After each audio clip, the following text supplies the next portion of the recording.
Iktuma ivri kima kalati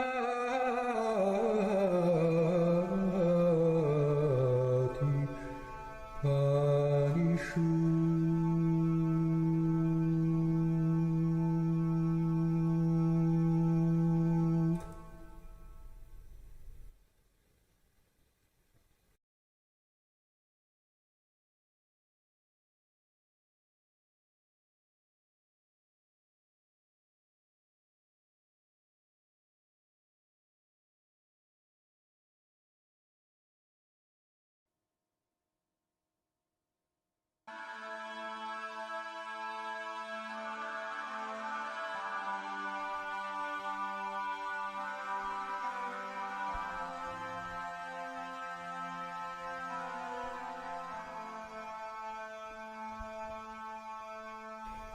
Shimaini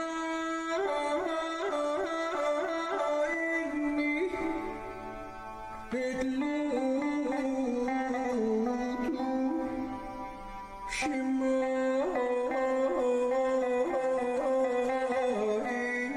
Yashi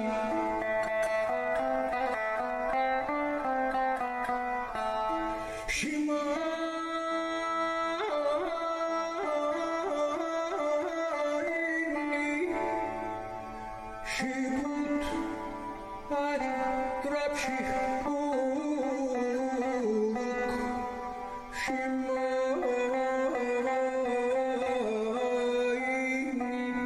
Yashi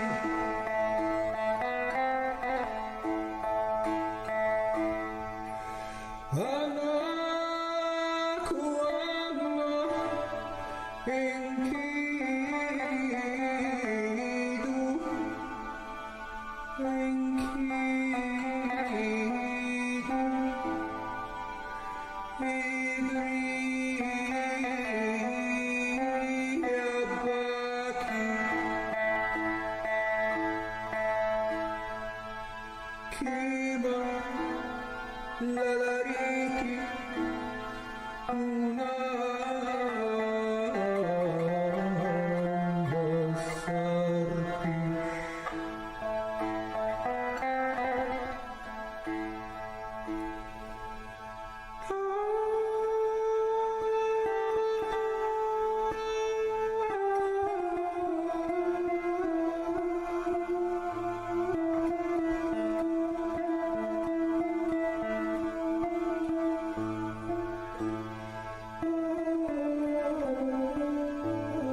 Hello, ladies and gentlemen, and welcome to Children of the Cup. I am your DMGM storyteller, whichever you'd like to call me, Forgotten Dreams, and I am joined by a lovely cast of people. Now, today you will unfortunately not be seeing my face or Azzy's face. We are both currently under the weather, and I am currently heavily medicated. So instead, we will just have these three lovely people. And speaking of lovely people, let's introduce our lovely people. We'll start with Seth. Hi, my name is Ephoriel. I'll be playing Ajala. Fantastic. Mel. I'm Mel, and I will be playing Chimek. Shannon. Hi, I'm Shannon, and I play Cassandra Sappho Theotokol, daughter of the governor of Sparta and a blood fraud of fucking no one. Independent woman. There you go. And last but not least, Azzy. Hi, I'm Asya Asira, and I am playing Cecilia of Montfort. And a lot of revelations happened last episode. Absolutely, absolutely. So, bringing us in with our lovely viewer warning, Seth, take it away. Ladies and gentlemen, welcome to this vampire game. Yes, you heard that correct, a vampire game. That means horror is abound. As in, feel free to take a break when the story gets a bit too much, as in there will be horror elements or darker elements to the story every once in a bit. There's no shame in taking care of yourself and skipping those if you need to. Also, don't hold our actions against the players. Please hold it against the characters, because we are vampires. We're going to do some dark and nasty deeds every once in a while.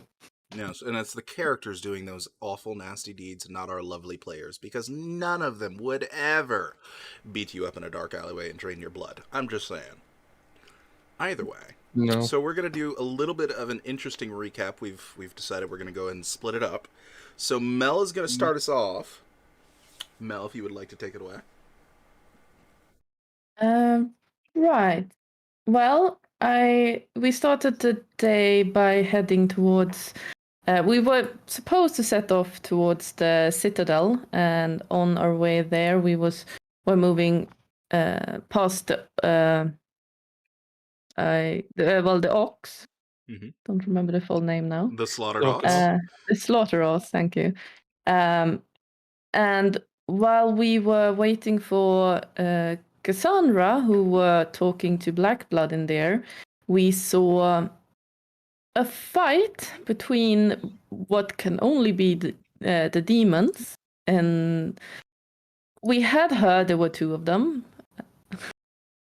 And now it seems like either they put on a real good show trying to trick us, or it really is. And yeah, there was a lot of commotion. There were 6 people heading that way to try to figure out what's going on. And they were very brutally killed. We decided to not poke our heads into it, thinking that, yeah, we're gonna die. But we did go there afterwards and saw a lot of destruction, as well as a woman who was still alive, a 7th person, which leads us to believe that this woman was one of the demons, taking the form of a woman. And she was also, inserted into the wall in such a way that it's kind of weird for a human to survive. And yes, while we did that, Cassandra talked to Blackblood. Cassandra, why don't you tell us about your lovely conversation with the werewolf leader of the Silverfangs, Blackblood? Right. So, since they were told by the Scourge was coming to kill the werewolves, and we had a bit of a truce kind of ritual thingy going on with them, Cassandra thought, might be good. Offer, the branch and whatnot, give them fair warning, and maybe, get a good relationship going between our coterie and Blackblood. So went to speak to them, and they said that, they're planning to get out of the city anyway. Just a few things are slowing it down. They had a little thing of the warehouses and Mafatso, but which is somebody that has. I told you I can't explain things. I'm sorry. I'm all over the place in my notes. Which is someone who Cassandra's aware of. So it's like, okay, this is kind of, predator meets. I can't explain things. I'm sorry. I can't do it. It's fine. It's fine. So yes, you were told about the fact that Blackblood and Mafatso had a meeting together because Mafatso apparently moved in on the territory where the werewolves had their warehouses, that they were storing items for their journey. It seemed that they got along well because, as the old adage goes, Predator knows predator. Player knows player and player respects player game, predator knows predator. So yeah, that was brought up to you, and you were given a bit of a shopping list if you wanted to help out Black Blood in speeding along the process. Yeah. It required special herbs from where again? From Athena and a black rose from Cyprus. There you go. Fantastic. Tremere probably help out, aka probably Mara. So it's like great. More than Love like it. Amara, or if you can get your hands on a discussion with Cassandra, the other Wait, too, Cassandra. but she's not in town. I know. Yes. I want to, but she's not in town. But I'd prefer to talk with her over than Mara. Oh. So, after your conversation with this individual, you went outside, joined the group, and also helped out a tiny bit in the investigation. Yes. I also want to just remind that Chimeg, also, was it Chimeg who spotted that the bodies were missing hearts? Who was it Yes. who noticed that? Yeah. Chimeg did notice that there was a Minecraft-esque block missing from the torso of each individual in the alleyway, exactly where their heart would be. So, after your investigation in the alleyway, you also noticed a demon had jumped from this alleyway into or nearby your territory over by the Painted Lady, which was roughly about 3 blocks away. So that was a pretty impressive jump. After that, after your investigation and after seeing that the woman who shouldn't have been alive and was definitely concaved into a wall was being carted off by the guards to receive quote-unquote medical help, you guys decided to head to the Citadel. And if Azzy could pick up our adventures in the Citadel. I also want to add that the girl that was alive pretended to die as they were carrying her, but we Right. saw that she was faking it. But Mhm. yeah. Anyway, we come to the Citadel, and I was supposed to talk to Safikel, and because he wanted to speak to all of us, and I came there in my Habiba clothes with my gang of party members, as Shimeg flew back with Seraphina's heart to the manor. Speaking to Safikel, basically what I learned was 2 things. One, that Alexis would become the new temporary seneschal, or well, maybe temporary, maybe permanent, but I would become an apprentice to Alexis to be trained to be able to become a seneschal in the future, maybe. And also informed me that Scourge wanted my help specifically. And the Scourge was already here. That was a surprise to Safikel as well, but I went on then to speak to that while Safikel went and spoke to the party. Mhm. And as I moved in and opened up, there was a woman there. That was the Scourge. And well, she is apparently my mother. My mother from my mortal life. And that was weird. And she, well, there was a lot of, let's say, emotional drama, I guess. But basically, she knew about vampires, or at least about that you can become dead and live forever, while she was a human, and they saved up a lot of money to save my life to this person that would make me still alive, but still not, well, becoming a vampire in a sense. And after that point, she was turned into a vampire by someone known as Belisarius Dracul, which is the same thing that Alexis warned us for might be coming to town. And if he comes, the best course of action is to leave town. No matter which faction he joins, it's better to leave town. And he's apparently a scary dude. And Alexis is a scary dude. So if Alexis seems very afraid, you should probably leave. And that also means that my mother's also Clan Semish. And she was here to kill werewolves apparently, but we learned that she basically she was really lucky at one point and caught werewolves when they were wounded and killed them. And from that point, she was an official werewolf hunter. And as there were tons of werewolf in town, people were like, yeah, we can send our official werewolf hunter that is really good at killing werewolves, apparently. And she's basically seems to be good to kill one at a time. That is still a really good feat, but multiple at a time seems to be even out of her league. Yeah, so she knows about the cup. She knows about a lot of things. Cecilia trusts her, even though Cecilia say demons can take shape of anyone and that I should test it. She still believes that this is her true mother, so she spills everything to her mother about what she has been doing the last time, but every important person in town and everything like that.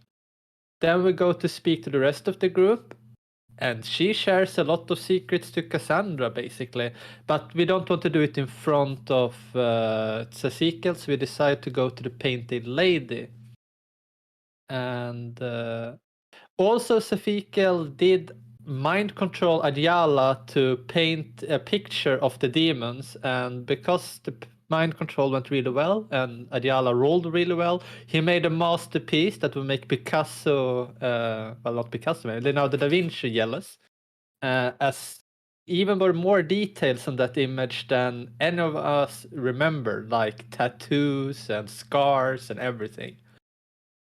And yeah, then actually Ayala did another picture without mind control that was also good, meaning that Cecilia now thinks that Ayala has hidden his artistic talent from her.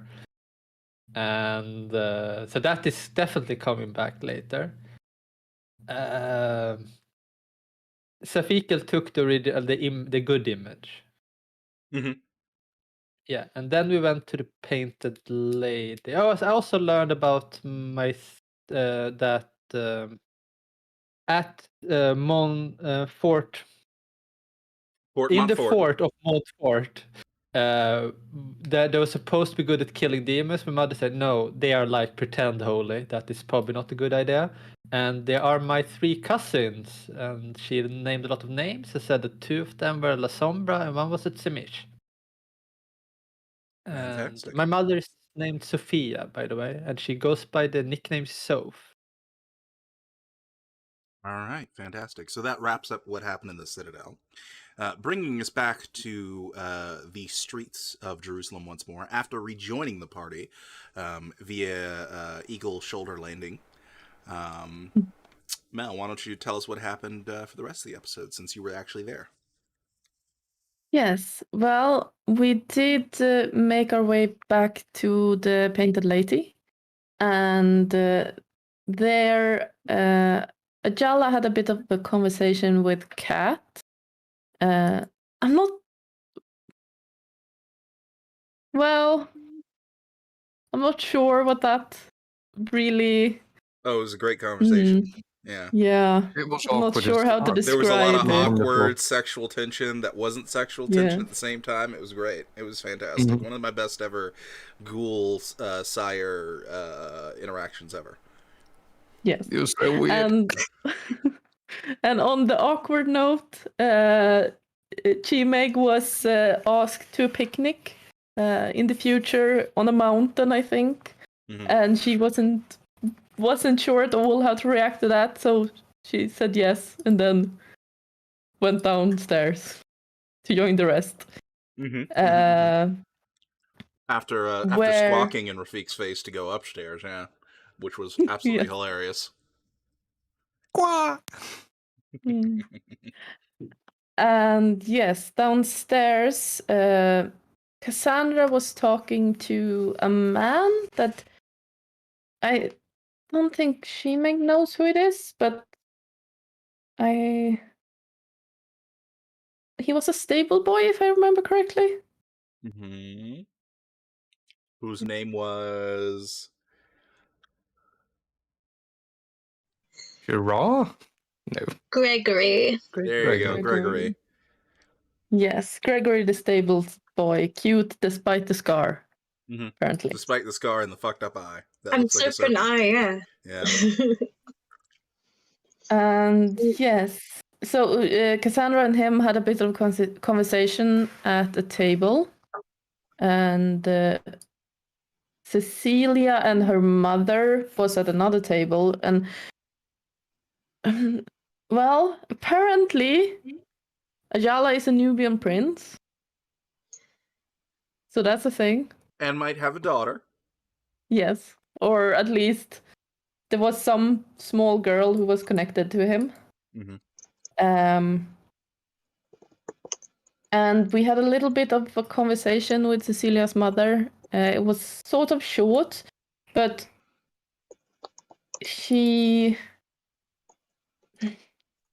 I have a note. She like as a backhand comment said something about a group of Scandinavian women, and then I don't think she said much more about it.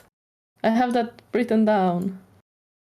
It was less a backhand don't comment and more remember. like and I also met like this group of Scandinavian women. Yeah. All right. Which is very important information for one of you, but I will not reveal to that person or to the rest of the group who that one is. All right. All right. Anything else you want to know? I think that was it. She also knew Cassandra's full name. Yes. At the Citadel, she did say Cassandra's entire title and also her full name. Do you remember her full name? I have it written down. Cassandra Sappho Tiano Toko. There you go. Fantastic. I have no idea about pronunciation, but And we left Yeah. off I with the group remember sort two of. things more Go ahead.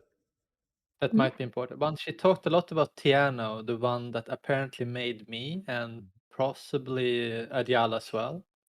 And As in, yeah, it was revealed that the Children of the Cup are basically not created out of some sort of holy purpose, but more or less out of a purpose of, well, we've got money and we want our children to live forever, so here you go. yeah, it's an exchange of money. that makes- Capitalism, man. Fucking Yeah. capitalism. We also learned that something probably went wrong. We're not 100% sure if it went wrong or if it was if my mother was fooled, but Mhm. apparently we were not supposed to be buried in the desert for X years, according to my mother. So she was surprised she couldn't find us when she became a vampire because, well, we should be up and about in Jerusalem. And we also, my mother still she seems to want to pretend to hunt the werewolves, but also maybe get some result. So she suggested that we should deepen our connection with Black Blood and the Silverfang in maybe trying to help them kill their competition. If they have any competition, maybe we can maybe be semi-helper in killing other werewolves while most of the work is done by said werewolves. So she basically is wanting us to scheme against the Silverfangs in order to make her look good, to make her job. So they think she's doing her job. Jala's on her side on that part. All right. Fantastic. And the last scene we left off at was Cecilia making her way down the stairs in a purple dress, and your mother speaking the words, "That's the Cecilia I've always known." We come back into the scene. Still at the bottom floor of the Painted Lady. Fatma cleaning a few glasses behind the countertop, giving a decent glare at Cecilia as she makes her way down in a beautiful, elegant purple dress. Why don't you describe your new attire, Cecilia, for our lovely audience and our players? I think I have described it once before, so now I will definitely not describe it the same way. Well, it is.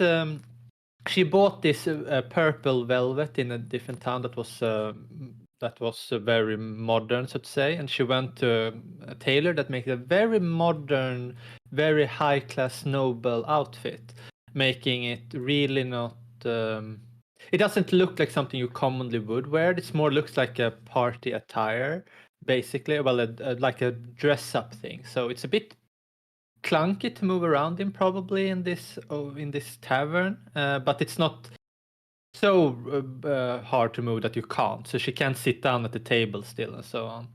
It has a lot of detail and it's a lot of craftsmanship in it, and it has French design generally, French or maybe Italian.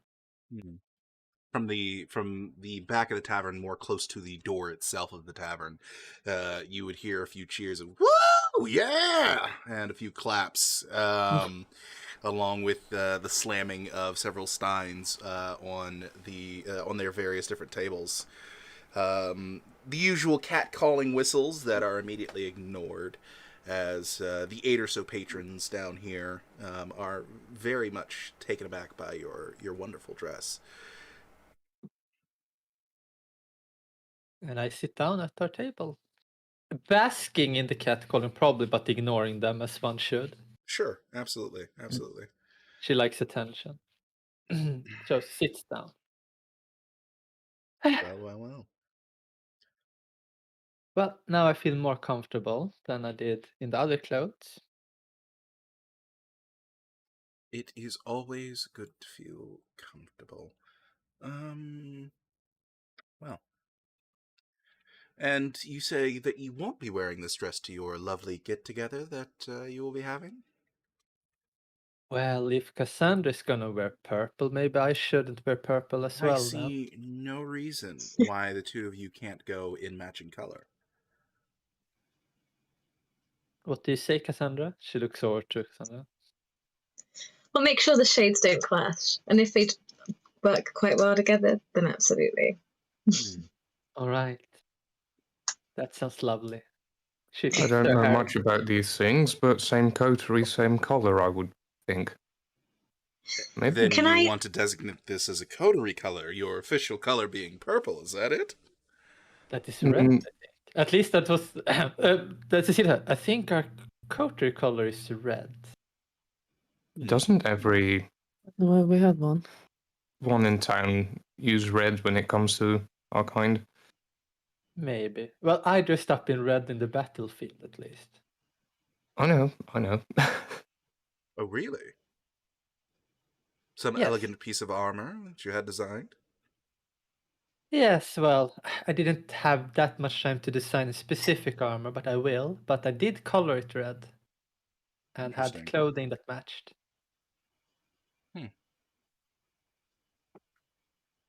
I'm sorry, I did not mean to interrupt either you, Ajala, or Chimag. I noticed that you both had something to say. My apologies. That's fine. I am wondering, however, and I'll look at Gmeg. Do you think that Boniface has returned to town yet? He has most certainly not. I can tell you that for a fact. Last I heard, Boniface was lightly injured, but still commanding his forces on the front lines. Okay. Thing is, there's a lot that we have to deal with. And one of the things that we have to deal with includes his digging. It has to stop somehow. His digging. Ah, Digging yes, for the something. dig site that he has just outside of town. I was told that he was researching some sort of project. I He's was not looking aware of the into details.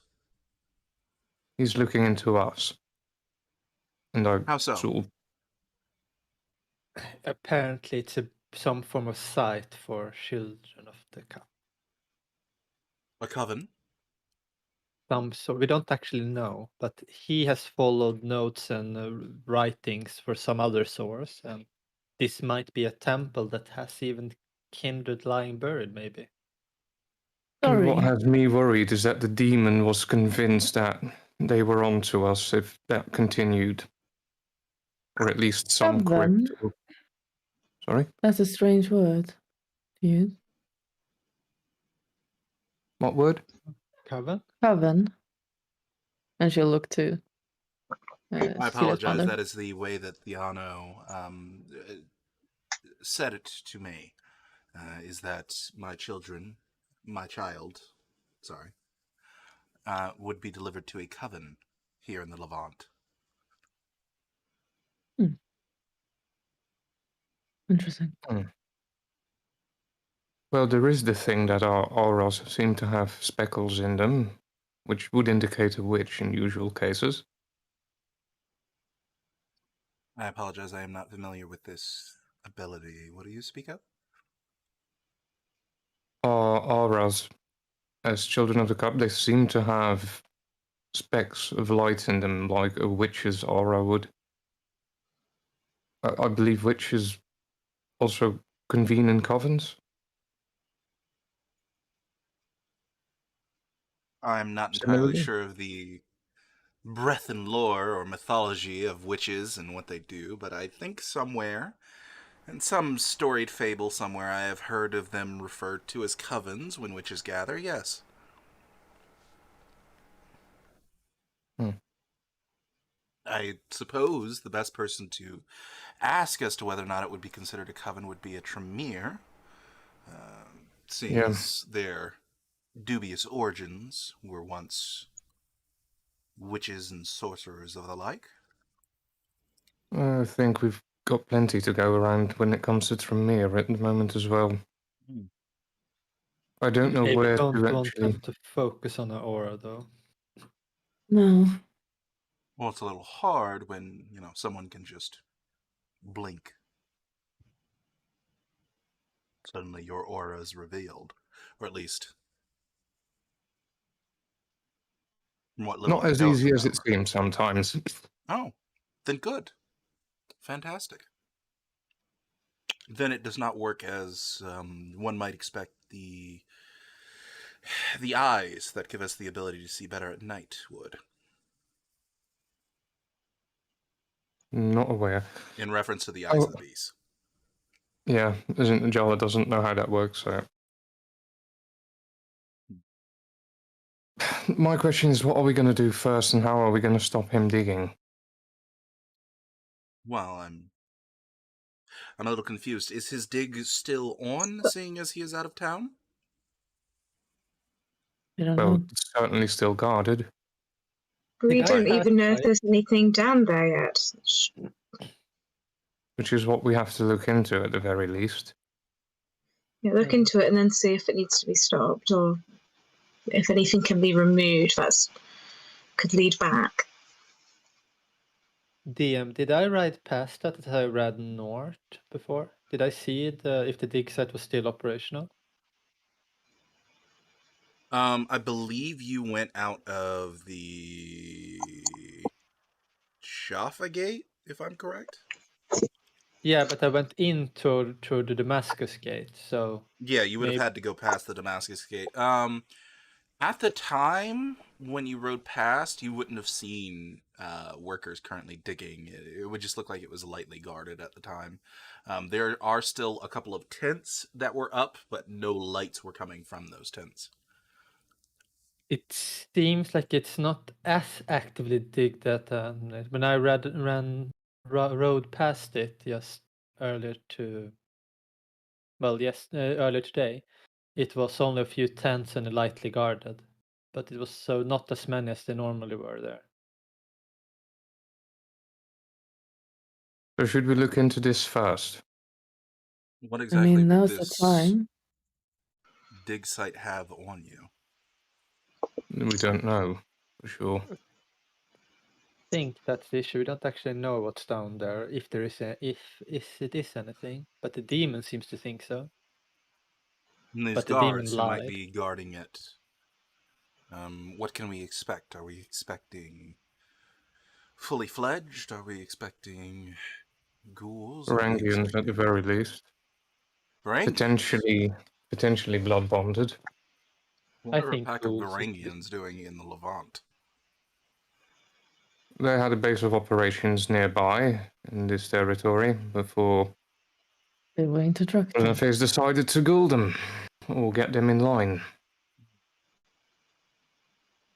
If what I've heard of these individuals is correct, that is a power play indeed. Their legend alone is, well, one to be Please desired. don't remind me. I am pissed at Boniface for this. Well, I apologize. Were they originally within your sights? They were, but things happened got distracted. And he swooped in and took them from right under my nose. Sorry, sweetheart.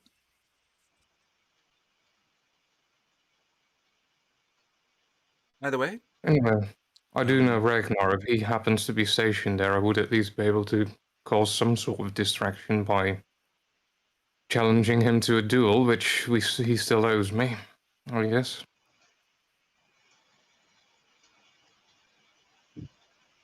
interesting. And you think this distraction would be great enough that all of the Varangians would watch? We could make it spectacular. I am not currently equipped to fight, I think. I am actually a lot more wounded than I look like at the moment. No, it would be more of a controlled situation. I would actually suggest a duel to test our metal to him. I He meant sort more of wanted to something see goes what I was wrong. made of before, so maybe he still does. There's the creaking of the stairs from the back room as Rafik comes into view and makes his way back over to Chimeg. Everything all right? Oh, yes, everything's fine. It was just, some issues with sanitary. Right.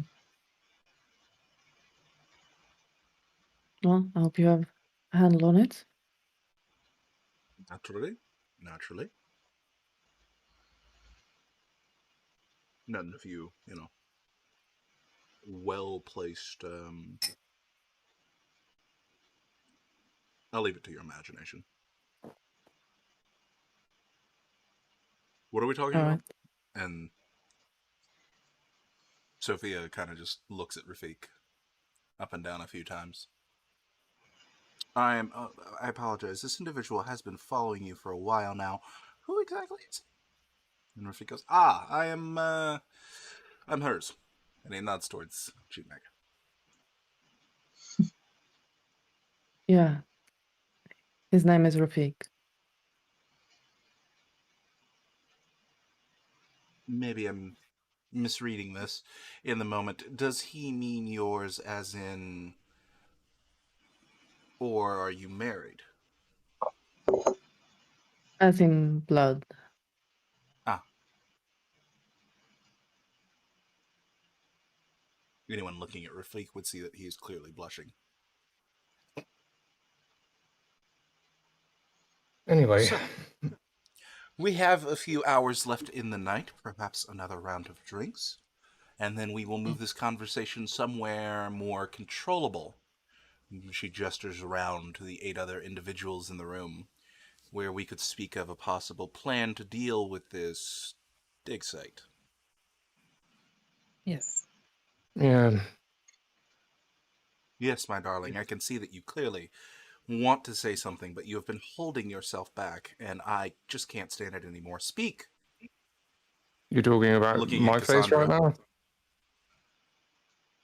Somewhere more private. Sounds fine by me. Oh, well. Yeah, I we do really think need we're to go in there. overcomplicating matters. To be honest, I think at this point everything has been quite openly spilled. If someone's listening, they've got all they would ever want. But I'm just going to well, I'll get us that round. She'll kind of go up to speak to get us another round of drinks and also ask if there's anything else waiting for her, as there tends to be when she comes into here. Padma kind of looks over at you and says, "No, I don't believe the glistening woman has arrived. Nor do I have any letters or anything like that currently behind the bar. But wine? Are we just getting wine? Mix it up. Some sweet wine, wasn't it? Just get some sweet wine, but mix it up. A bit of variety would do us good. I could do variety. Yeah." And he quickly goes over and goes deep into the shelves. You can hear the clanging of bottles in small wooden racks as he moves them aside here and there and carefully cherry picks a few bottles before placing them down on the counter and gives you a bit of a smile. "I think these will do nicely." Thank you. And if you ever get the chance, to kind of gesture to Rafiq, ask him for some help with recipes. I think that would do wonders here. Face kind of You know. curls up a little bit. Recipes? Rafiq is a cook? Rafiq, you cook? And Rafiq looks back over your shoulder, Cassandra, and goes, I am an excellent cook. Yes. Seconded. Thirded. Everything it. Just after a few weeks of his recipes, the profits that you get, we can discuss importing again. Trust me. And then she'll take the drinks on over to their brightens table. up at the prospect of importing again, and he's like, Rafiq, I have an apron for you, good sir. They do say good sir in France, right? That's the thing they do. Anyways, here, and he quickly goes behind the bar and goes over towards this little hanger that he has next to the kitchen door. Grabs the apron that he usually puts on when he has to cook in the kitchen, and he's clearly got several stains on it. Like, you can see that he probably used it this morning and somehow got several bits of bacon grease and egg yolk like on the apron, but he quickly grabs it up and throws it in Rafiq's general direction. Rafiq sort of just haphazardly catches it and takes a look at it. All right, meal's coming right up, I guess. And he carefully puts on the apron, and it's clearly too small for Rafiq. I mean, Fatma is like Fatma's not a very tall guy. He's very wide. He's very jolly. But Rafiq is clearly much taller and much more muscular, and it sort of looks like it's got the right width, but it's like only coming down to just below his belly button lengthwise. What is? And Rafiq kind of just goes, "This apron does not fit. We will have to get a new apron." And he begins making his way towards the kitchen. I was wondering, DM, does the Painted Lady have a large room upstairs or a larger basement where you could be at? Well, currently your basement is being overtaken by a barracks room for your lovely, lovely new individuals who will be eventually joining the serving crew of The prisoners Painted with Lady. jobs. Yes, absolutely. But when it comes to large rooms, there is sort of the equivalent of a presidential room or the royal suites that is available. It's not much larger than the normal rooms. It's just got a double bed with like the silk draperies, and it has a little bit of a larger writing desk, and it's got 3 chairs instead of just one. And it also has a beautiful ottoman, but that's about all it has. Tiny bit more spacious, but not a whole lot. Can it fit all of us in a comfortable way, I would think? Yeah. Or The seating arrangements would be interesting, but yeah. yeah, some can sit on beds, some can sit on chairs. That reminds me, I really should start making that investment. What? Well, you should talk to the investment manager, and he points to Cassandra. I shove the 3 points of resources into Cassandra's. You do not carry that you. on you. I'm not carrying that on me. No. Yeah. I will mention to Cassandra the amount that I have available for refurbishing the entire Painted Lady, and even to, for example, rename it to the Princess. The princess? What's wrong with the Painted Lady? Well, it kind of Nothing, I gives guess. the air of a very decent brothel, but not a respectable establishment, in my opinion. What? Right. You can't It's the see big- a very decent brothel in the name of the Painted Lady? I mean, just imagine at a brothel with women who are hand-painted, perhaps even an activity for the customers when they aren't paying for sex. They could do their own drawings. I find the idea quite fascinating. Why don't we scale it in that direction instead?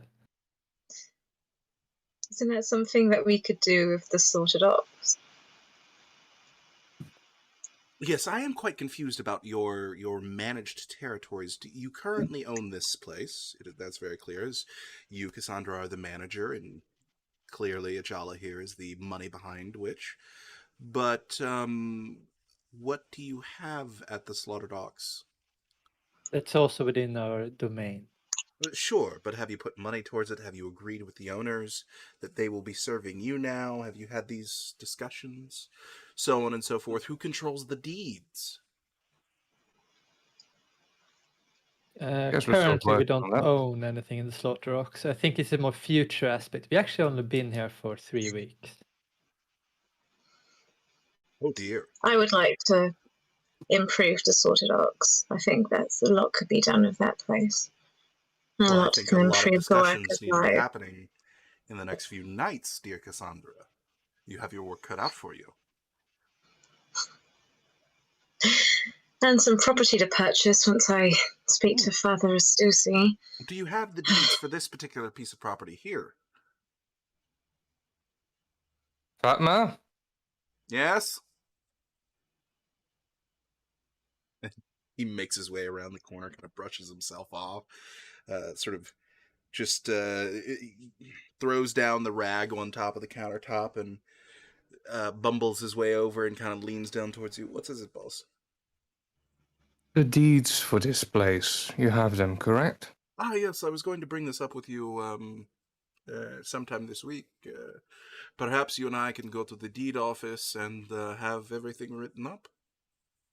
That sounds like a perfect I idea. believe the deed office is at the sheriff's manor. Sounds perfect. What do you plan to do? Write the deed on your name? Well, its transfer of ownership is exactly what we would have to do. Otherwise, I am paying money under the table, and that looks suspicious on taxes for the city. So,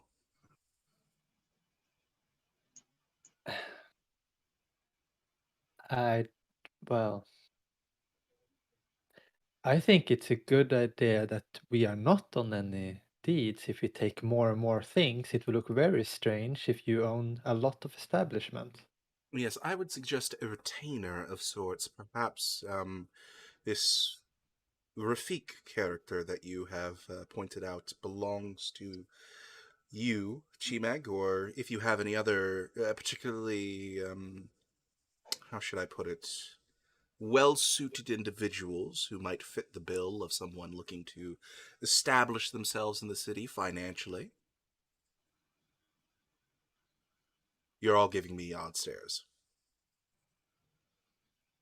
I'm going to leave this to Cassandra as well, as in I'm not entirely sure what I should do with this. You should be interested in these things, Ajala. This is your livelihood. Fair. How about we work through Eleanor, perhaps? No, probably Eleanor, not. who is Eleanor? She's making a face upstairs. She does Sorry? seem to have an eye for business. But she was also. Is she Old. fine now? She seems to be doing a lot better since the attack. Right. I lean into my mother and say, it is his school that was attacked by Habiba, the one I fought with, and was left as a message to us. Interesting. Interesting. Surprising she is not dead, then. Has she proven to be financially sound? She has driven a whole business with both vases and drugs, apparently, before we met Drugs? her. Interesting. Was she a local kingpin, then? Some sort when it came to opium, I think, at least. I think she more catered to the more wealthy, right?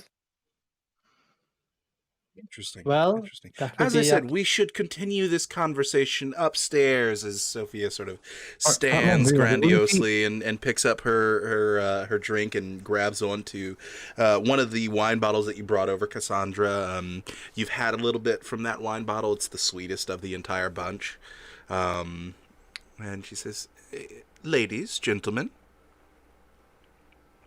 Yeah, I stand up as well and I look at the owner and say like, is the large room vacant? Fatback kind of scratches his head and says, "Let me check the book just to make sure."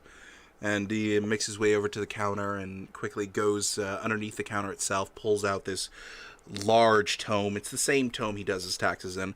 And he opens it up, flips through a couple of pages, and sort of scrolls his hand down and says, "Yes, the Royal Suite is currently available. Right, follow me then. She says. as she You'll need starts the key." to- And he goes ahead and grabs one of the keys from the set of keys that he has on a small placard and hands that over to you.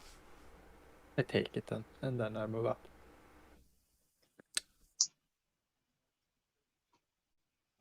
Cassandra will also follow, but she'll want to check her room first, just in case there's any letters or anything. Okay. So you will glance in your room. Unfortunately, no letters have been slid underneath the door or anything like that. And, but it is, it's a decent temperature in there. It's quite cozy. You notice that as you guys go from the downstairs into the royal suite there's definitely a temperature change as you make your way into the rooms. They're a lot more cozy. It seems like perhaps Fatma has used some of the resources that you've acquired to help a little bit with the insulation.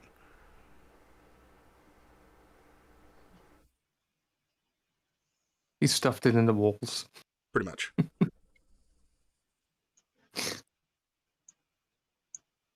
Well, do we get to the room? Yes, you would arrive at the royal suite, and as I described earlier, once you open up the door, it's a standard-looking door, but there's a bit of space between that door and the doors adjacent to it. As you sort of open it up and look in, you would see this beautiful bed that's laid out with all these beautiful silks that look like they were definitely imported. Cassandra, make me... Hold on, first roll of the game for tonight. Let's have you make me a intelligence politics. Or better yet, intelligence commerce. Do I have commerce? I don't remember. From my notes, you should have... Oh yeah, that is a skill. You should have 2 dots in commerce.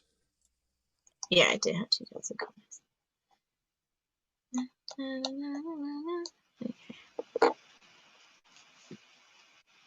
Ooh, 3 successes. With the 3 successes, you can tell it's imported high-quality silk, more than likely from either Southern Bordeaux or possibly Navarra.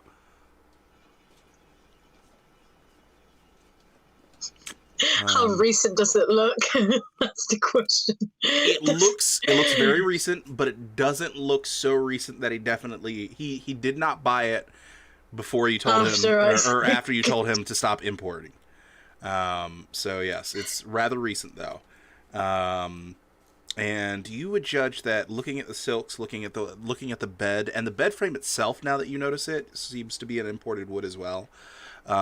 Everything looks like it probably would cost maybe a good, at the craftsmanship that it's at with 3 successes, I'd tell you, maybe not a master craftsman, but definitely a decent artisan made all this stuff. So you're looking at a pretty penny cost of about a 10 gold bedroom set that he's got going here. She just sighs, because again, it's just one of those things that if somebody didn't know, it could almost pass for any other room at a glance. Which it does for Chimeg and Ajala. So at least get Egyptian cotton. It's like, okay, just filing F in the back of her head, but she'll, since it's nice silk, she's sitting / lying on the bed. Since it's a nice silk. But yeah, absolutely. It is amazingly soft. It is luscious. Unfortunately, it's not like that out of dry or warm, but it's a decent temperature too. I'm just gonna sit on the writing desk. Okay, you ignore the 3 chairs at the writing desk or the ottoman and just sit on the writing desk. Oh, right, that's there as well. Well, in that case, sure. I'll take a chair. All right, so you take one of the chairs and sit down in that. And Chimeg, your seating arrangements. I'll sit down with Batu on the ottoman. Okay. All right, so you go ahead and you sit down on this beautiful red velvet ottoman as Batu kind of hops up next to you, sits down as well. Kind of does the shimmy shake as Batu sits down, getting comfortable.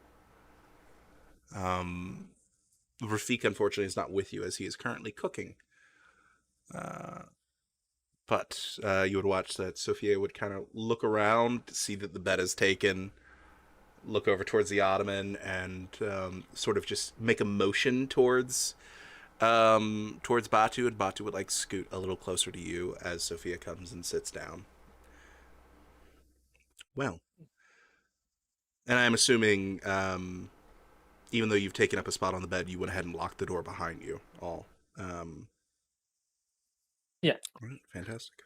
Well, More than likely. now that we are in more private settings, how soundproof are these walls? Not super, so we have to still speak in soft voices. I see. Well, either way, now we can air all of the luggage out. Now we can say the terms we want to say that we whisper downstairs instead.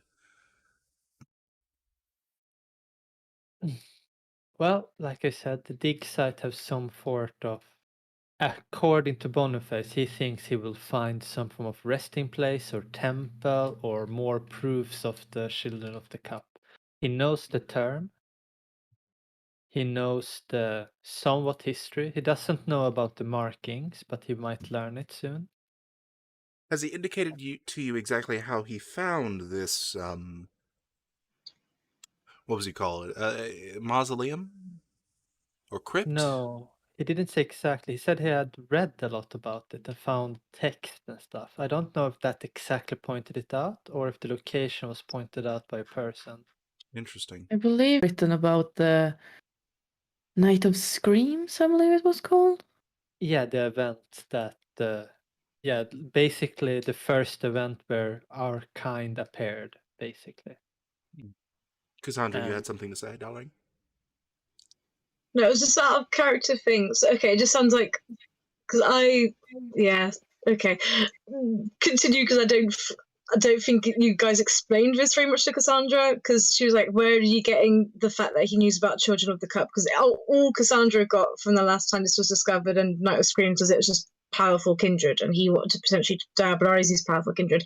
She didn't know that this Night of Screams involved Children of the Cup, so that's new to her. She looks confused, and then when you mention that, she's like, "Oh, okay," because you didn't mention that before. She just thought these were powerful kindred in a fight. But okay, I'll shut up now. Because I was like, where are you getting this? Are you getting things confused with other notes? But okay, I'll shut up and listen. And she will look over to Cassandra. We were not really in a place we could speak so openly about it, but everything turns that this was Children of the Cup, the first ones that was made, that went out and killed the whole army under this event. Interesting. Do you And have more information about this at all? Any research done? Any libraries scoured for information? not enough. We don't have. This is fairly new to us as well. We want to do more research on this, but it's also Researching such would indicate that you are interested in the dig, however. So I understand yes, the caution. that is it. Yeah, we don't. We are acting well. He did divulge a lot of information, and I think I sold it well that we are surprised by this and that we are interested because this could be a weapon to be used. So our official stance on this that we are in favor of digging and finding this because if we can find good weapons in form of kindred, that would be good. That is at least the said reason Boniface is doing this to use Sure. in the war. Sure. But I mean, he wants it for controlling power after the war as well, I would guess, if he ever can control it. I believe he said he was at least 2 months away from breaching what I believe he thought was the place at least. Yes, but I wouldn't. I am not confident that that is true or that he knows it. Maybe he just wants to give false timelines as well, so we can't really bet on it. But it might be so that he is far away from actually reaching the core. The issue is, I don't actually understand why there would be a temple under there with kindred. How old when was it made, and things like that. When was this night that took place, this event? Over 1,000 years ago. That far back? Huh. What he said. If I'm not misremembering. Interesting. As for answers to what and why, I think we're only going to find those in there. Is there any knowledge as to how it became buried in the first place? I mean, I have, of course, heard that this place is broiled in war constantly, so I assume perhaps the city has grown and shrunk over time, but... No idea. No, we need more info. We also know that the Knight of Blood was the person that had these children that was not his own was a Nosferatu. So they might have more information, but it's hard to ask these questions. Yes, without raising suspicions yourselves. I understand the caution. There's also a mark all Children of the Cups have to identify us. And it's a tattoo, like a burn mark on the inside of her lips, which I have moved. I was just about to ask if you could show me, but good thinking. Well, I Jala could- cuts in his arm and shows it to her. I have hidden it on the inside of our bodies. So if he finds any notes that, well, it can be found on the lips, they won't find it on us. Kind of looks at the symbol burned in to the skin that has been moved to your arm, Ajala, as you peel it back and show it. It's a little bloody, but, it's still decently tellable, so... I Yeah. decided to Close it. keep the mark on us in case you have to prove it to other Children of the Cups that we have it. But yeah. So that is how we can check if you find a kindred that is asleep, I guess. If it is a Children of the Cup, it's checked this under the slip. It's sort of an awkward thing to bring up during a conversation. Hey, can I see your lip? Yeah, no, but I mean, if there ever comes to punch us, people might try to demand it before they will try to kill one, so still good information to know. So, information is to be gathered discreetly, very discreetly, about what exactly might lie within these crypts. Okay. I think speaking to Canis might be a good idea to ask her if she knows anything. The dog woman, yes? Yes. And whereabouts might she perhaps stay? She points Jala to the hangs out of the wall. window to look. Yeah, no, she lives in the alleyway here. Jolly, you make your way over to the grand window that is here in this bedroom and quickly unlatch it and unlock it and tilt your head out the window. And sure enough, there is a dark figure currently going around in circles in a small pit in the ground in the alleyway. I think if we want to ask her up here to discuss this, this is the time. Maybe we should have our tactics first before we invite her to this meeting. Sure, and I'll close the window again. As you as the window creaks, as you begin to close it again, there's like a flicker of the ears, and Canis's head pops up towards the window just to see as you're closing it. Mhm.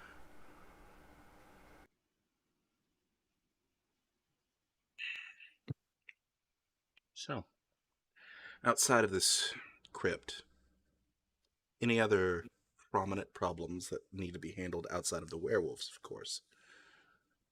I would say Habiba. Naturally, but as I discussed previously, that will be rather hard to do, as she is a member of the Azamite community, and they are relatively secret about their, well, outside of you, residing habits. Yes, well, I'm not sure if it's a problem, but we do have the 60 slaves that we from the war that is I'm divided. sorry, how many? We have 62 slaves from the fight. What are you going to do with 62? Are we building a brand new Egyptian monolith? Well, 23 of them are workers for hire going to work on Painted Lady. I do quotations when I say workers for hire when I show it. My We also, gods. to build things, if you need to rebuild, we're gonna have 7 that is going to work here at the Painted Lady as guards and different things when they get up to speed. Sure. 2 of them are going to work as, well, in a more sexual interest at the Slaughter Rocks. I think they were, Adiala, or were they Charlotte's guards there? ears perk up when you say that, sorry. I think the 2 that got Slaughter Rocks was going to work with, well, sexual activities, right? I think you discussed that with the owner. But Yeah. from what I understood, yeah. And then, well, 30 of them is currently my project in another establishment, one could say, that I own. Well, kind of own. But all these resources can be used for other things if we need to do something to solve our other problems, of course. Yes, well, don't go bringing the Sphinx or the pyramids here anytime soon, darling. Are there any kindred that we know who have suffered a lot of losses in the war who could potentially find it very, very helpful to have a number of servants to help them rebuild? Outside of Magdalena, who I believe did lose quite a few, Do you know where she is? Yes, she has returned to Aviv. Tel Aviv, her barony. Tel Aviv. Yes, it's about a day and a half's ride. Day and a half, depending on your speed, to from here to Tel Aviv. And do you know what she did? Oh, unfortunately, the most I've heard news of is some sort of not argument, I should say, with the current leadership of the Lioness. She has been removed from any prospect to be a seneschal, it seems. Ah, so she was to be the seneschal. Who then takes her place? I believe you said Alexis? Alexis, and in some extent me, as Alexis apparently is going to teach me how to do it. And I guess I'm going to take over at some point. Hmm. Not often we get assistant seneschals. I have never actually heard about it, but I mean, I have not been to so many places, so. Yes, this city is quite strange in the fact that it's only most recently getting a official prince. I'm told that there was one a while back ago, back when the La Sombra really were the dominant faction of Jerusalem, but that apparently fell through vis-a-vis some event upon, what is that religious hill called? Temple Mount, yes. Temple Mount is, I believe, what they call it. There was a gathering place under the temple, well, close to Temple Mount, but underground, that this, well, 3 faction at that point used Christians Muslim had, and they were fairly civil about it until the lizard decided to come and the war started, basically. The lizards? Alakim. Ah, Al-Hakim. Have you had the pleasure of meeting? We might have seen him at some point, but we Yeah, haven't we met did. him. There was Ariala was actually the one that actually saw him. We were just close by at the time. He froze most of all the other activities around. I'm sorry? Some form of dark gift was used. that blocked most people from seeing him. As in, everyone just stopped in their tracks. Quite literally, they just stood there in the moment as he walked by. I have unfortunately never heard of such an ability. But yeah, Me that's neither. when I at least saw him. But once someone else walked up to him and spoke to him, he just let everything happen again, and everything just started going like nothing happened.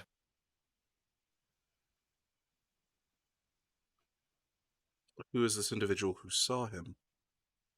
It's a while ago now you're asking me a question. I apologize, darling. I am simply curious and ill-informed of recent events. I remember someone coming up to him. I don't remember exactly who it was. It's been 3 weeks almost.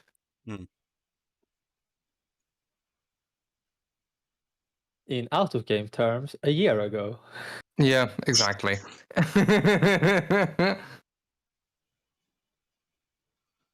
So, Anyway, either way, that is another, of course, problem.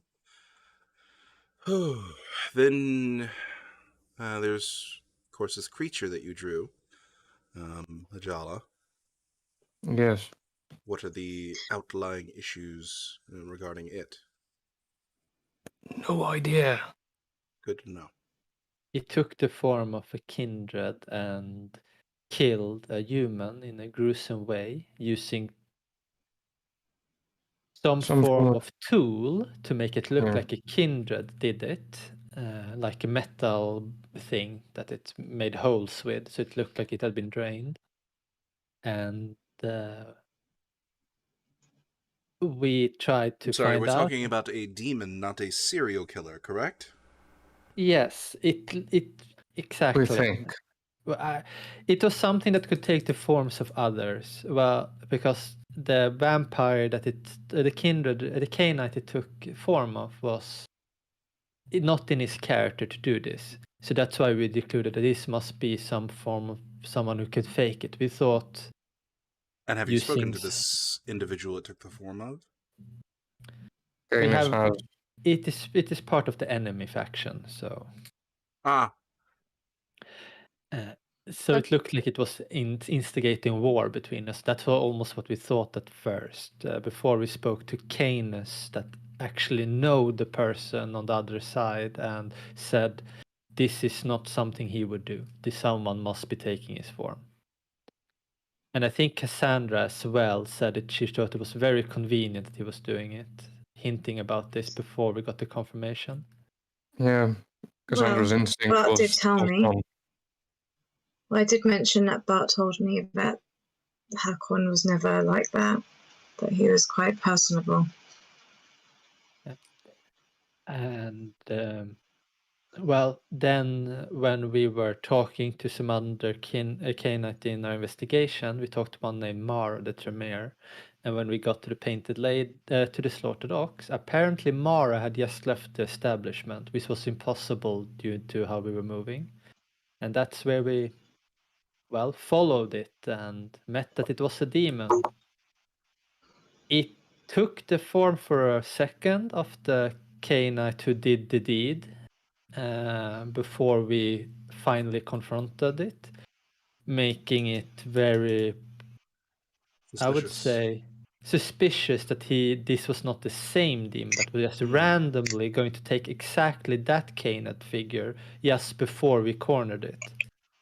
Unfortunately, that demon broke my arms. And she looks over to. She gives a look to Adjala, but it's very short, and then back to her mother. And that is basically where my wounds come from. That is not really visible at the moment. I am sorry. I would say those are the major worries right now, correct? What did you say? Those would sort of consist out of the major worries that we currently have, correct? Yeah, that that Was the particular talk of the... demon. So, you go ahead. You go ahead. No, my darling Cassandra has not talked in a while. Go ahead. Well, speaking about these demons again, and Sophie just mentioned a religious ceremony happening at Temple Mount. Well, when Ajala and I were doing some research, one of the things that we were made aware of is that there's an old rumor of an original Bible buried somewhere on Temple Mount from 20 years ago. The Sombra who fought Templars Al-Aqsa on it, and a few pages of the manuscript might be lost with it. Potentially might be something to hold or banish or deal with demons. But again, that's a lot of potentials and maybes and rumors. Oh boy, what were a bunch of Templars doing in Al-Aqsa? Isn't that a mosque? That's sort of sacrilegious, isn't it? Interesting. Sometimes our previous selves fascinate me. I sort of get the impression that Templars go wherever they please. Yeah, they sort of have that fuck you, I do what I want attitude. At least in my dealings of them. Yes. Interesting. Interesting. Then I there's apologize also- that I may have been a bit nosy, Ajala. There was mention of some individual taking a drink. Yes, the Bishop of Durham, who's been looking into Yes. our species. Yes. Sorry, bit of a brain fart there. We did discuss this, yes. So, I guess the werewolves is also a problem. The wicked sisters are searching for the one who killed their member, and we did that. I don't think they know though that we did. then less of a I'm problem. pretty sure more they of a- know, or at I think least they really know what hint they suspect. did. I'm not sure they know we knows it, because I think they would attack us otherwise. They attacked Bucktruck, Well, and they were about to kill him. yeah, but you really think they would have stopped if they knew? I think this is just heavily suspicion. Maybe. And Backtrack is maybe was nosy as well at some point. He's trying to help and stop things before they happen, so he maybe got into a situation where they would target him. I love coincidences if- in story because the door does have a knock about it. Who's there? It's me, the one and only humble servant, the man with the plan. Rafik. No, I'm not. Who's Rafik? I guess it's Backtrack we're hearing. Yeah. Okay. I will Good go grief. and open the door. You open the door, and he's kind of And just standing Cassandra there. will immediately ask, state your name and the first time you met. She's going to gesture to whoever's nearest to her who isn't Sophia. Okay, a little odd. I am Bucktruck, as we all know. And the first time I met... Oh boy, when was the first time I met Ajala? I mean, we met in Jerusalem. I didn't meet you guys at the manor, but at the time I was talking to Serafino when you guys were in the manor. So I would say your first night into Jerusalem proper, your first real adventure, as it were.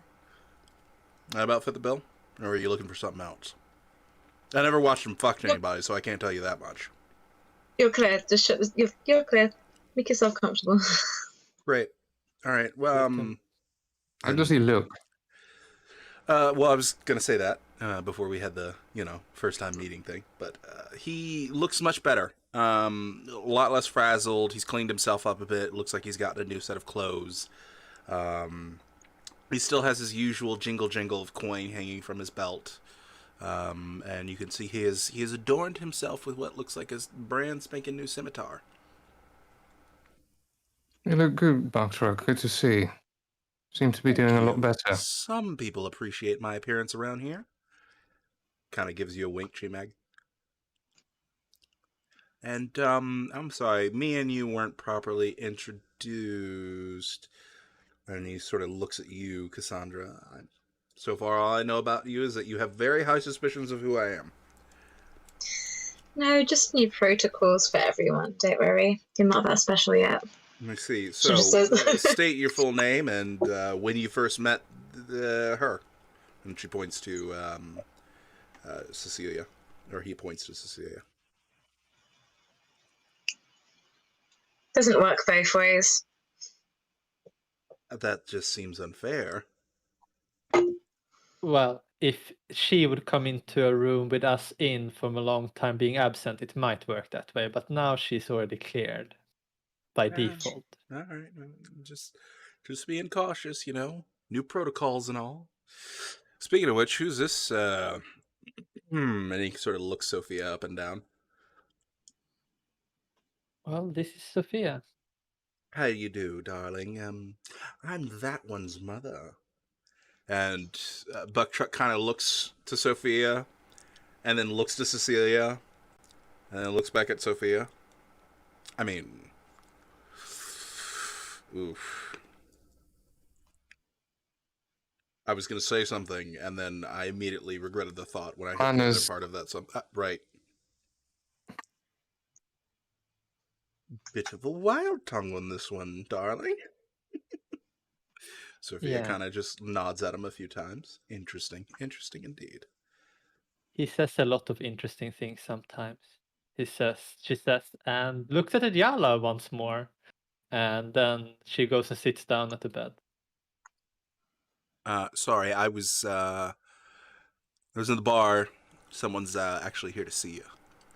Tall fellow looks, I don't know, like Russo, like one of those Russian. Rastucci? No, not Rastucci. Rastucci's a little creeper. No. This guy's like built, heavy, like Eastern European accent. He's got a bardiche. He's here to see who exactly? He is here to, well, see you, Ajala. Do we know one with a party? Oh, and he's got Canis with him. Is this Bartholomew that wears a bardiche? No, isn't it the ghoul that dealt with your? Nope. Okay. There's one. His name starts with an H, and last you heard, he likes to vogue. He likes to what? Vogue. Vogue. How come? There you go. Oh God, yeah, we should have this conversation in this room, perhaps. Yeah, he's kind of just standing downstairs. He's very pissed. He is drinking though currently. Wait. Pissed like he's gonna punch someone, or pissed like he feels as though someone's insulted him, and looks like he's kind of might punch someone. Yeah, I mean, he just gives that vibe. Right, so that's why he's looking for me. Well, invite him up anyway then. And look over to Sophia. Is it open information that you are my mother? Is that something you want to hide? Oh, darling, I would never hide my bloodline. I mean, look at you. You are amazing. She looks over you, and you are at appearance 5, yes? Yes. Yeah. So, while Bucktruck is gone, quick summary. So, but Bucktruck is not gone yet, because Bucktruck has one more thing he says. So he also looks to you, Ajala, and says, Eleanor wants to know if you can help her out with bringing a few more things from her cart. She's gotten some more clay shipments, she said, and she needs some help with that. I could probably do it, or I was about to ask, as in that would be... Yeah, sure, I'll do it. Yeah, I'll help out. Anything you guys need from me while I'm out? Yes, I want you to locate a person. Sure. Who am I locating? I'm just gonna check my notes. I don't say the wrong name. The Ivano Gocchino, the one that I talked to a lot of the slaughter dogs to check if he's there or where he's at the moment. Oh, Ivano isn't. No, he's not in the slaughter docks right now. He's. Last I saw him, he was headed towards the Citadel. All right. There's a Well- little bit of a like meeting of the captains that's going on from the battle that happened at the Black Sea or Dead Sea. Sorry. Yeah. Apparently, the prince wants all the details. So, not Ezekiel, the mortal prince. He's a bit of a combat enthusiast. He didn't send Christo for that? Well, he's along with Ivano, but Ivano was coming along as well to get a proper introduction to the prince, from what I remember. Something about, this was the first opportunity he would have to talk to, royalty. I see. Well, do you know when that meeting is done? No clue, but I can find out. All right, try to find out when it's done. That would be good. Sure. So I'll pop back in are you guys going to be here in 3 hours? Not sure. I've got to kind of wine and dine one of the guards in order to get that information, so that's why I ask. Well, you can leave if you're not here, you can leave a message at the barkeep, just. Okay. His name's Fatma, right? Yeah. All right. Should I say a particular name that I'm leaving the message for with him, or just leave it with the barkeep? You can just say that Cecilia wants to know. Cecilia wants to know this, and then give the time. Fantastic. I just wanted to, get any awkwardness in the future out of the way, so that's why I ask. All right. Well, have fun, kids. I'll tell Hakan he can make his way up here. And I turn towards my mother. I don't know if you're informed. Hakan is the sheriff of the enemy faction. Oh. Oh, well, this will be interesting. He's also a gangrel, and he was the one that the demon took form of and did the slaughtering. He's probably here because of that. Ah, I see. Interesting. Also, just to summarize, the more instant problems are the mausoleum, the demons, and then the werewolves, possibly the Bishop of Darom, which we should discuss later. Sure. The less direct things is the Bible and possibly whatever personal tasks else we might have. Yes, G-Meg and I were offered houndship, and if we managed to Very good. Yes, you two seem like you would be excellent hounds. You're very strong, very quiet, yes. G-Meg more so. I mean, Ajala, you're cute and all, but you're not a very good hound. You talk too much. Thanks. I'll just give you my honest opinion. And it's, as she says that, you would hear the heavy footsteps of a well-built individual making their way down the hallway. Emma kind of tries to sit up and then at the same time tries to look like she's not on tens, but she's clearly making sure that she can, she's ready for anything. Batu kind of looks over at you and also straightens up a little bit and sort of gives a light grimace or growl towards the door. And there's a knock at the door, a very heavy one. Celia opens the door.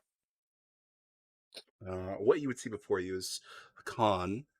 Bardiche on back, but not in his usual attire. Instead, this time, Hakan looks to be wearing this fine green with golden inlays and golden swirls silk.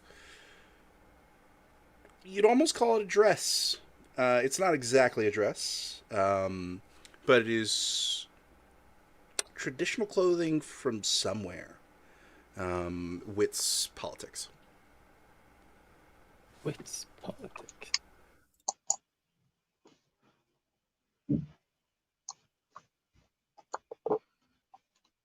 One success. Yeah, no, you unfortunately you can't place exactly where it's from. So we both look dressed up for some reason. Yes, you are both immaculately dressed. It also looks like he took the time to cleanly shave this evening. But he's already like started to grow back in a 5 o'clock shadow that looks relatively well kept. Do we actually And grow beard hair?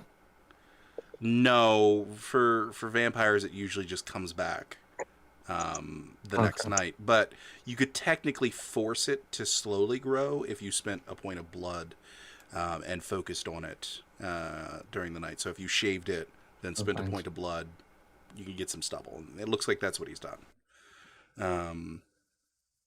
His hair is slicked back wonderfully, and despite his towering physique, he looks quite dignified in the clothing. He doesn't look drunk. Not at all, but he does look angry. I hope you're not here for a fight. I have no personal quarrel with you. And she opens the door and shows the room. Any personal quarrel with anyone in this room?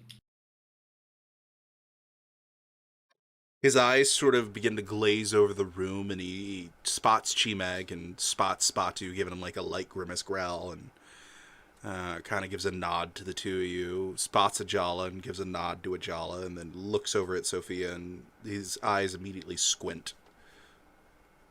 And then his eyes drift over to Cassandra, and the squint gets heavier. I do not recognize two of these individuals. Perhaps we should have conversation elsewhere. These are to be trusted with our coterie information. Very well.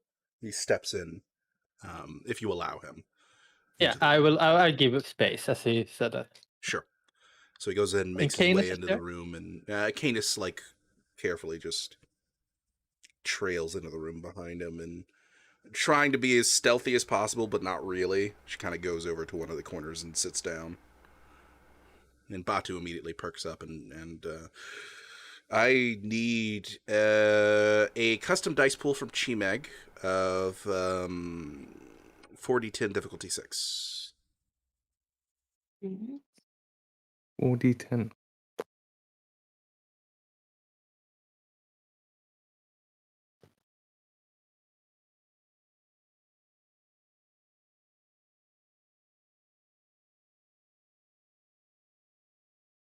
Oh, okay, interesting. All right. Chimeg, you can tell Batu wants to mingle, but does not. And I assume you close the door after everyone has made their way. And I lock it. Fantastic. So as the click of the lock rings out into the room, and you make your way back to your original space, Khan simply stands there and sort of gives a bit of a huff before saying, "So, I am told that individual takes my face and murders woman. Yes. Speak." I take out the drawing. Yeah, there is. Well, I think I will try to get in before the drawing is shown. We have some information about it that are some circumstances, some things we know. What we do know that some individual is taking your appearance and killed a human using a metal tool to make it look like it was drained by blood and bitten several times in a gruesome way. But it is not seemingly using its own teeth if it's a kindred. But we then ran into a demon. And then I look over to it. And that demon can take any form it wants, and that is our current suspect. Hakan will look at the drawing and reach out to take it within his large palm. That takes up like half the paper.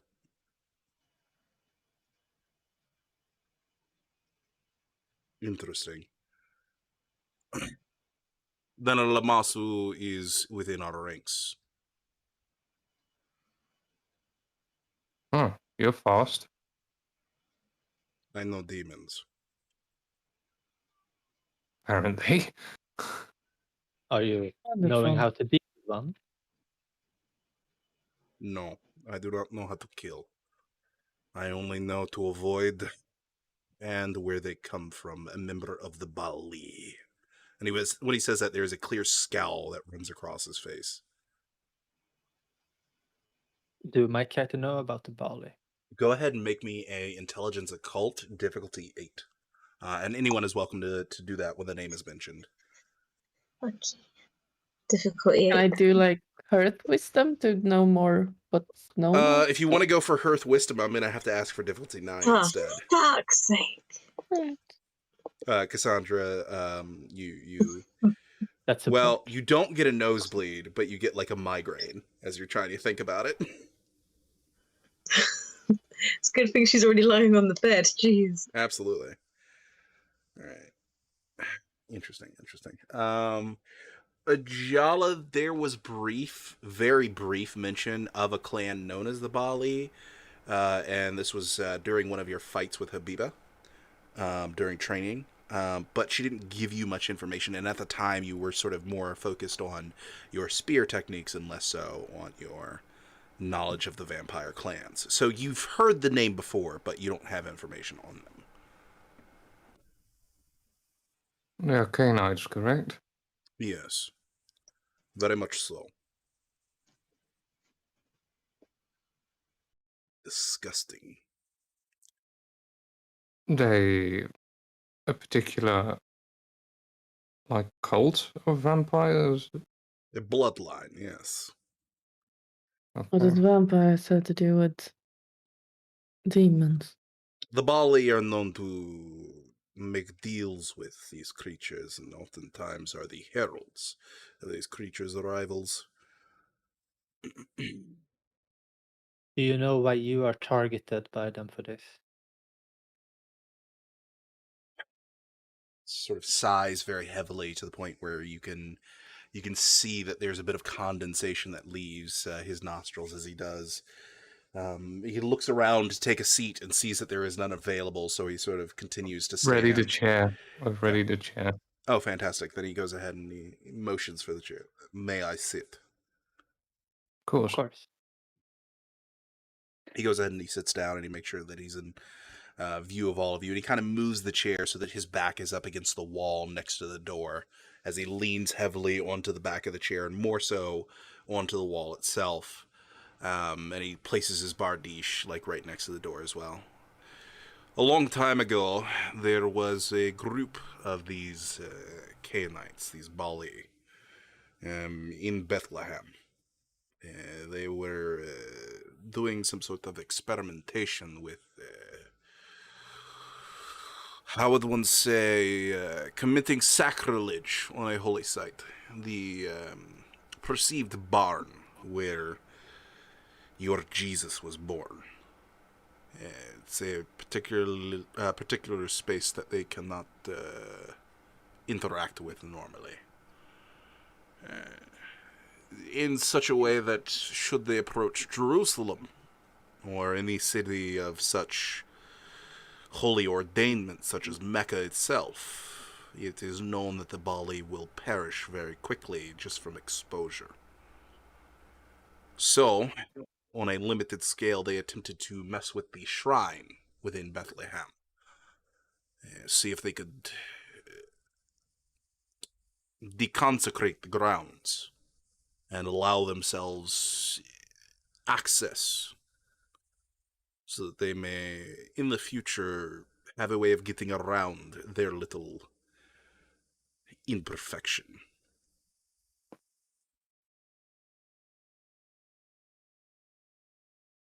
Did they succeed? No, they did not succeed. I executed 3 of them.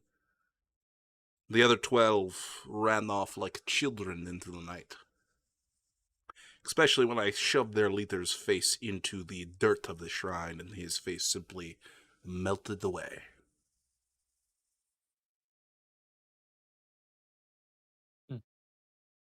So I assume this is revenge in some small, insignificant way. You're saying find these Bali might actually expel the demons. I am not entirely versed on how such connections work, only that it is possible with this bloodline. But if this is the case, if it is simply a summoner-master relationship where the demon's existence on our plane is tied to the fact that they have been summoned by a Bali, then yes, theoretically, one could assume killing the Bali responsible will deal with this individual, this demon. That sounds a lot more doable than dealing with the demons themselves. What about if we just shove the demon into the shrine? Will that do anything? I have no idea. Plus, in case you haven't noticed, demons tend to be a lot more powerful than us. But that is, from what I have gathered, dependent upon their level of worship. Level What? of worship? Do they have worshippers here? One would assume that they have worshippers of some kind if they show any sort of power, and for them to be changing forms, I would assume that they would have at least a few worshippers, perhaps the Bali that summon them themselves. Hmm. However, Dion, Bali can't be residing within the city, you say? No. It would be impossible for them to do so. They would burn at the very sight of any holy area. What about a Bali school? They, on the other hand, I have no information on as to whether or not they could freely have reign within the area. I assume that they would be able to, though, as ghouling typically doesn't bring on the curses that go along with the various different clans and bloodlines. Outside of the Nosferatu.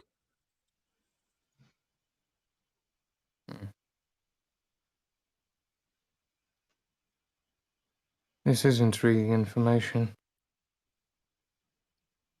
Speaking of Nosferatu, you have some little twerp that hides in alleyways across from establishment. Oh, yeah, I think I know who you speak of. I think I've seen him hanging around the Lexus every once in a blue moon.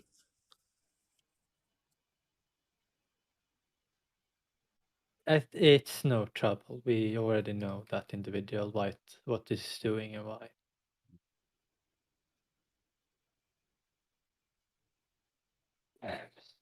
So, Well, ha- getting rid of this Bali would be nice, or if they have a ghoul in town, getting rid of them would be nicer.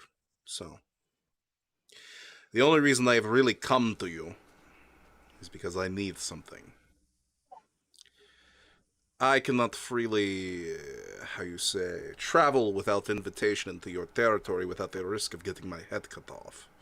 While I pity the person who attempts it, it would be much easier for an investigation to take place with someone who is familiar and accepted in the area. For this, I am willing to give the coterie, Major Boon.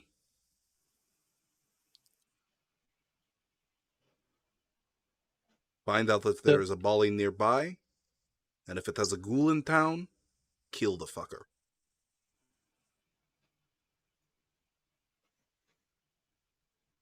Sounds very good deal to me. well, I think that the major boon for actually doing the investigations and if we find it and kill it, maybe that should be worth 2, as you also remove the problem for you. We don't only find it. If you find the Bali and kill it, then to the person who personally slays the son of a bitch, I will give a life boon. Deal. And she looks to the rest, at least from my point, but all has to agree, I guess. Yeah. Yeah. I Yes. agree. Do you have any further information on the ballet about how they would operate or things that would be useful in identifying them from a general crowd? Unfortunately, the information I have is dated.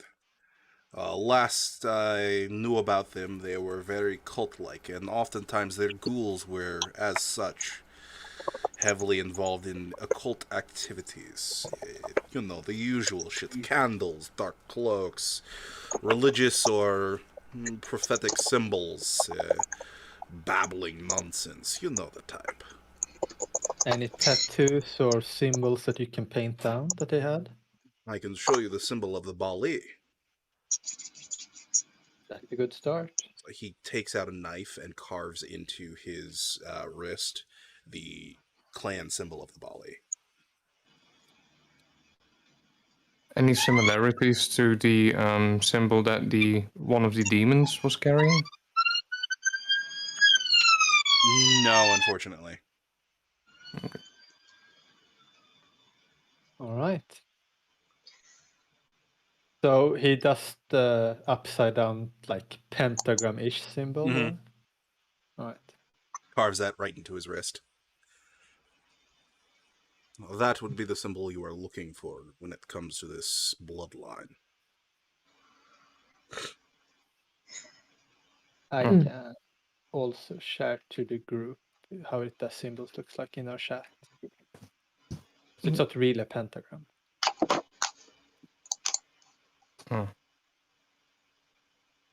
I was about to say, looks a lot like our marking. Yeah. There might be a reason why the pentagram at some point become an evil symbol. Mm-hmm. But The it's Bali outside. are one of the reasons. But yeah, as you can see, that the circle is in the middle and not really on the outer surface. It's basically just the star Mm-hmm. that is upside down. An upside down star with a dark circle in the middle. I think the dark. Oh, never mind. Apart from candles, is there anything that you know that is commonly used when they attempt to summon demons? The usual Tremere shit. Sorry, I'm not very versed in this. I do not, dabble in rituals and the cult.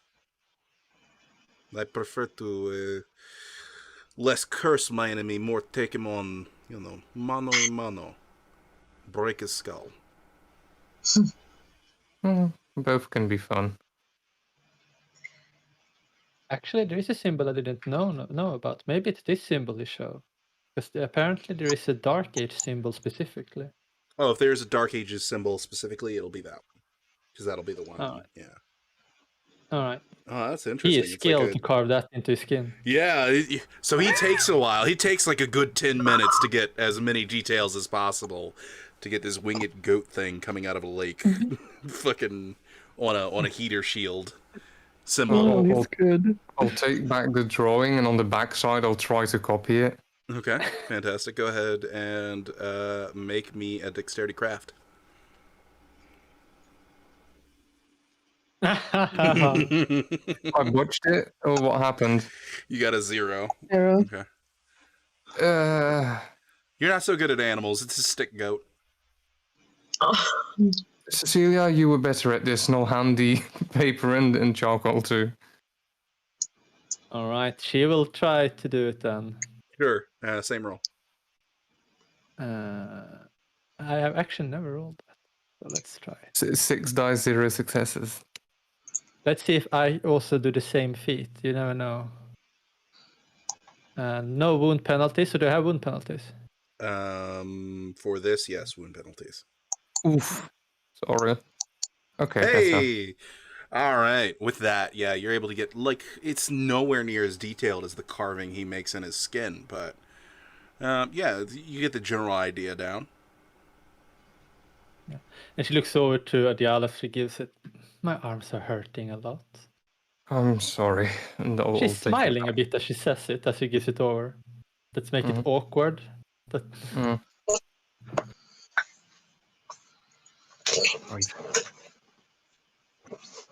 Well, I have done my civic duty and come to speak with you, so unfortunately I think I must return to my activities that I was so rudely interrupted in, and he looks over at Canis when he says that.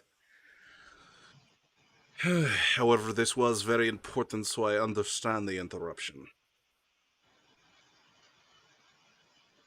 Thank you for seeing us. Gabriel wants to know when he can have religious talks with you again, Cecilia. Sophia kind of tracks over her eyes over to you, Cecilia, and gives you a quizzitive look, but doesn't say anything. Same. In a day or two, I need some thinking to do. Very well. Has never mind. I will ask him that to myself. No, please go ahead. I'm an open book. Has there been any talks about how I appeared in the city? The fact that you were wearing Habiba's robes? Sure, absolutely. And there were similar talks when Habiba was dragged before the Muslim Council. Sorry, what now? She was recently. Yes.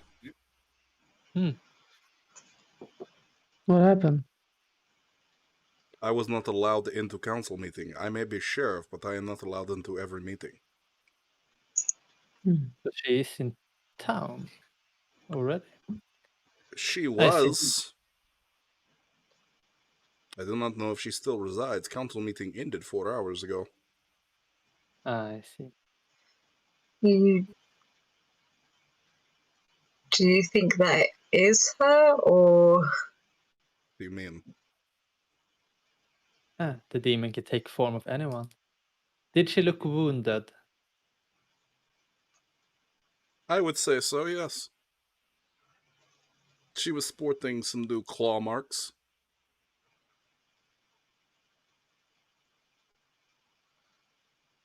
Well, the demon shouldn't be able to know that already, so that seems to be the right Okay, one. then. Also, she was very naked. I think you took her only pair of clothes. Well, my clothes were destroyed in the scuffle. So What's fair is fair. You took her clothes after you got your clothes destroyed. I mean, not much to say about it.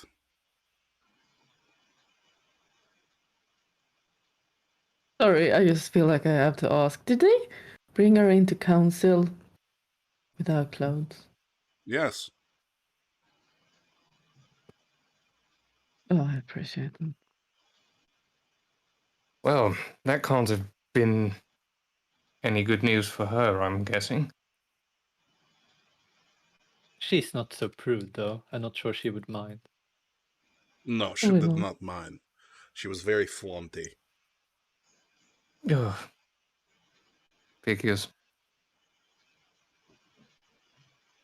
Well, tell Gabriel I would like to speak to him tomorrow. That would be perfect. Okay. Instead. From what I know, he says good meeting place is either Alexis's place or he could come here. Well, if he dares to move into these parts, he could come by tomorrow. Gabriel has no fear of any of the individuals within the Christian faction. Right, early tomorrow You night should. then. Very well. If you'll excuse me. I gave him a slight nod, like showing him respect. He begins to stand up, and you hear like this heavy creak as the chair that he was sitting on was clearly struggling to keep his weight. And there's a bit of a release of the wood of the floor as it bends back up into its proper position. Because judging by Hakan's physique, he probably weighs a good 450, 475. Yeah. Well, if you don't mind. And he goes ahead and grabs his bardiche and goes to open the door and notices that it's locked and is just like, I apologize. He goes forward and she goes forward and unlocks it and opens it. With that, he gives you a nod, Cecilia, before he makes his way out of the room. And Canis kind of looks between you, Cecilia, and the door, and then stays where she is. Yeah, I close the door and lock. And then I look at Canis, locks eye with her, and say in dog speech, I guess, do you want to stay and speak about something? That's what you guys hear. Well, I should mention that your project is almost complete, and the creator has decided that I shall not transport it, that he will transport it, so expect it within the next night or so. That's good. I'm wondering, do you know anything about the dig site that the Boniface is doing? Woof, woof, woof, woof, woof, woof. It is an old crypt that I believe vaguely has something to do with the cup. I'm not entirely sure. I haven't really paid attention to it. Do you know how far he has come in digging it up? It's at the entrance. He can't open the door? Well, opening the door isn't the problem. It's the mountain of rubble on the other side of the door. I see. Do you know how he found the information about the crypt, more specifically? Some tome he's been keeping with him constantly. A journal of some kind. I guess he took it with him when he left town. As I know. How about the werewolves? Are they increasing their movement around, or are they keeping away now? Or are they disturbing you more? The territory has been kept safe from their incursions as of recent. The sisters are lower in number than they once were when they entered the city, so they are licking their proverbial and physical wounds, and I have not had any altercations physically or verbally with the Silver Fangs. Yeah, the Silverfangs are said that they won't act in our territory. Do you know if the Silverfangs have any enemies among the werewolves? Straight away, the sisters are immediate. Not perhaps enemies, but disagreeable party. Do you think they want And them dead? I don't think they would particularly care either way, if you catch my drift. I understand. How many sisters are still alive? 3. And there were how many in the beginning? 8. Have you killed A 4 of few. them? And No, not 4, only 2. who killed the other 2? Well, I Well, know that you 3 more are dead, killed but 1. yeah. I'm not entirely sure who killed the others. It happened in the Jewish Quarter. All right. Do you know anything about the demons lurking around? He gives you this confused look. Yeah, they are demons taking the forms of kindred. The one that took form of Hakon was a demon, most likely.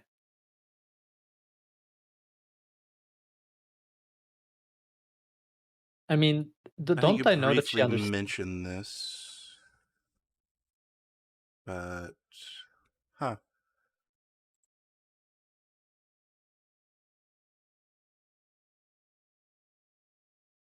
I then turn to the group and I share everything that was just said. Does anyone else have a question for Canis? Oh, not really a question, but I do think who we should hunt when we hunt for werewolves.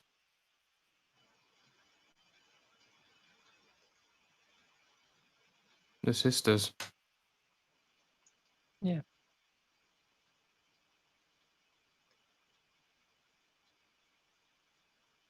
I guess that's a no then. Oh, To turn. Sir? Cassandra just asked if she knows anywhere or anyone that she can get the herbs and stuff from that isn't that isn't Mara, basically. Well, I looked at Canis. Canis understands when we speak normally to her, right? Or doesn't When she? you speak to her with this ability, yeah, it sounds normal to you. Yeah, but I mean, does Canis in her wolf form don't understand human speech? She understands human speech. Yeah. All right. Then she turns to Canis and says, "Do you know that? Where to get these ingredients? The Tina herbs and the black rose." The Black Rose. I mean, I'd get you one of those. Herbs from Athena, though. Um,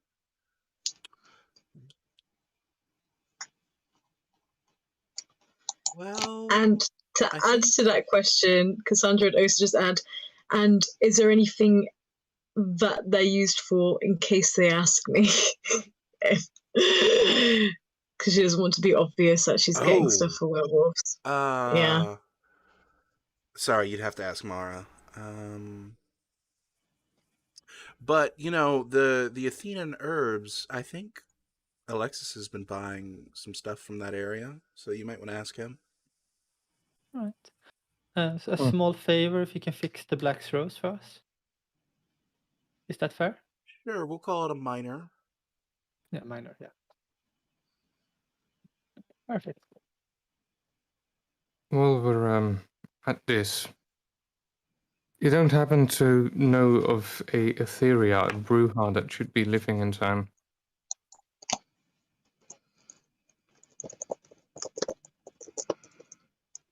Yuri. I look.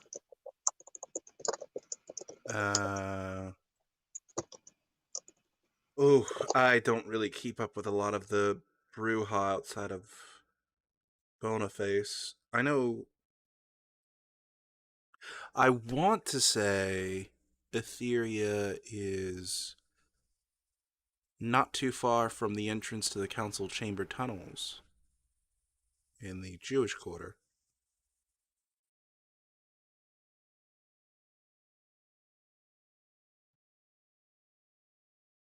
I share that.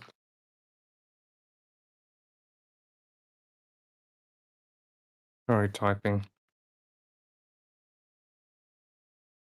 And I know that there's another Bruja named Azif, but I do not know where this individual stays.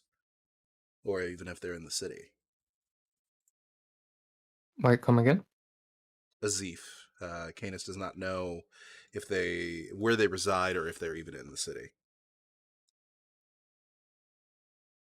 Okay. Thank you, Canis.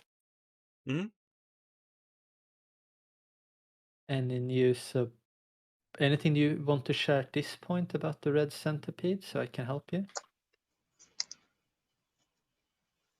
Not in this room. Soon. She not. Very soon. Right. She does not translate that, but she says, well, she instead just translates what the answer was for basically Adiala at that point. And, well, do you want to be let out or do you want to stay here while we discuss about the crypt? I mean, I'm bored enough. Will Canis accept squitches and pets? Oh, yes. Yes! Cassandra's Your gonna... migraine has passed, by the way, Cassandra. Yes. Thank you. So Canis cures migraines, but being a little fluffball, hell yeah. All right. So that we have some things read out, and now we have one more major thing. Well, about the demons, we know more. Well, that's certainly an interesting conversation. I never expected the Muslim sheriff to be so fascinating. Yeah, I really wish that we weren't in this war because I would want to get to know him better, but he seems like someone that would be killed just for the point of it because he's so high up there. Mm. No, he seemed really sweet. Yeah. Hmm. He's probably terrifying if you meet him in a fight, but he has a Yeah, lot I of don't think I He would. looks tact. like it. I mean, It that is was sweet. fascinating. I think perhaps with a bit of yes, maybe with a few augmentations and a few individuals, Ajala, we could get you to that size. Pardon? Interesting. Yeah, we could. Uh, I mean, several hours it would take to grow those muscles, but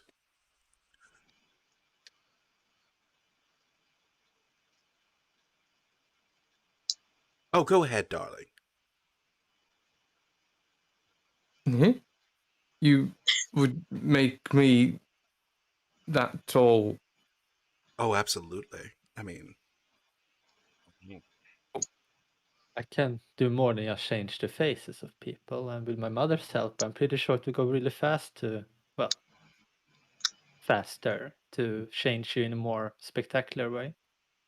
Have you done a make lot of people muscle taller? definition? Oh, Yeah, of course we can make people taller. Please. What would the That's point half the kind of... problem people who are image self-conscious have is, oh, I'm not tall enough. Oh. Why would you make me taller? As in, that would make me stand out even more, I correct? mean, you should stand out. I'm just saying. Especially if you're going to be a hound in the future. I mean, just think. If we could get you a good reputation as a hound, perhaps even one day a future sheriff.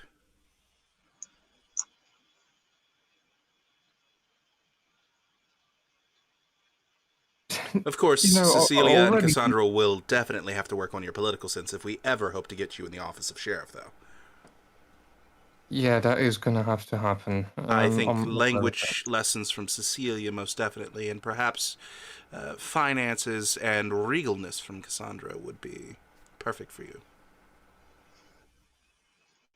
I actually thought that you are French, so he now can speak with us. That's how he knows it. Interesting. Besides just ending up taller, does... Well, more muscle Then- mass, of course. We have to... Yes.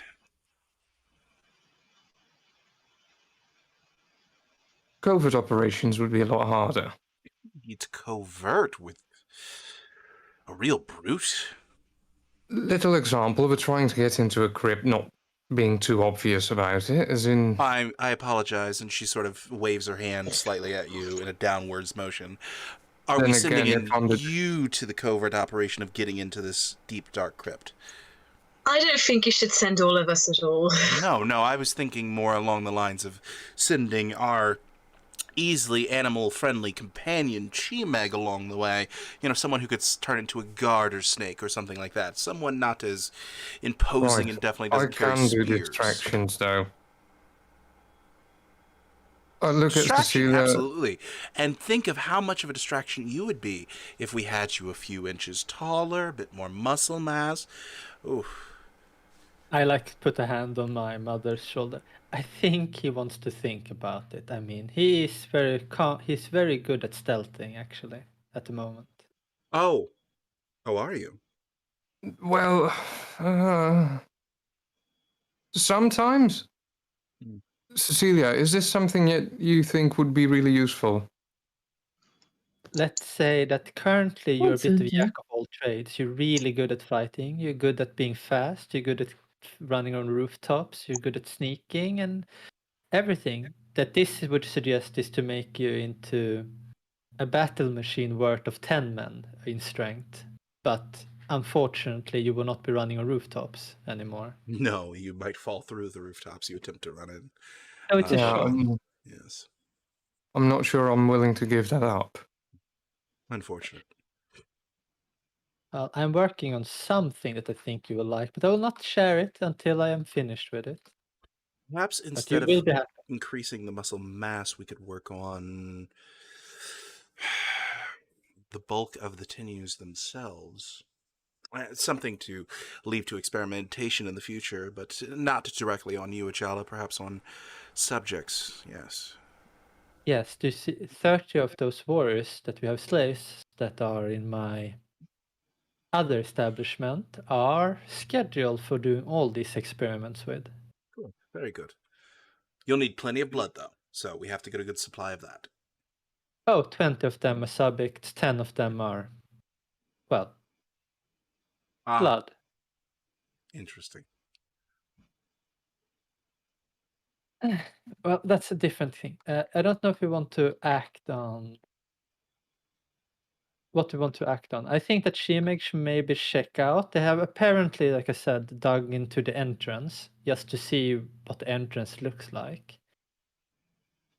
Due to Well- the rubble, a small creature might be able to get in there.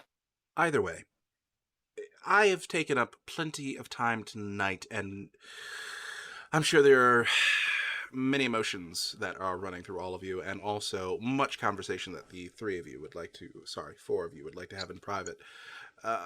So perhaps I shall go ahead and take my leave for the evening. Go ahead and return to the Citadel and, get myself prepared for the morning. While you four lovely individuals take your time in discussing your next moves, getting out some of the emotions, so on and so forth. And we can perhaps sit down for brunch. Not real brunch, but, theoretical Canite brunch. Another day? Of Sounds course. delightful. I give her a hug. Oh, Oh, I'm she so glad gladly you're back. returns it. Ajala, come. Oh, And one hug for you. Chimek, yeah? Yeah, what? A little hug for you, yes. And Cassandra, Um, darling. Oh, come here. So, And she quickly makes her way over to you and gives you a hug. We have a lot to catch up on. Either way, she sort of gives you a little clap on the cheek. I will be retiring for the evening. You kids have fun. Don't get into too much trouble. And keep your day activities, on the down low, but still, you know, do your day activities. I mean, lavish in it. I am so jealous. And she makes her way towards the door. Does someone want to get the lock for me? I will unlock the door.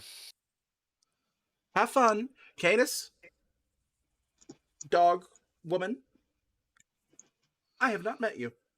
And I think perhaps we should go for a walk. Canis kind of immediately looks towards the rest of you like, what the fuck?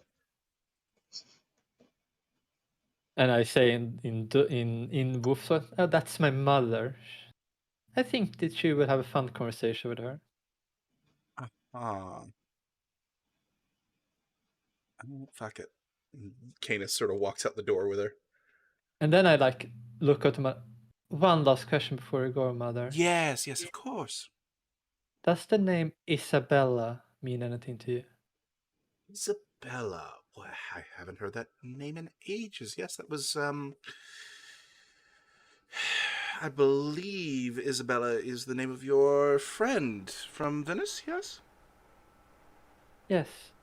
Hmm. Do you know where she is? Well, still in Venice, I imagine. Her family was, in particular, a very wealthy group of merchants, and I believe her grandfather, and then her father were members of the Merchants Council, essentially. Although they never particularly got to that particular station that they wanted to, they tried for several years. But I believe they're still in business, and I believe she's taken over the business, if memory serves me correctly. I haven't done a lot of checking up on that side of the world in the last 3 years, so. What's her name? And what city does she live in at the moment? If she's Venetia, I guess. She is in the Venetia. main capital city of Venetia. Her entire name is, and yes, those of you who play Warhammer Fantasy will recognize the name, Isabella von Karstein. She's not one of ours, right? Not to my knowledge, no. Right. Thank you. Hello. She makes her way down the hallway.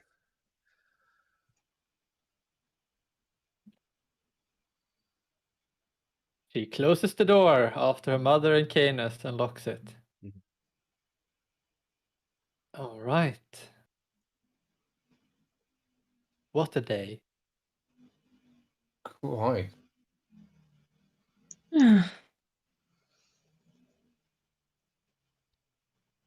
All right. Yeah, what do we do? We have so much all the time.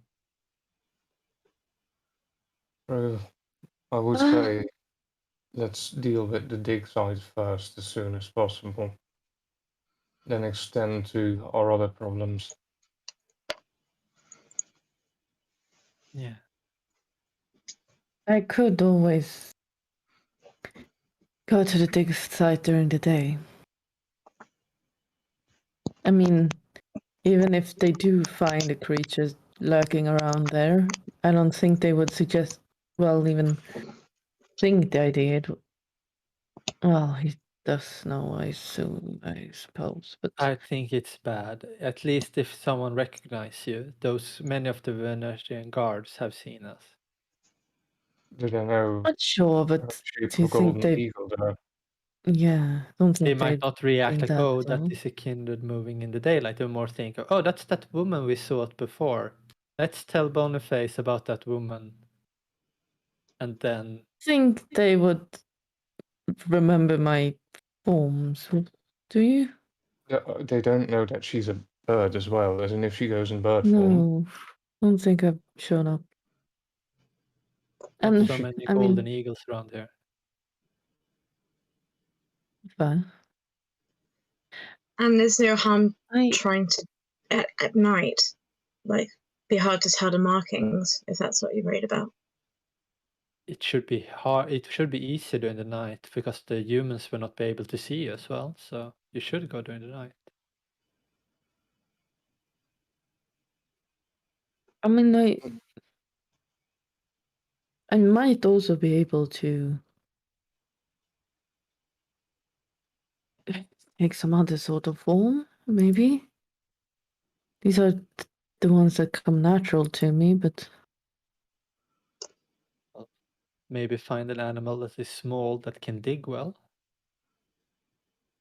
Some rodent, maybe. try. Yeah. Like a I do like the idea of Chimeg scouting ahead, and we can always decide if more of us need to go in there after. But if we need to be in there, then I could indeed be a distraction to the guards by actually going for that duel. These get their Yeah. attention on me for a while. I But think that should be a last resort. yeah. If we find that we can get in somehow, but we need a distraction, I think that would be a good idea. But like I said, it is not our first step.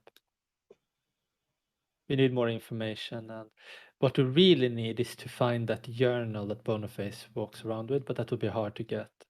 If he's keeping that on him at all times, it's going to be a hard one. If you are very lucky, he left it in the camp, but I doubt it.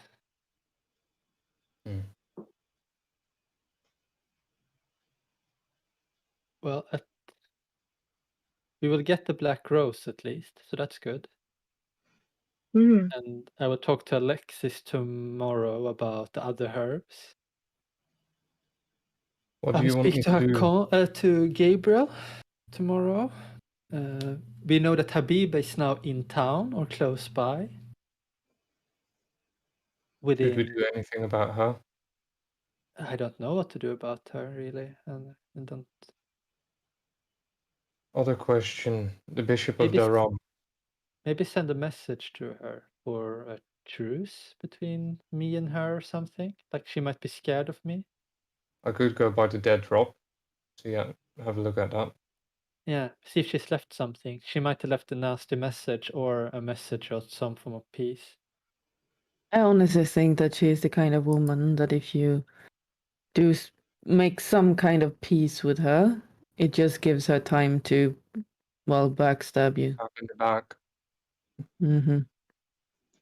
Also, it's probably correct. If you have a letter that you want me to send her, I could place it in one of the dead drops, see if she picks it up. We could also make a plan of getting rid of her now that she's weakened, if she's still nearby. We'd have to find her though.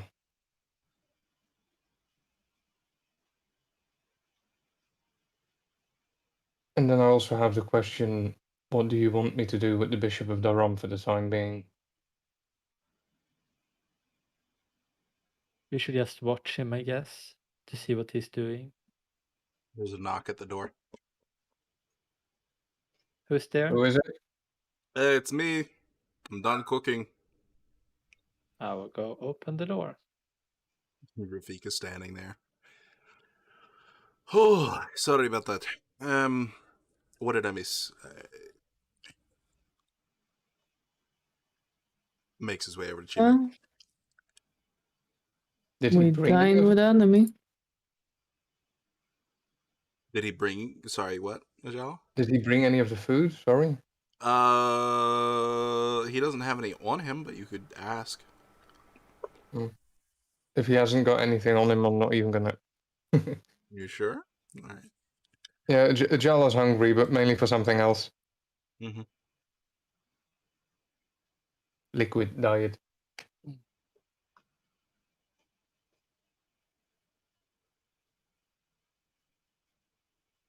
Hmm. Oh boy, I must have missed a lot. You guys look like you're processing a lot of info. There we are. Cecilia, I'm gonna say you are taking backtrack from this point forward. That's what you wish, right?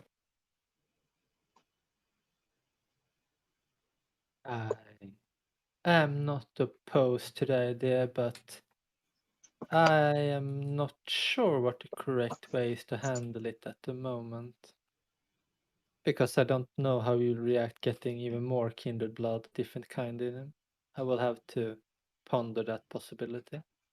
It should be a month before he needs more. Well, he maybe want it in a week, but we can wait. He's currently under a single binding of me. So we could If wait the it out last and bonding had dropped, it might not even have taken one on you yet, depending on how up to date Serafina was on his bounding.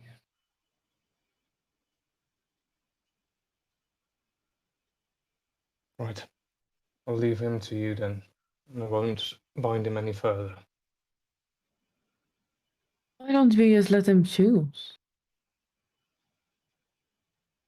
Why would we let him choose? Why not?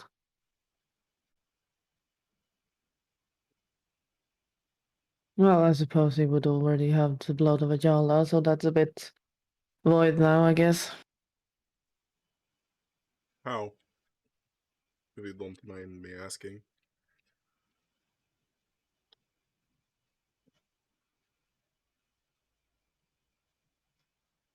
Well, the blood. You Changes. kind of look to Cecilia. And she like gives us. I mean, she does.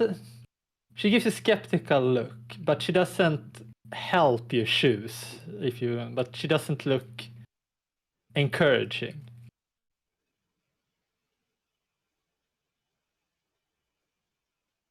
Oh, we'll discuss it later. Okay. I'm more than willing to continue this bond with Backtrack, but it's up to Cecilia at this point. But this is a very unimportant discussion for now. Let's take this discussion about backtrack in a week. Exactly. Meanwhile, I would like to see Kat, if she's in the house, if you don't mind. Sure. Didn't you see her? Yeah, but now that I have some more information, I might have a task for her. Yeah, ask her if she's ever seen that symbol. And she shows the picture. Yes, If she's I'll bring ever that seen with. this is in a dark corner or anything. I'll bring the drawing with me. Yeah. I'll be back in a few minutes. And I also wish to do a couple of things before the night's out. Speak to Father Estuzi and my Gaul. You said that you wanted to acquire the herbs from Alexis tomorrow, right? Is there anything else that I can do? How many hours are left on the day, by the way? On the night? You've got maybe about 4.5. Oh, Ooh, that's I plenty. can actually acquire those tonight then, if so I could go do that. I want to copy that image first, 2 seconds, and she will copy the image that Adiala is taking with him.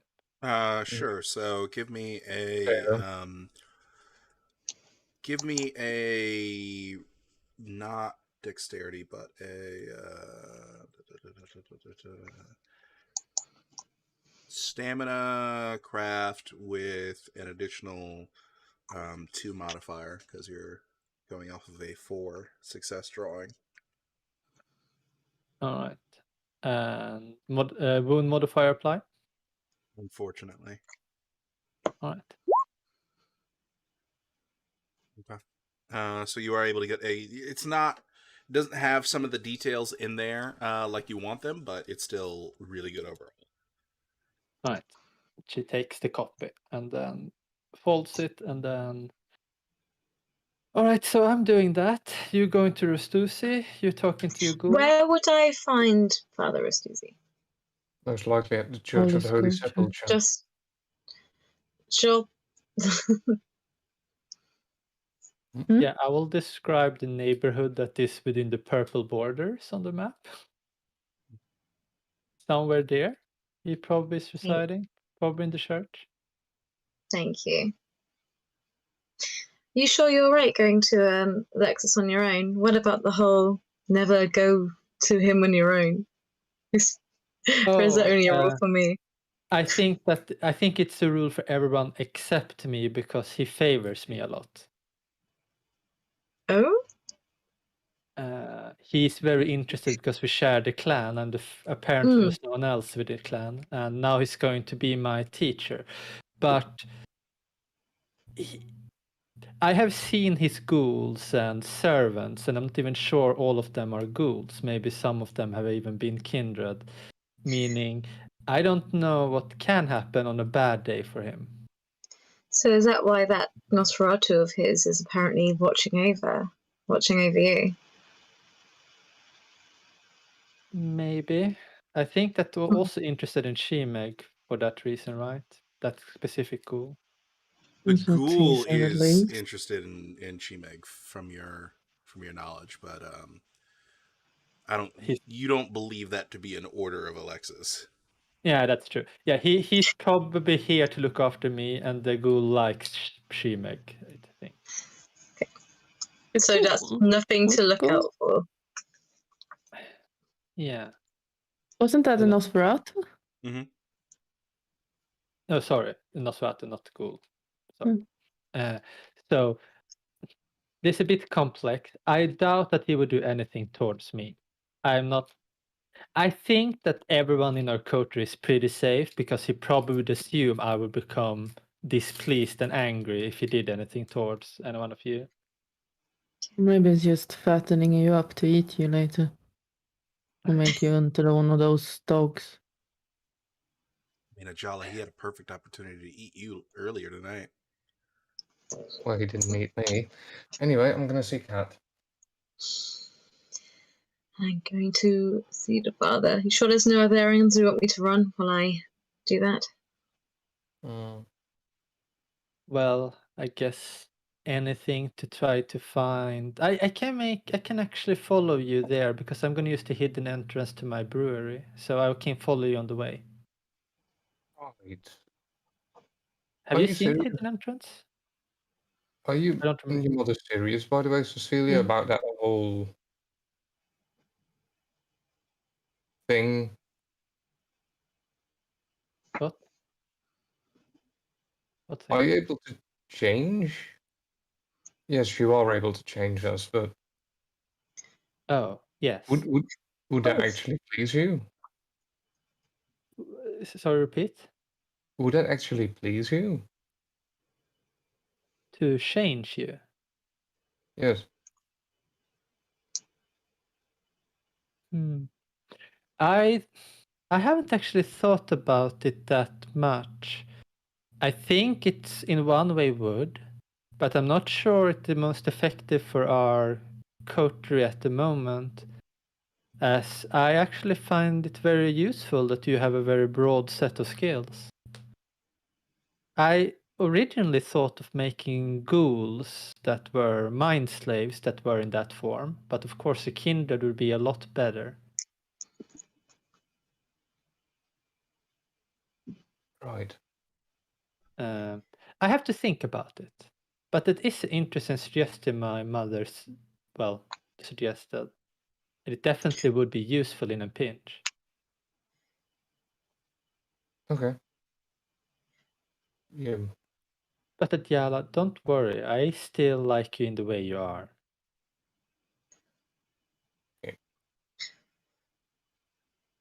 At that point, Jala's like awkwardly leaving the room.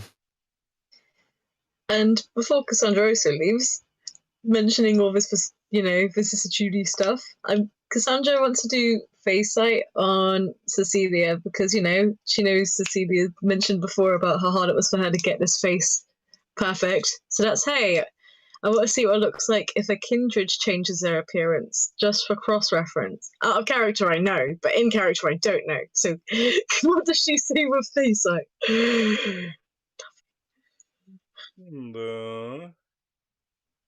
Should be nothing. Yeah, Should be I'm nothing. just double checking. Yeah.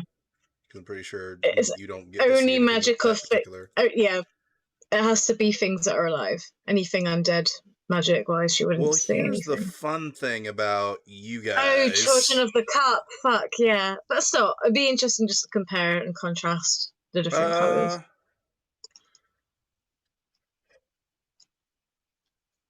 For the undead, including from.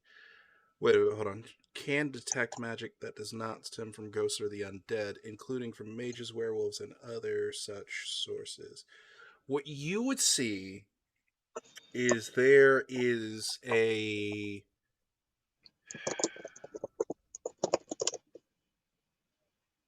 sort of unnatural,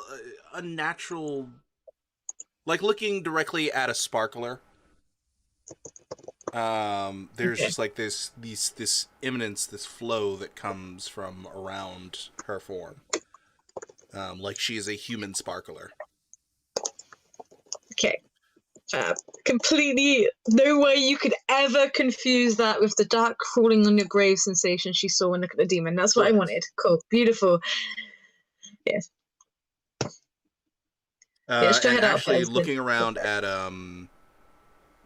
Chimeg and Ajala, you would see the same thing because they have also been altered. Oh, okay. Let's see it. I'm not just on coterie. Cool, beautiful. Oh, and right. again, she do one last check of her room for anything before she does leave. Still unfortunately empty. My bad. Fuck my BFF, man. I want to meet them again so bad. Well, I will follow you there. The hidden entrance is on the way. And Chimeg, will you fly over and check the crypt area?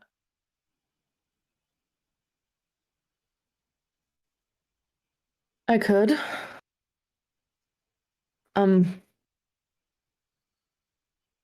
Sure.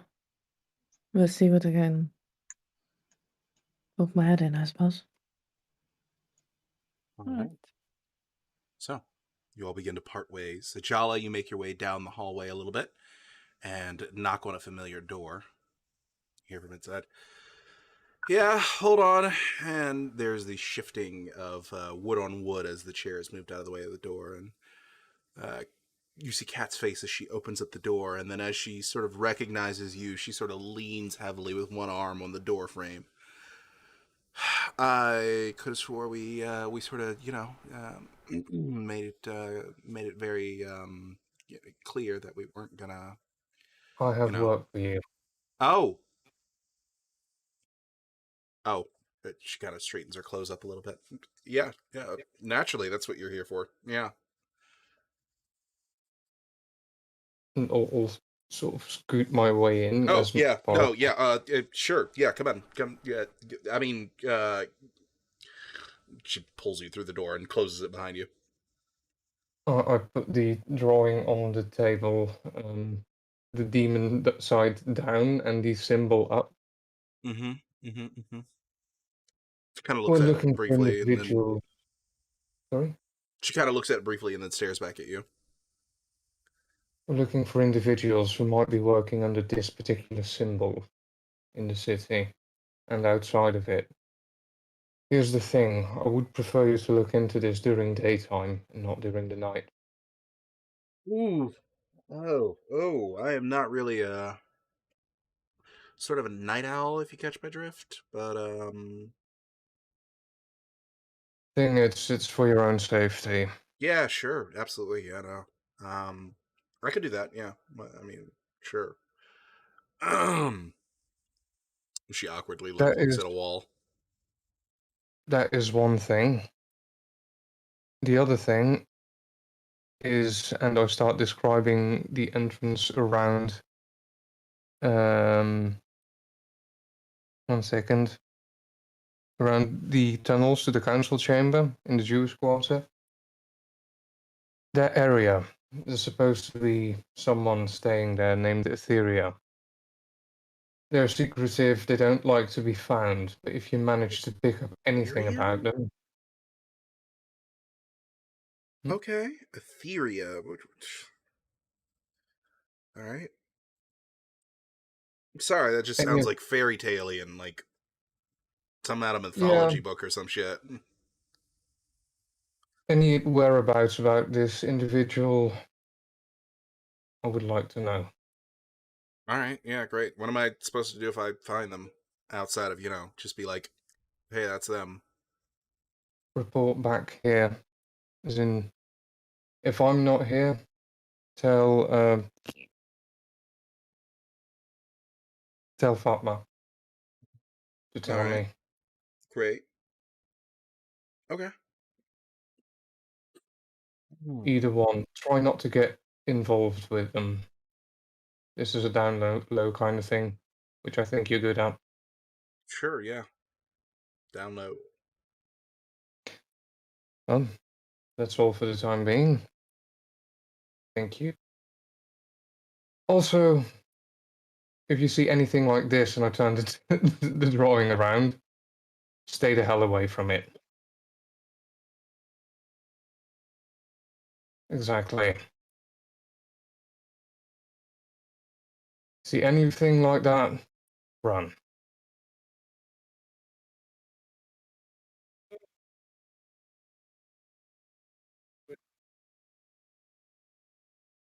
Mm-hmm.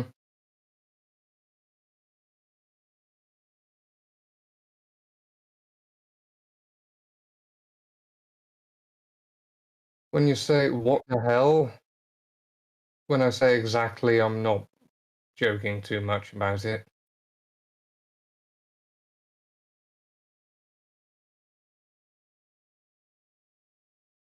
You don't want to tangle with this.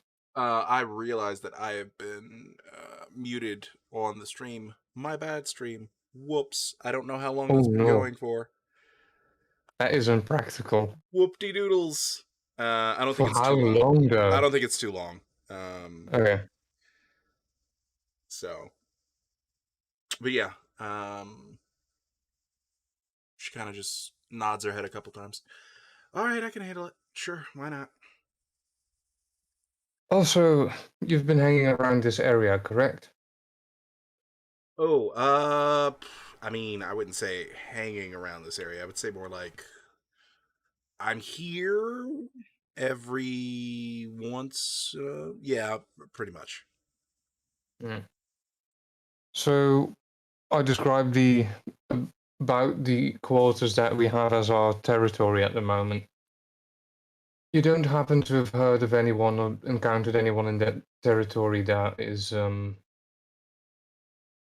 basically someone who would deserve to get a bit of smacking around by any chance that you Yeah, but why the figure. latrine across the street? Sorry, the what?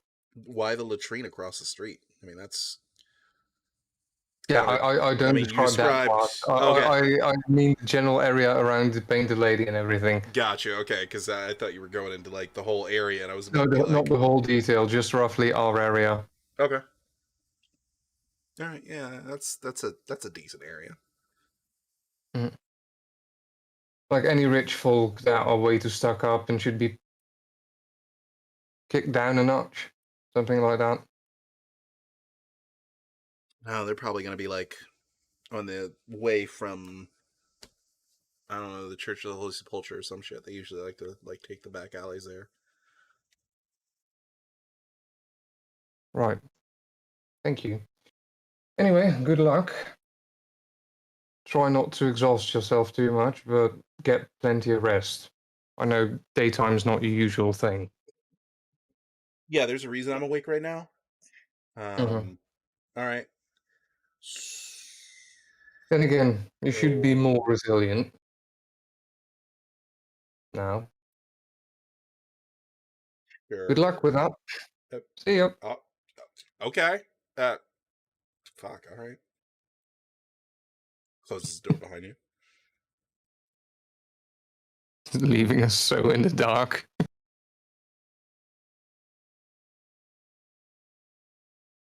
All right. So, Cecilia and Cassandra sitting in a tree. The two of you make your way out of the Painted Lady and begin making your way down the streets towards the Holy Sepulchre. Is there any conversation you guys would like to have before Cecilia splits off to go into her hidden entrance? We should probably do this. If you follow me, and I start walking a bit northwest first, Mm-hmm. I think that we should try to clear our area, and I can show you one of my powers. What do you have in mind? Well, you see that there is a lot of rats around in Jerusalem. And rats can recognize symbols, possibly. So I will see if anyone has seen this symbol.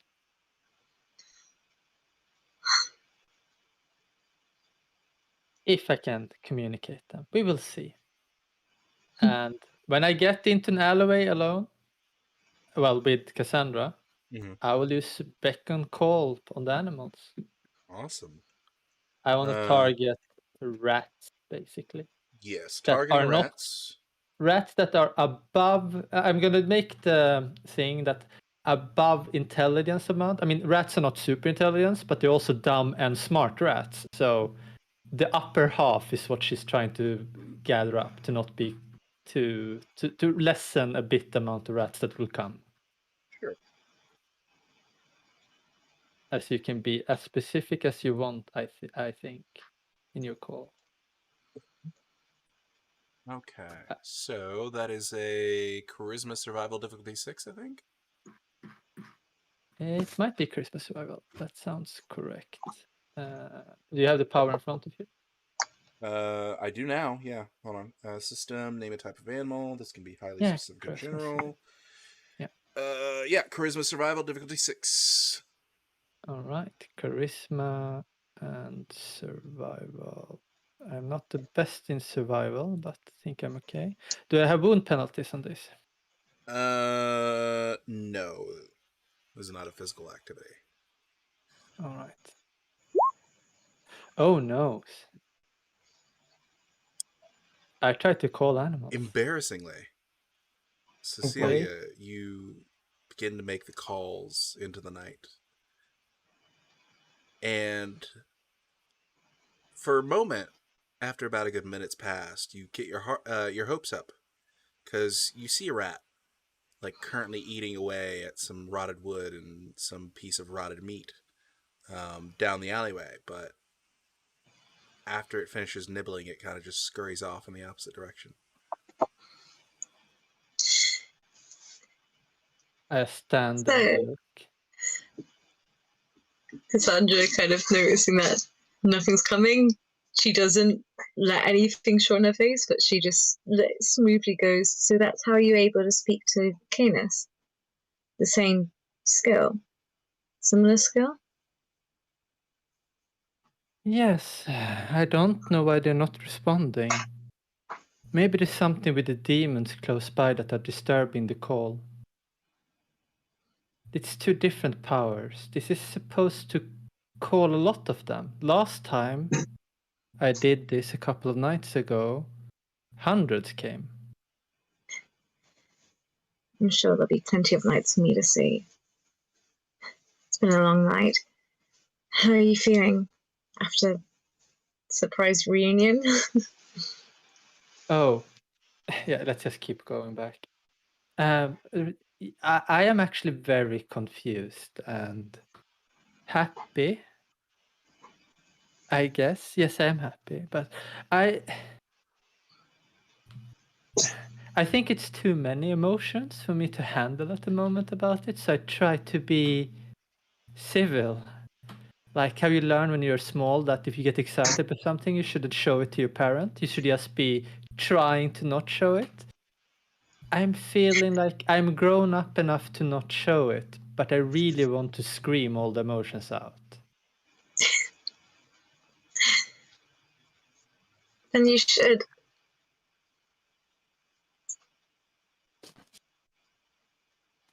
Maybe. You're not in an etiquette class, and they're not bound by the same conventions as before. Yes, but it's. What? I mean, a mother is very important, and I thought I had lost her. And it should be treated with extreme respect, as a mother is the one who creates life, the most sacred thing that exists. I shouldn't just scream it out. I should just be content and maybe celebrate in some way.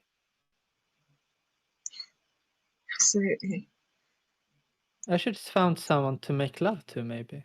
That is probably a good celebration. She doesn't hide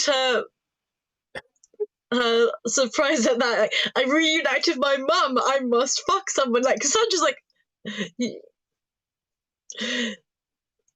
she just stares at her for a moment. Like, I'm not thinking of like. That's how you want to celebrate. That's how you want to celebrate. I could also celebrate by starting the experiments that I did before, testing the pain threshold of my new slaves. Could also be good. Well, I'm getting ahead of myself. I should probably just do the things I should do and celebrate when we don't have 4 burning tasks in front of us.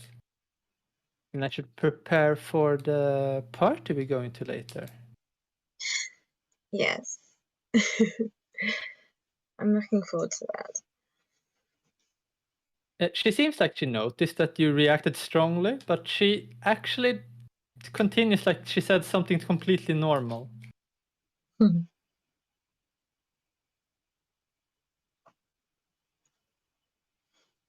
glad you both found each other again.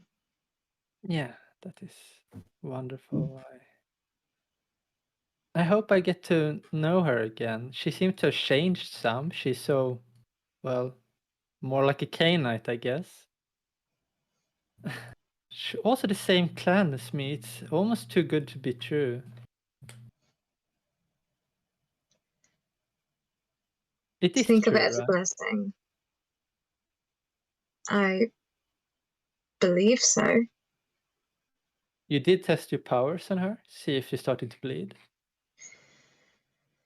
I have it on pretty much always, apart from with our coterie. I don't really have it on often with us. Only because I find, at least when I was traveling on my own, just pretty much at some point with a group of 3-4 people, everyone's lying to someone at some point, so you're always gonna have a bloody nose. It's annoying. But for everyone else, I keep it on. So it's just when I focus on people, so it's kind of almost have to think harder to turn it off. I understand. How Yeah. about you? How are you feeling in this night?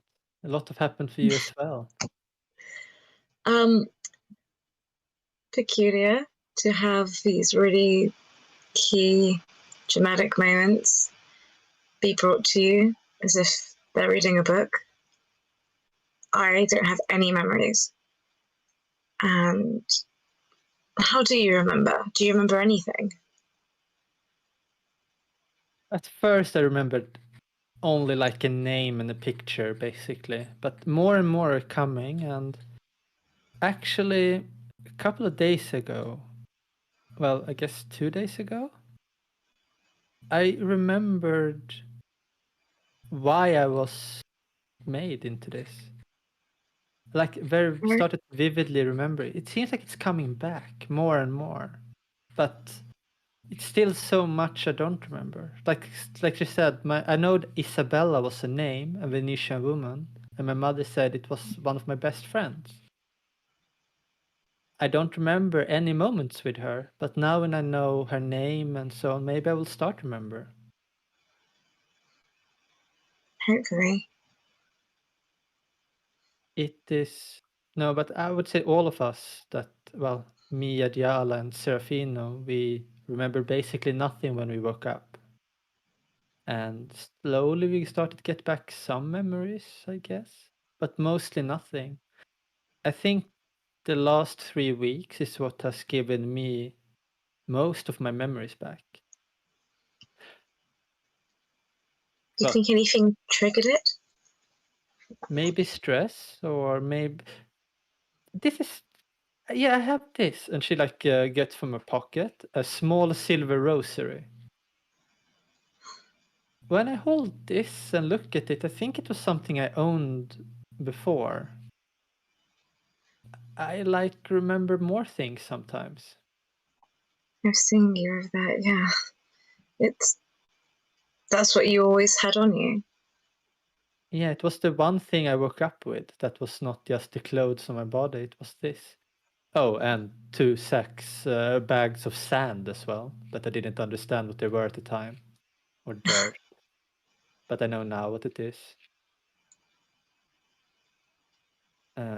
But yeah, this rose, I would guess I had this when I was small, a child. And Bartholomew gave me this as well that I don't know anything about. And I gonna double check, I think it's a coin. Yes, a rectangular coin.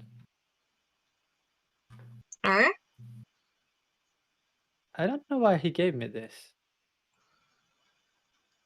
But this might be Welcome to the group gift, or did he insinuate it was to do with your past? I don't know. It was... I think it might be magical somehow. But I don't know yet what it does. It hasn't done anything for me.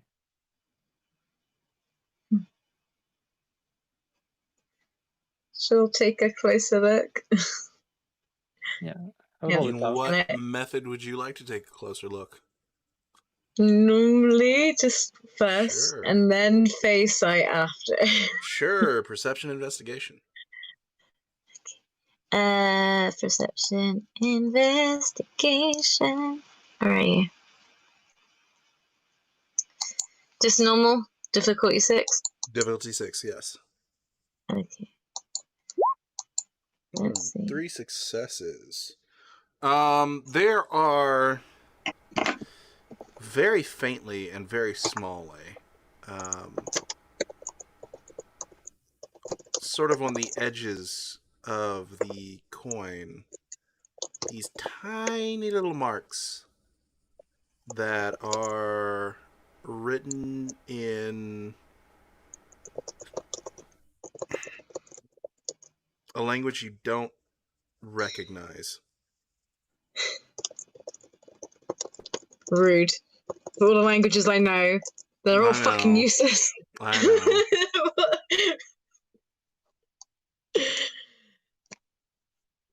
Can you read what language this is? I checked the language. I don't think I have inspected and seen that they were written in. I thought it was just carving. So I will look on it. Do I recognize the language? You do not, unfortunately. No, I do not.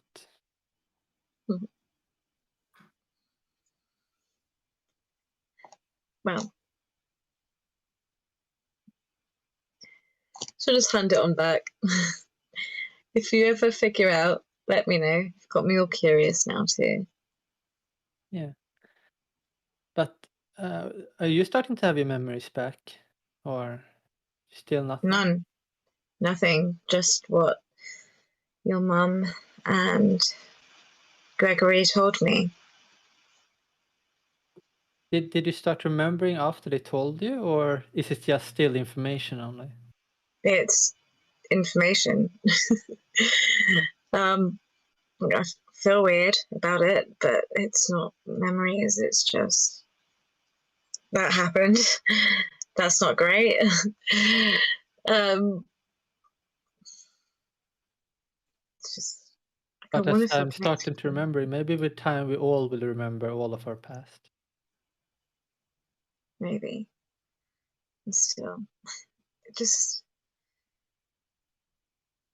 when I woke, it's like, okay, don't know what the hell's going on, but new start, fresh start, right? And whatever happened before, don't know, but I can make my own way. I can choose things, choose who I want to be without any kind of ties or shackles, right? Freeing in a weird way, just travel, pick up fun as you go. But now, I don't know. I kind of feel gross learning half the stuff. Yeah. Well, I guess you have no clue why you and the other one is also named Tiano in part. Yeah, If they do they have anything? I guess it's just a name, but I mean it's not your last name, so probably has no correlation. But it is surprising that the person who made me is known as Tiano, and you also is named Tiano in one of your names. oh wait, what? Yeah, I think that's just a coincidence, but your mum did mention a Theano who helped with my situation. Yeah. Oh well. But I take a look behind me. Am I stalked by this K-Knight Nosferatu? As I'm actively looking for him. Perception awareness, difficulty 6. Oh. Do I have wound penalties? I'll be nice and say no. Yay. 1 success. You don't see him back there. Okay.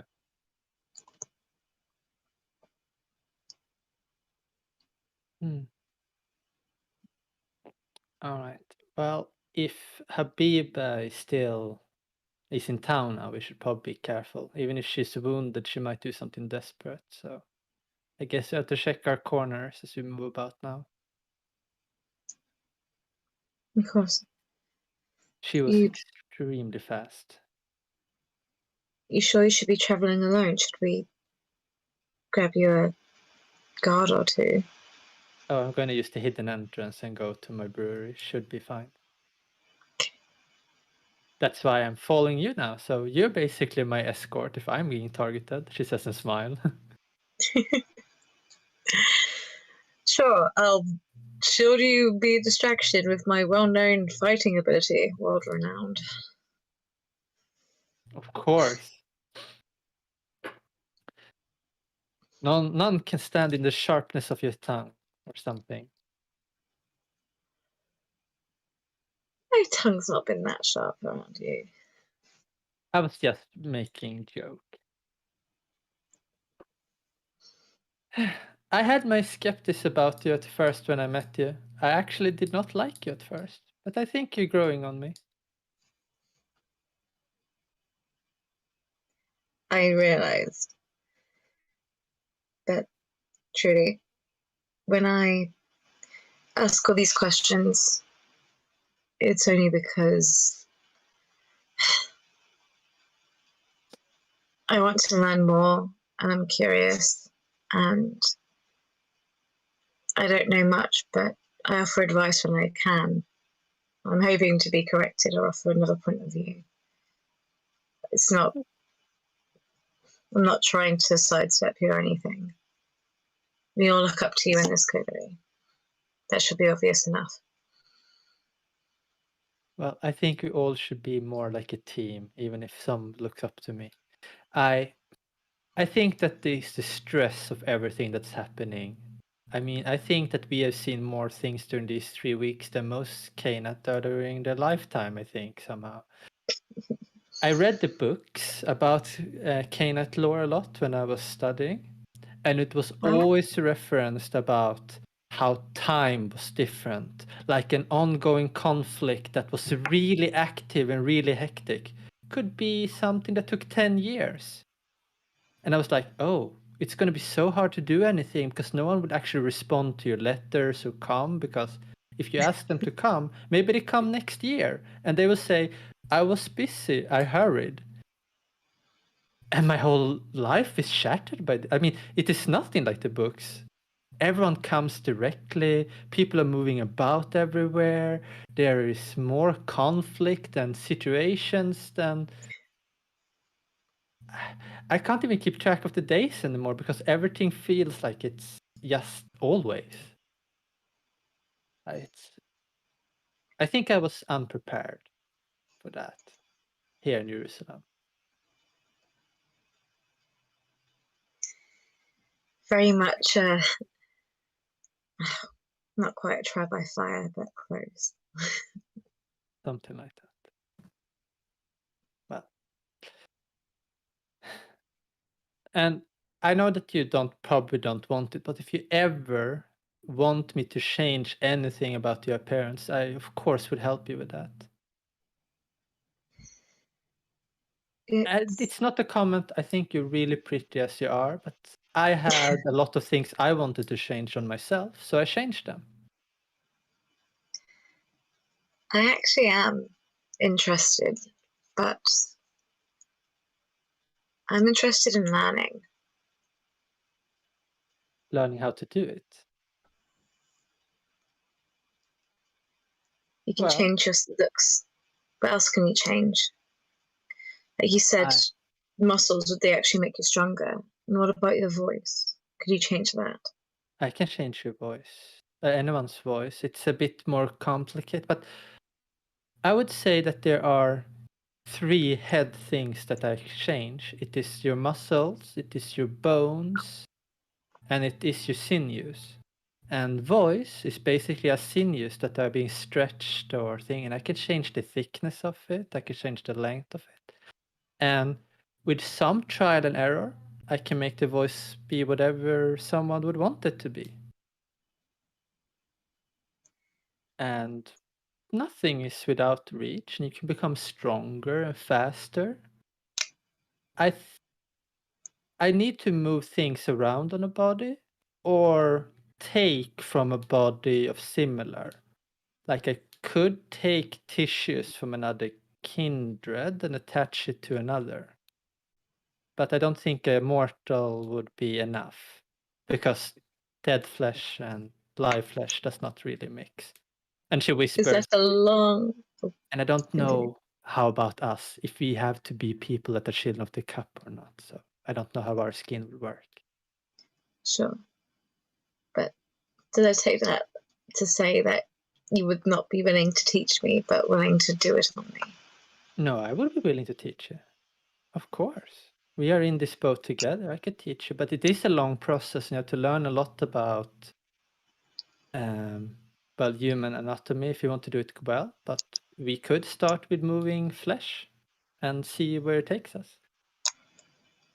Okay. I will do a lot of experiments in the brewery, and you are definitely welcome to be there, and I can teach while I practice myself. Right. I would like that. So, as you guys are making your way towards the hidden entrance, Making my way. you're just around the corner from it when you can hear the sound of 2 individuals having a brief discussion. And you hear one individual say, "All right, hurry up. We're in neutral territory, so nobody owns this place, but let's get this going. Come on." And another voice sort of pipes up and says, "Yeah, I know. Just hold on. It's been a while." And you would hear the sound of a third individual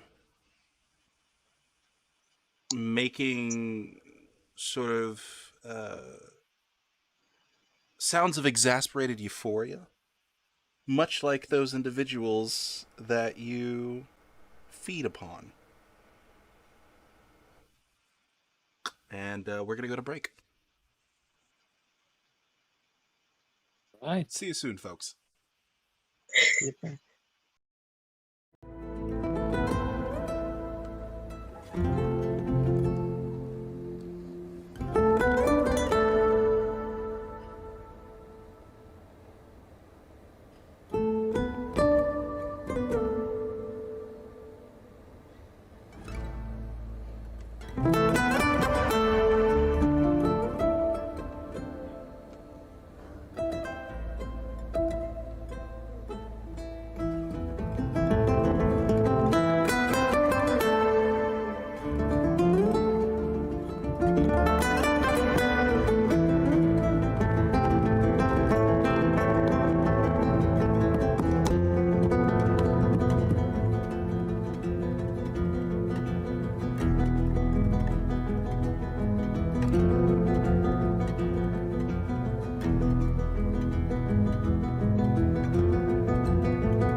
ladies and gentlemen, and welcome back to Children of the Cup. All right, so getting back into things, the two of you heard a pair of voices and the sounds of feeding around the corner. I will hold up a finger to my mouth, but then I will start sneaking forward, like I being quiet. Then I want to sneak forward. Make for me, good lady, a stealth check with some wound penalties. Yeah. Eh. Oh no, Ooh, that's actually a fumble. ooh. This is going well. Sandra, are you also trying to be stealthy? Great, make me also dexterity stealth.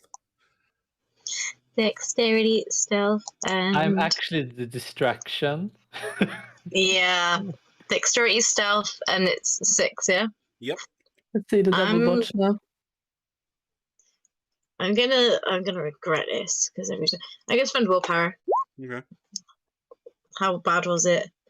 Two Okay. successes. All right. Well. Cassandra, you quickly slink into the shadows and become one with the night. Cecilia, on the other hand, steps on an errant piece of wood, causing a loud twang and a snap to come from her direction. As you barely come into view, Cecilia, of the two individuals. One individual, wrapped in a dark cloak, gives off a familiar air as he has a spear in hand with a large, red, faded scutum. Another individual, the one feeding from what looks like a errant noble, wears As I go around the instead a couple of rags and has a familiar look as the last person that you saw squishing your companion. all The right, two of then I'll them be like, look in your direction. I'll like look to back. Oh my! Isn't this not? This is not your territory. What are you doing here? The scutum turns towards you. He has his weapon and shield in hand, but they're in no way pointed in a threatening manner. Kind of looks over you. Nothing to see here, ma'am. Nothing to see here at... Wait a minute. I know you. Yeah, you should. We met in an alleyway in a different place before, in a lot more Yeah. threatening manner. Interesting. Hey, this is neutral territory. So... Shouldn't really be feeding outside of the rack. Afraid of werewolf. Sure, absolutely.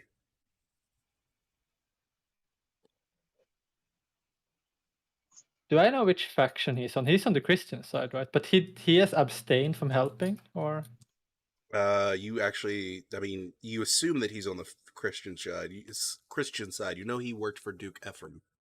yeah. But I know that Duke Ephraim's soldier didn't show up, so. But there was no one mentioned any other kindreds that had abstained from in the tactical meeting we had Correct. 3 days ago or 5 days ago. I don't So, remember. what brings a pretty little lady like you around here? Well, I am just walking north and took the alleyways to avoid being found by snooping eyes, I guess.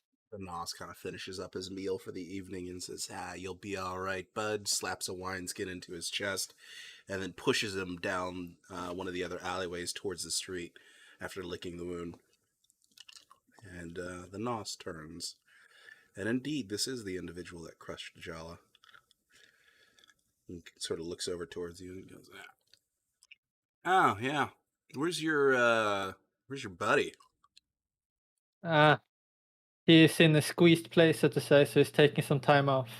That's cute. Tell him anytime he's wanting to do a little tumble, I'm down to squeeze him again. I think he will be ready for it this time. It might be more trouble than pleasure for you, but I wouldn't somehow bet doubt money on that. it. Is there anything going on in this neutral areas that we should know about? Are you anything special happening here? One with the Scootum kind of rolls his eyes a little bit. Not really. It's kind of just, away from the rack and the problems. Oh, wow, this has been enlightening.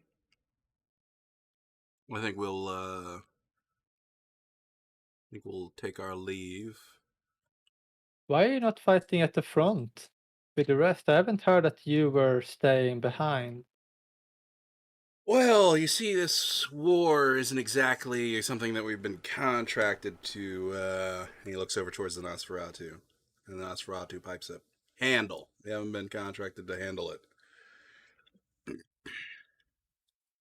No reason for us to get in somebody else's war, and seeing as our boss is no longer around,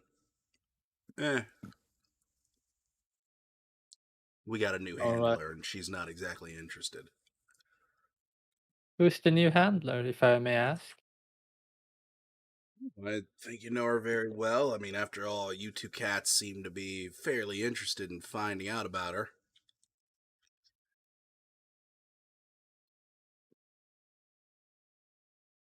Well, I just want confirmation and not do any guesses, so I guess you don't want to share the name then?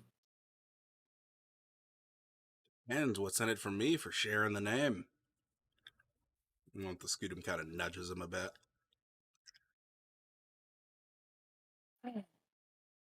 Well, what do you want? Oh.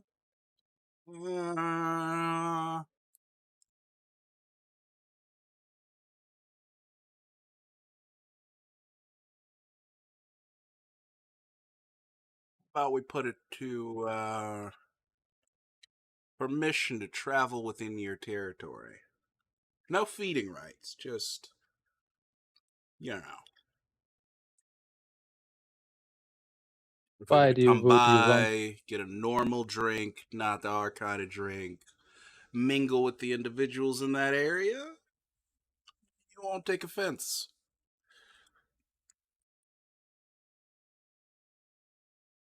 We're kinda in a war at the moment, and you probably don't even want this, and I'm reluctant to give that. Is there something else I can give you? We can't come have drinks and talk to the locals. Oh. But always use a small nook or something that you got, where place that you might know of, a little bit out of the way, in neutral territory, of course.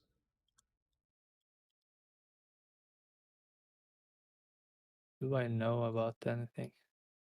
You haven't really gone looking, but I mean, there are plenty of spots, quote unquote, that might fit the bill. But The only I real just place you know about is the cave. Yeah, of course, I won't share that. I'm just Isn't this whole quarter only neutral ground for Christian faction? Technically, yes. Yeah. And well, this is maybe the issue. Before I share any secrets and even treating this as a neutral thing, I must know that your handler is on the Christian faction. I mean, this is only neutral grounds for the Christians. Oh, our handler's Christian, all right. Yeah. Well, I can tell you about that there are more neutral grounds opening and give you a hint on where you can maybe check around. If that's a Okay. good price. That could work. You first. So trusting. Well, the markings in that territory, and she points toward the northwest, those are no longer valid. They are neutral for now. Oh. Well, thank you Now very your turn. kindly for the information. Our handler is Mistress Trusella.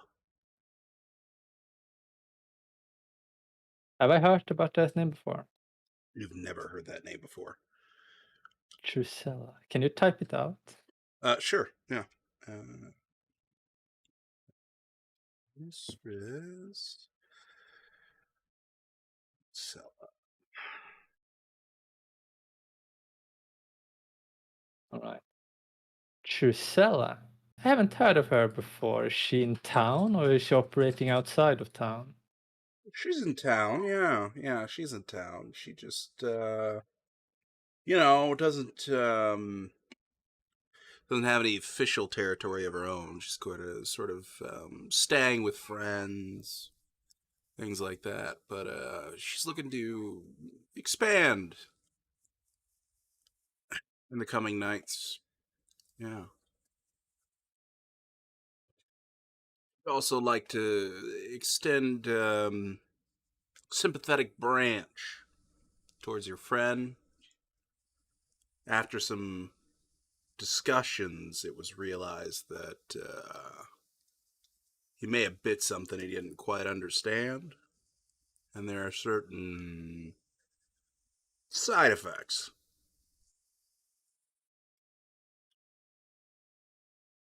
There is a lot of side effects going on in town. That I haven't heard about anything like that is on our radar. Oh, wow. Maybe can you give a message to this Trusella? I would want to meet her at a neutral, convenient place for just discussions. If she wants to expand, she might need some allies. Beats going through Father Astucci, why not? Perfect. She can send a message if you want a special place or not to the painted lady, and I'll pick up the message. All right. I would even allow you to go there for one drink if you personally leave the message and say hi to me. They both look at each other. One with the scutum pipes. I think we can do that. Yeah, sure. Right. See you around, boys, then. Yes, it's been a pleasure. And they kind of And she just just stands awkwardly there looking turn. at them. Yeah, they awkwardly turn towards the alleyway where they kick the noble towards to head into the main thoroughfare. And he watches the one with the scutum just like starts pushing the Nosferatu ahead of him as they head towards that way. Does he look like he is bossing over him, or? No, it's more like just a friendly shove to make sure that he's Okay. going. Yeah, sure. And I stand there until I don't see them anymore. Yeah, they will disappear and meld into the crowd in the streets. Have you heard about Trusella? She says into the darkness that she's what Cassandra disappeared to. Mm-hmm. I'm looking through my notes, but I might have spelled it wrong before. I don't believe I'm familiar with that name, am I? You are unfortunately not familiar with Trusella. And how much did I hear everything? Oh yeah, you heard everything. I am not familiar, but if it, gave our friend a bit of a hi, oh, I would really, really like to meet them. Yeah, I think it can be good. Can be a lot of trouble as well, but it's better to speak to the trouble than, well, get a knife in the back, I guess. Why would it be a lot of trouble?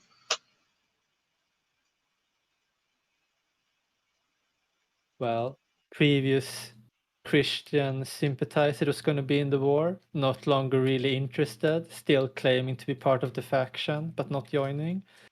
Those are normally up for debate, those kind of allies. And they are harboring secrets that actually might be interested to you.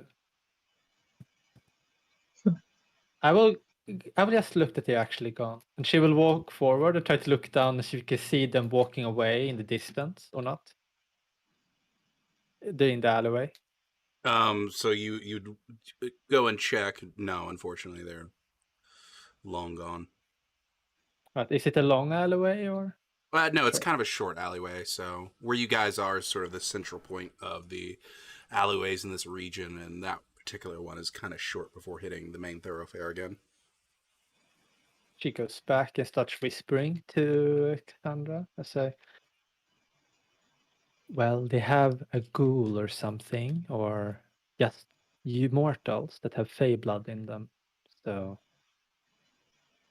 might be very interested to know more about. The thing that made our friend get high, yeah. Yes. And don't well, Adyalas fought that one and lost. Well, I was also technically there fighting. Please don't mention it to Adyala, I guess, or tease him for it at least. I think he would be kind of sad to be reminded by it. Right.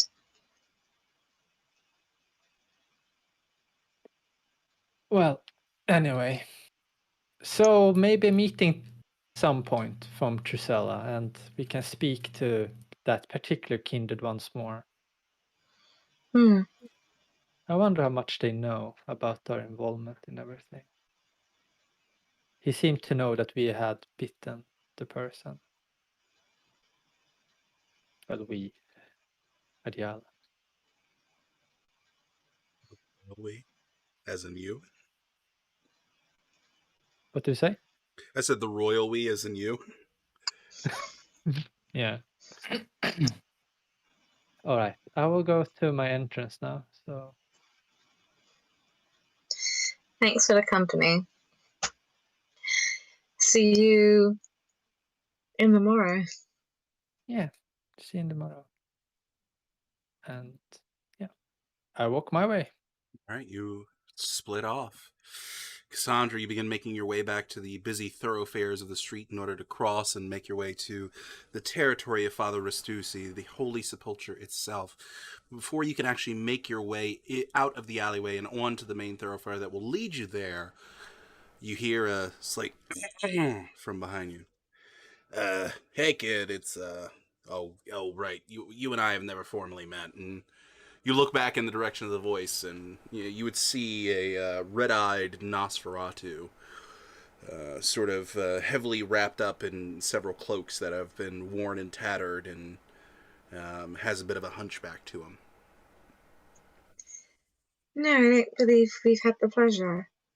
Yeah, well, I'm an associate of your friend, Alexis. Yeah. He's wanted me to get a message to you that he'd be willing to meet. Maybe sometime this week, mayhaps in tomorrow's eve, after the sun is set. The whole shaboom shebang. But you kind of were in concert with Cecilia back there for a while, so I couldn't. And I didn't want to walk into the bar. Yeah, that would be kind of awkward. Hey, who's this ugly fuck? So yeah. I like the way you talk. Well, Oh, yeah. No, sorry. It's usually offsetting to people. oh, I like it. Tomorrow night. Any place? He's not very particular with telling me places that he wants to meet people.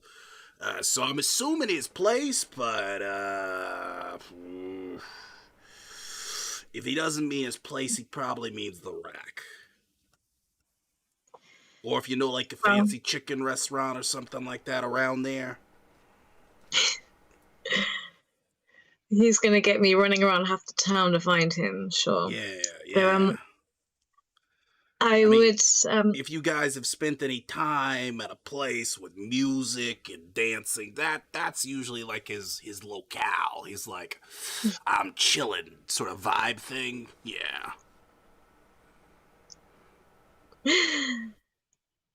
Got it. So do let him know to maybe clear out at least half of his evening for me. Half of his evening. All right, I'll send the message. At least. Yeah, at least. Okay. I mean, from the way it sounds, I think he'll do that. Yeah. Yeah, I delivered my message. I guess I should probably fuck off. You don't want to be disturbed, so, What's your name? Well, I got a couple names, I'll be honest, but most recently I've been going by. You know what? You're a friend of Alexis. I'll let you. You want to know my real name? My real name it's actually Bert, but I don't usually tell people that. But close friends of Alexis are close friends of mine, so you can call me Bert. Thank you, Bert. I mean, I've been told your name's Cassandra, but you mind if I call you just Cass in the future? Just Cass is fine. Just Cass. I know there's quite a lot of us. Great. Yeah. Yeah. All right. Well, it was good. I don't know, talking to you, meeting you for the first time, Cass. But yeah, I'm gonna go like I don't know, probably eating a couple cats. I'm kind of hungry, so. Just a couple of cats. What's your favorite thing to eat? I would prefer a cow, but that would require me to go out of the city, so. I'm on this whole vegetarian thing, but not like real vegetarian, like fake vegetarian, no humans. You get what I mean? Oh, okay. Oh, well. If I ever see a nice juicy cow or even a bull. Oh, I'll bull sounds nice. Yeah. Oh, speaking of bulls, didn't you tease Alexis with like, mountain oysters or some shit? Yeah, I mean it's a delicacy. Absolutely. Yeah, it was a fucking hilarious story when he told me about it. Well, that won't be the last time you hear of it. Trust me. Fantastic. Hey, if you could ever get him to eat it, that would be even funnier. So, yeah, please do. Either way, though, I'll get him to eat it, and it will take him. I might let him know 3 months, 4 months down the line. Don't let him know. Don't let him know. You got to just let him eat it, and just go for it. Then tell him afterwards. Tell him like 20 minutes afterwards. Just be like, "Yo, how was the mountain oysters?" No, it's got to be a lot longer than that. Then there'll be several meals, and he won't. There'll be several meals that I'll take him out for, and he will not know which one it was. There you go, smart kid. See, I'm liking you already. All right, Cass. Well, I'm gonna scram. I got other shit to do. So yeah. Have a good night. Take it easy. You see G-Meg around anywhere? No, I haven't, but I'm sure around the. I always want to say princess.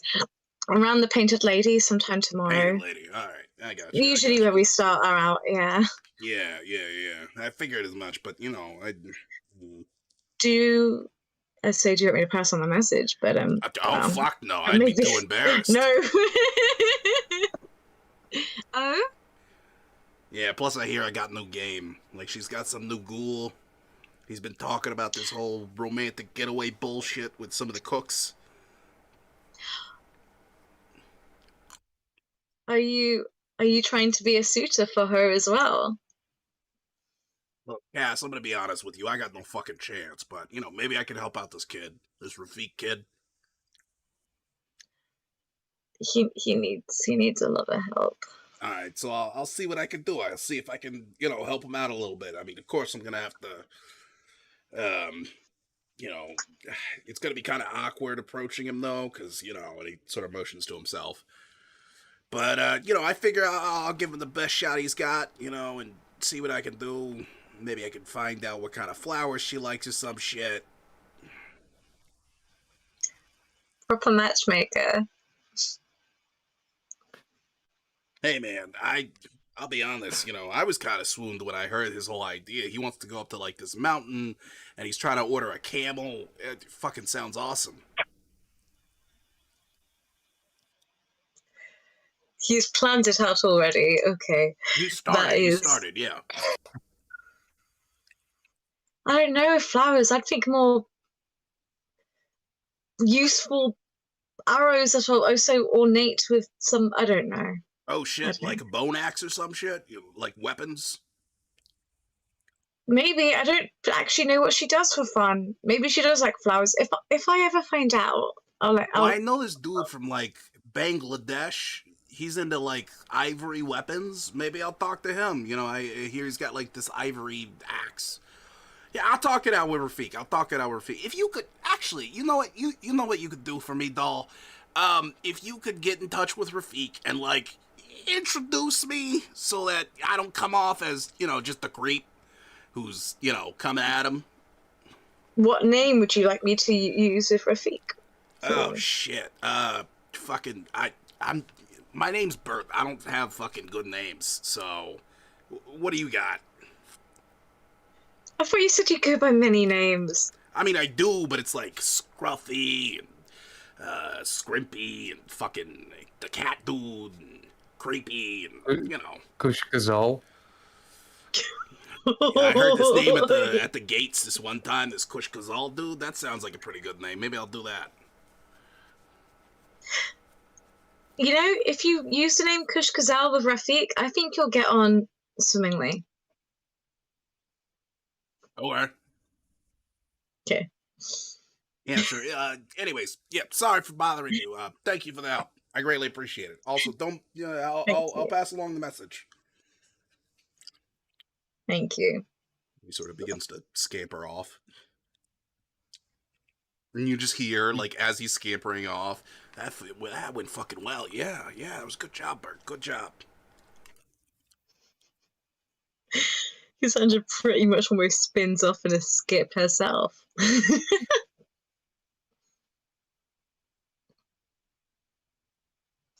All right. So, eventually, you reach the outside of the Church of the Holy Sepulchre. A beautiful, beautiful church. You can already see a line of individuals have piled their way towards the front door and are lining up slowly, trying to make their way inside. There are two guards on the outside who look to be standing next to a woman in a habit, possibly a nun, maybe even a mother, who currently is holding what looks like a donation tray. And that you kind of get a confirmation that it is a donation tray when you see a few individuals as they're going inside plop a few coins within before heading in through the double oak doors. Other than that, you would of course hear the sounds of several horses off in the distance making their way down the various different thoroughfares, and from around one of the streets that's sort of towards the backside of the Church of the Holy Sepulchre, you would see two other knights currently doing a bit of a patrol on horseback.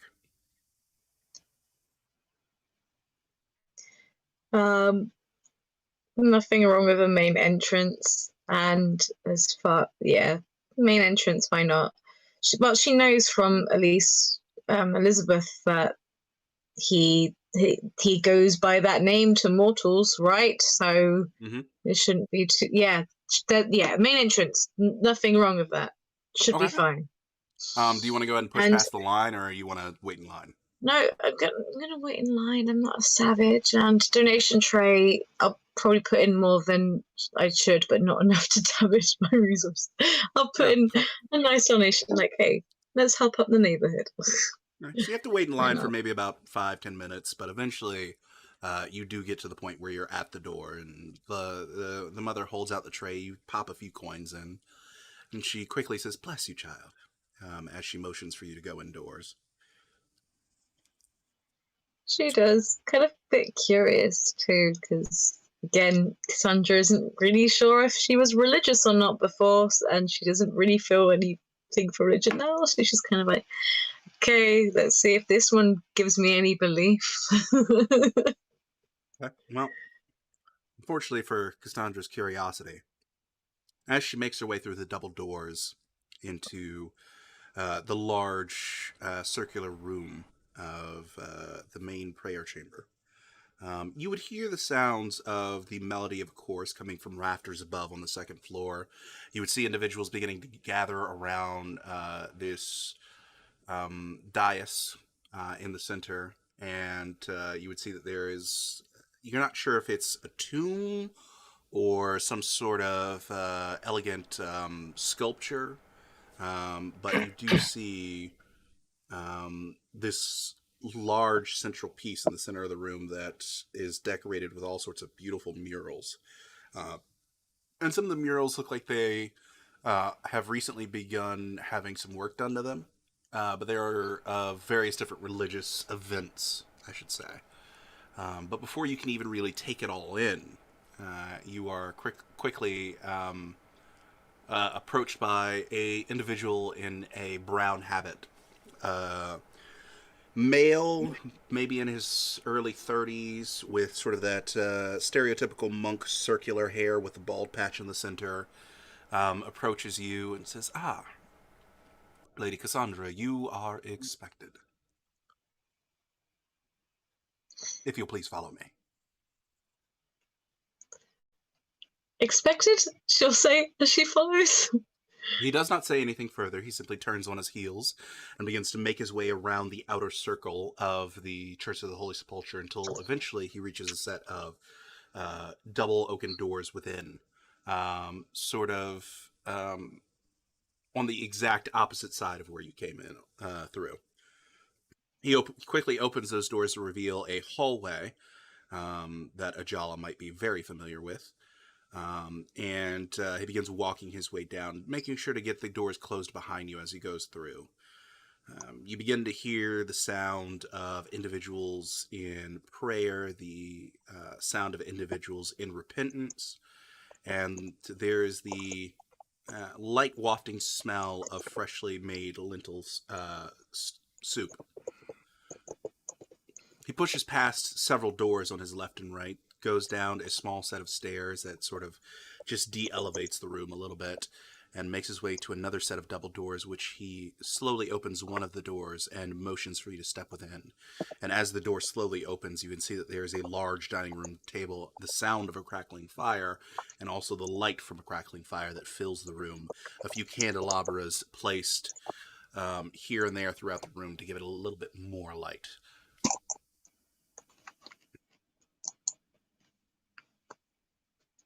Enjoy your stay. And with Thank that, you. he simply just walks away. You step within? Yes? Okay. You step within the quote-unquote dining hall, and you are greeted by a rather empty table. There's a central piece that looks to be sort of a large bowl made out of what looks like pure silver, which has a few dried fruits laid within. And on the far opposite side of the dining hall, you would see there is a single chair at this table that is currently being sat in by Father Restucci as the crackling fire shows over his shoulders behind him. Well, well, well. Welcome, welcome. Please, come in. Thank you. You were expecting me? And her eyes will kind of flicker to the silver bowl. A little furrow on her brow as if is that what a donation money's going to. But no, she'll be polite and she'll step on in. Well, I wasn't, I'll be honest, I wasn't exactly expecting you, but I made my associates aware that if any individual from your particular coterie were to make their way here, that you were to be expected and quickly brought to me. And you can see that he has this this wooden bowl in front of him, and there's a spoon sticking out of it, and you immediately get like this wafting smell of beef and potatoes and carrots and some kind of gravy that's like wafting towards you. Says, I do apologize. I wasn't exactly expecting a visit tonight, so I didn't exactly set up chairs. I only had this one, and you know.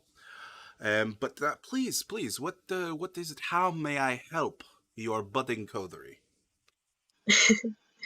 Well, first off, I want to thank you for the last minute tips before the battle. It was No problem. very, very much welcome. And also, just kind of note throughout this conversation, every now and then, it's kind of subtly, Cassandra might look a little distracted or a little bit by him or behind him. Hmm. Okay. Okay. just so I don't have to describe that constantly. Sowing seeds. Okay. But main reason I wish to speak to you is because I'd like to get to know you better, and we are planning on settling down. You know, we've been in Jerusalem for a little while now, and we want to get to know its people more, want to help. And there's some property that we're interested in, which would potentially make us neighbors, if that is agreeable for you. Certainly. And you can see he's eagerly eating this entire conversation. I would be very much interested in seeing the expansion of your territory to my own borders. I mean, I think we make a great team. And on that note, I was also wondering, like, is there, how to phrase this? What people in the area, what do you feel the people would need? What would be useful?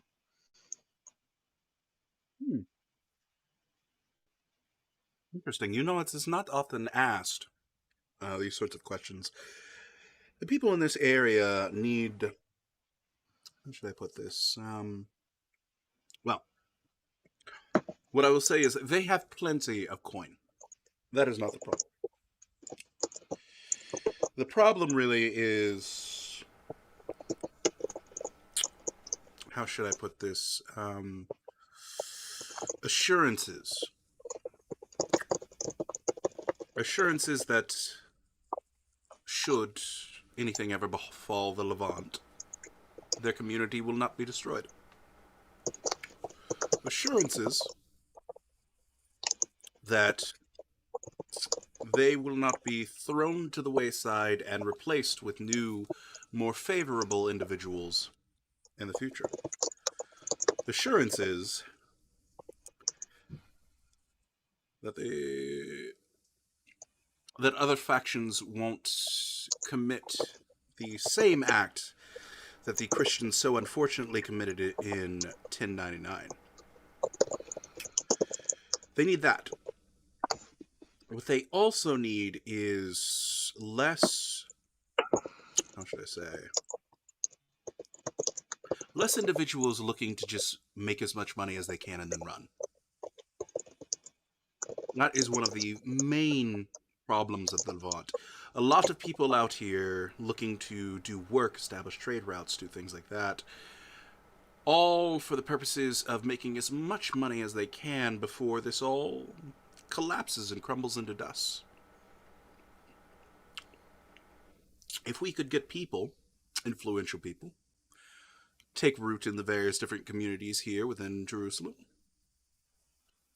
and give them the assurity that their jobs, their opportunities won't just disappear the moment that a Muslim army crosses the Euphrates and makes its way here, that would go a long way. And also, the people really need better access to medicine.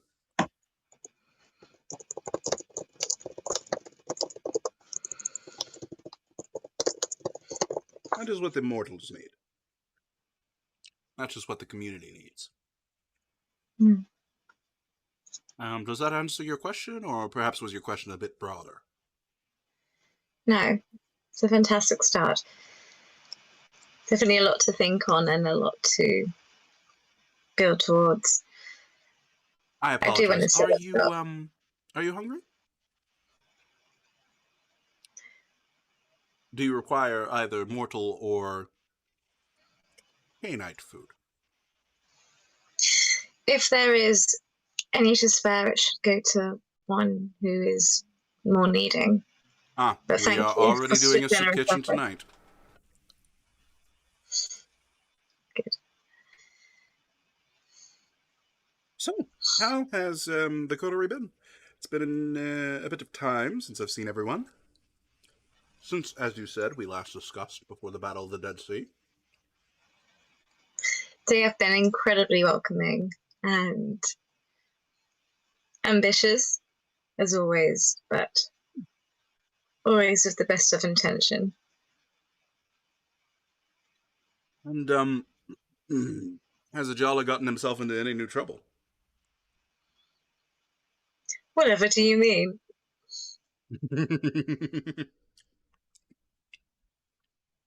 Wow. A reputation is a reputation, darling. Does he come and repent 3 times a night? I wish. I'll let him know not to be a stranger then. Please. Tell all of them they are more than welcome to reside within my territory and spend some time. Get to know one another. After all, we're going to be neighbors. And vice versa. I think I shall also make my way down to the Painted Lady, I believe it is. Yes. I should come by, see you guys every once in a while. We'd Ooh. appreciate a friendly face. Speaking of seeing you guys every once in a while, I hear we have a new scourge in town.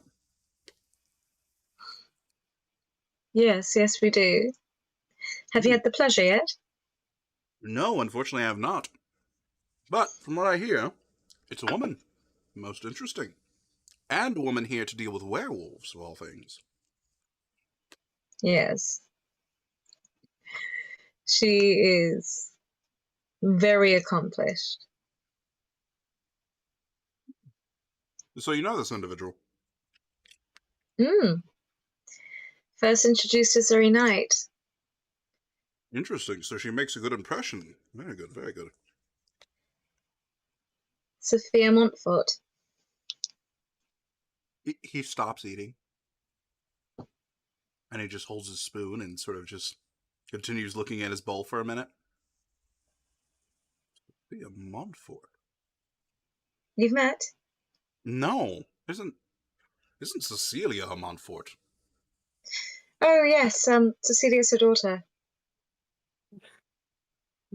His spoon kind of just drops errantly into his bowl and clearly sinks in a few inches, and he goes, shit, and quickly puts his fingers into the bowl and gets the spoon out. Cassandra does not laugh at that. Oh, absolutely, yeah. Or Stussy swearing. Right.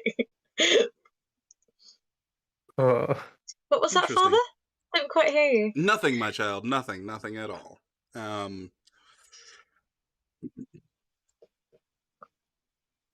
This is very surprising. And like at this point, you notice that like he's set the spoon back down again. You know, he's put it on the edge of the bowl, but you notice he has to like adjust it every couple of times because it keeps sliding into the bowl further and further. Her daughter. So this is Cecilia's mother. Well. Huh. Well, that is certainly fascinating. Fascinating indeed. I picks the spoon back up and starts eating again. I think I would be very excited to meet the two of them together. I'd be interested in how that mother-daughter duo played out, and oh boy, sort of fans himself a little bit. So, I apologize. Is there? Oof. Outside of that, so New Scourge, Cecilia's mother. Interesting. Wow. Any other interesting things you can tell me about that have been going on? What counts as interesting in your eyes?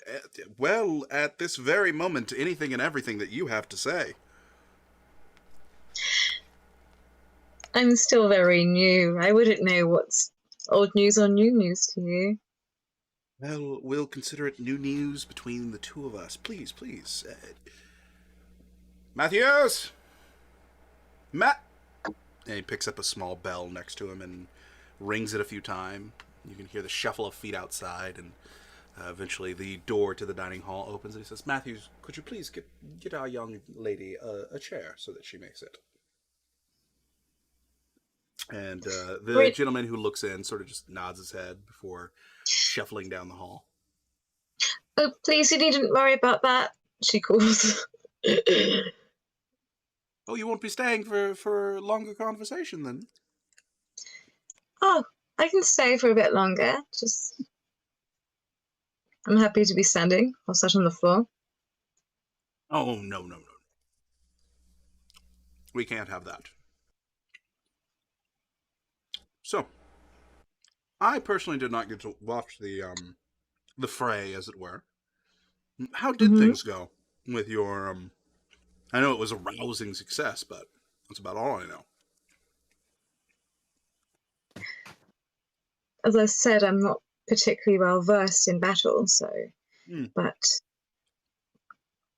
with the advice and under the leadership, it was very successful. We hardly had any losses, thankfully. Good, very good. It's good that at least some of our strength is still strong. We lost quite a few numbers, unfortunately, with the dismissal of Magdalena. How is she doing? She's doing all right. She's a little upset that she has lost her position and lost the lands that she held here within Jerusalem, but luckily she has been able to maintain her dukedom in Tel Aviv. So there is that. And she figures, given a few years, she'll be right back where she was. Never had the pleasure of meeting her. Do you have a means of contacting her? Try to let her. Very much so. We write letters back and forth all the time. I can give you the address I pinned to, and I will send a letter myself, letting her know that you will be sending letters in future if you so desire. I would like that. What languages does she speak? Do you know? By my best knowledge, Persian, Egyptian, Greek, Latin, French, German, and Spanish. Thank you.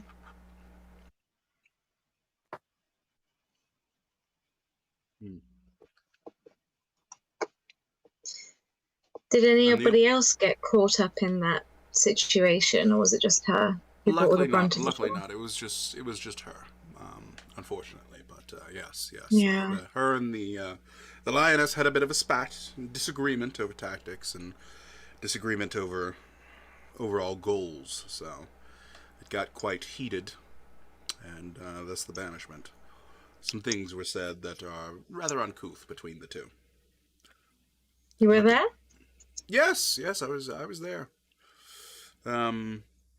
Quite an unfortunate but entertaining sight, if I may say so myself. And the uncouth things that were said? There was a lot of the C word that was thrown around. A lot of the insults told towards one's lineage, of course, and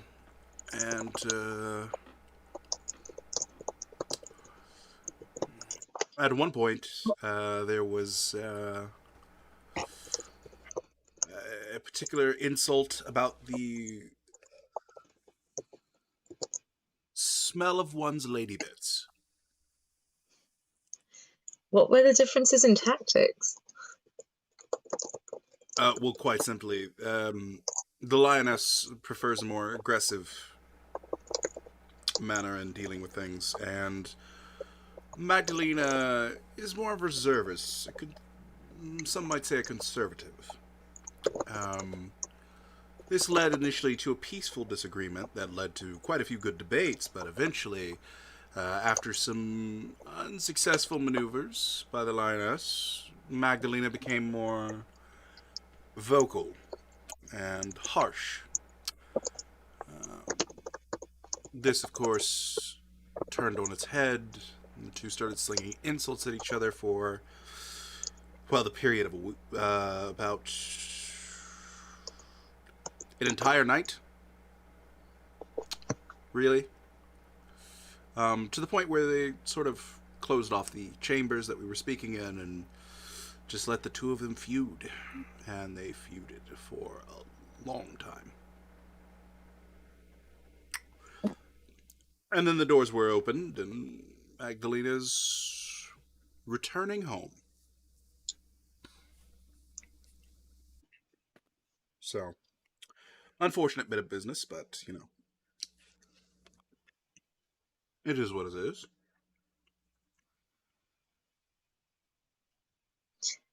And how do you feel about it? In my personal opinion, Magdalena was correct in some sense, but so was the lioness. One is a conservative, one is an aggressive attacker that always sees the offense as a good defense. They're both right, but both wrong at the same time. Are there many others who share on Magdalena's stances, A even few. if not as vocally? Who? Boniface was one of them.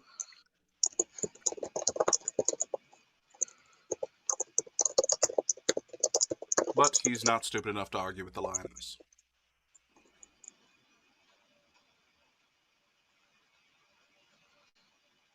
Anyone else? Well, of course it was me. But not as to the extreme. And, Persephone as well.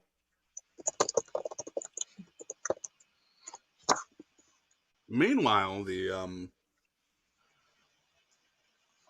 other lords and dukes from the other principalities, and they were quite into the lioness's plans. Really just the Jerusalem crew that seemed to have a disagreement.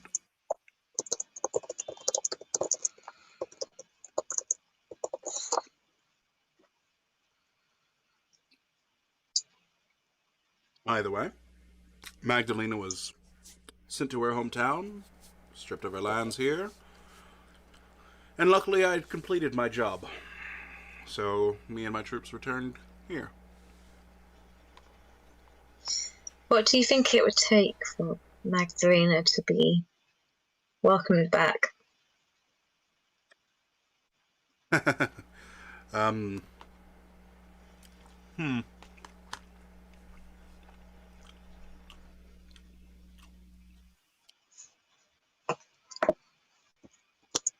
Ask me that question in about a week's time. Why a week? Well, because in a week I will know what the lioness's favorite food, flowers, and animals are.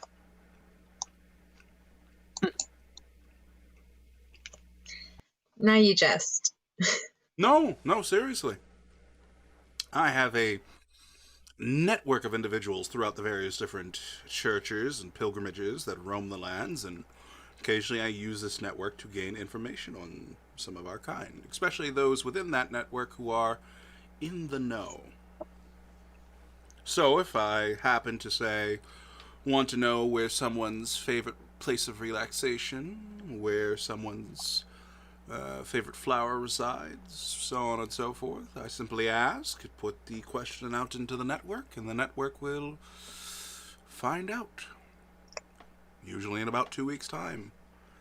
But I have it on good authority. It'll only take a week.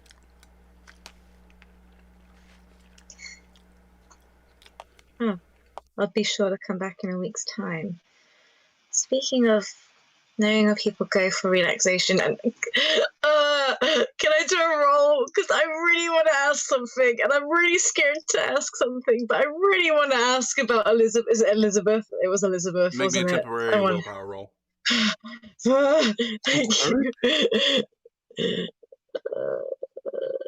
How do I do?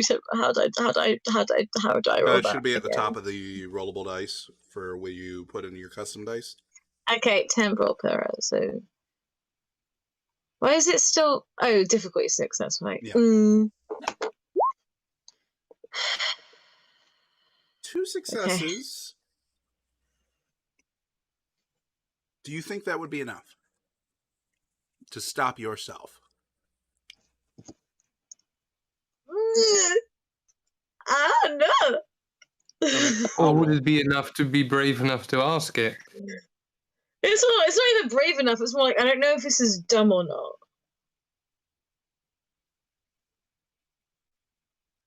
But go ahead and ask the question, my dear.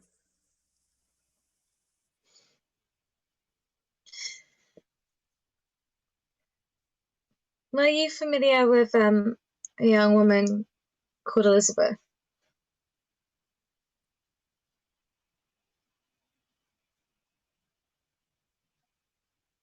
Unfortunately, as long as I have lived, I have known quite a few Elizabeths. So She would describe what she looked like.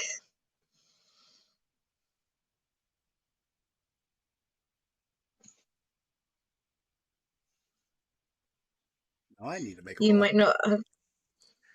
Yeah, just say however long it was since she died, because I don't remember the date. She said you wouldn't have seen her since then.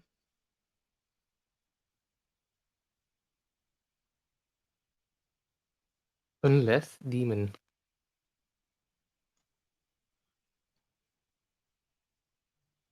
God damn. Okay. Those dice want to tell you something.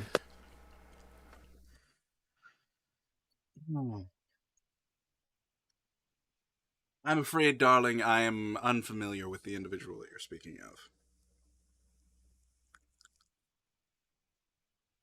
Nosebleed? No Nosebleed. nosebleed. I get. Okay. I know that you are familiar.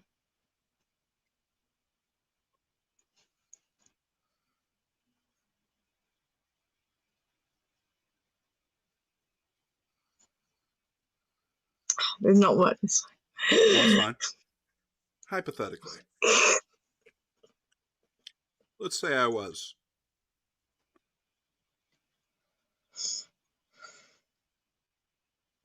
What would be your hypothetical question? And you see he's put down the spoon. He's not touching his food whatsoever. What was she like?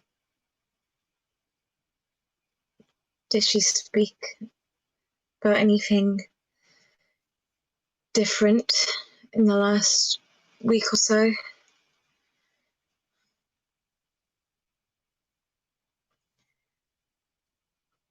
Did she leave anyone behind?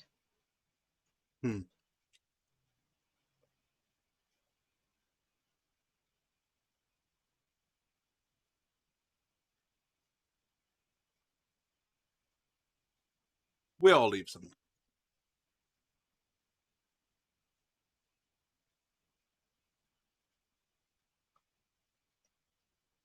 I'm not asking for a sermon, I'm asking for her.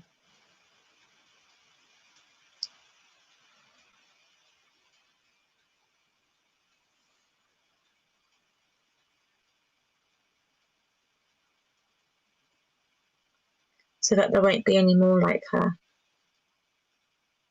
Huh.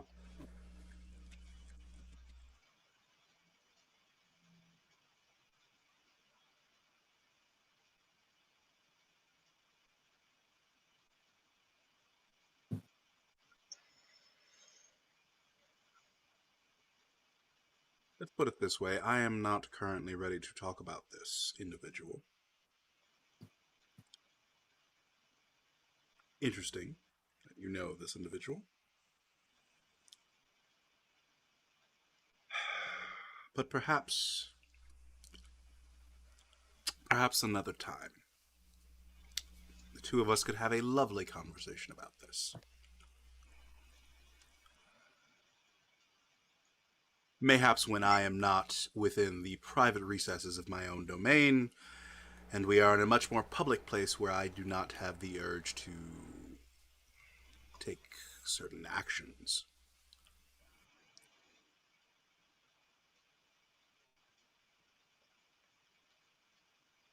Can I roll anything to get any more meaning out of that?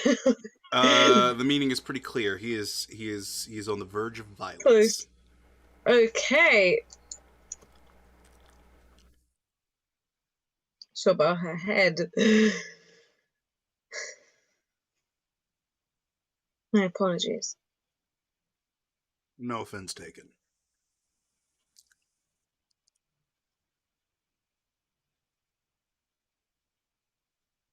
Kind of just scoots the bowl away from himself. Well, the chair arrives now into the room and it's placed down.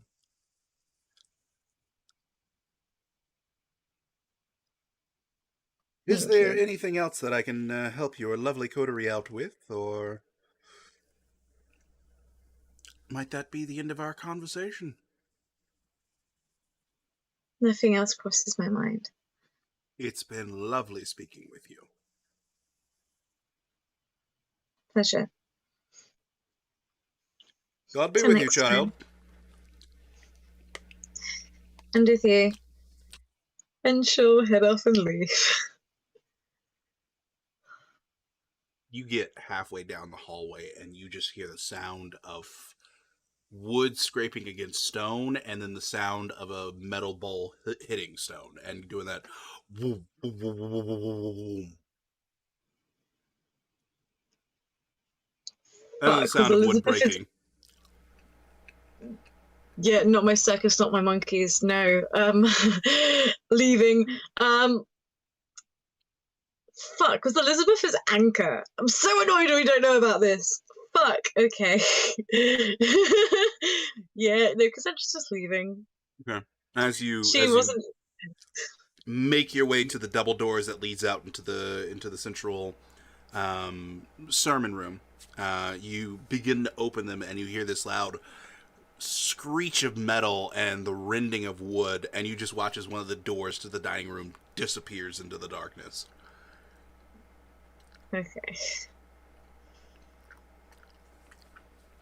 And you are free to exit. Somebody's pissed. Meanwhile, I'm assuming in eagle form flying above the city. Yes. Yes. She would want to just get the overview of the area to see like a bit of movement and such first. Okay. Perception alertness.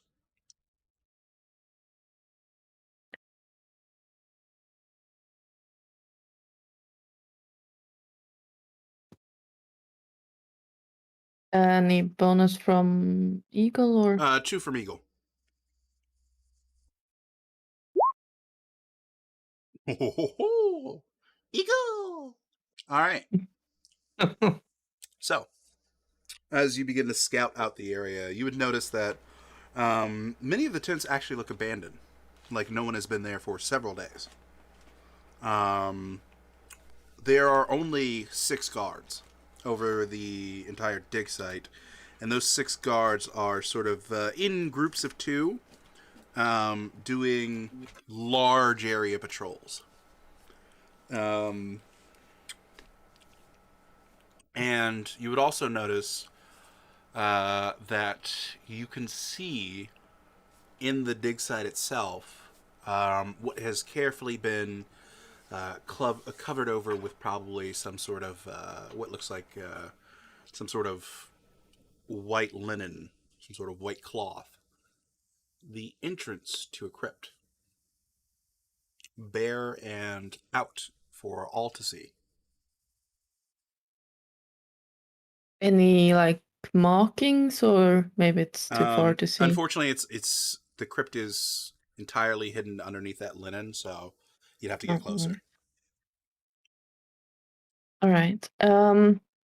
How is the camp? Is it like really tightly knit with all the structures, or is it more like spread out? Or To give you an idea, the encampment itself is sort of in this large, sparse circle around the central dig site, with Boniface's main tent being on the outer edge. But his main tent is also large enough so that he can walk from one side of his tent to the other side of his tent, and on one side he'll be closer to the city, on the other side he'll be closer to the central dig site. And he'd be able to look outside of his tent and see how progress is going. how does the activity look around his tent? Around his tent, everything is dark. Everything in the encampment, aside from one tent. And that is one of the medium-sized tents. And you actually see two of the guards standing outside of that tent. All right. Is it like just? Is there anything special about that tent? It's red when all the other tents are white.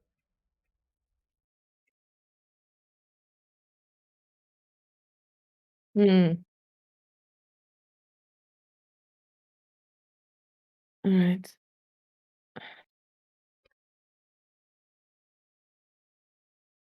Well, I'm gonna try to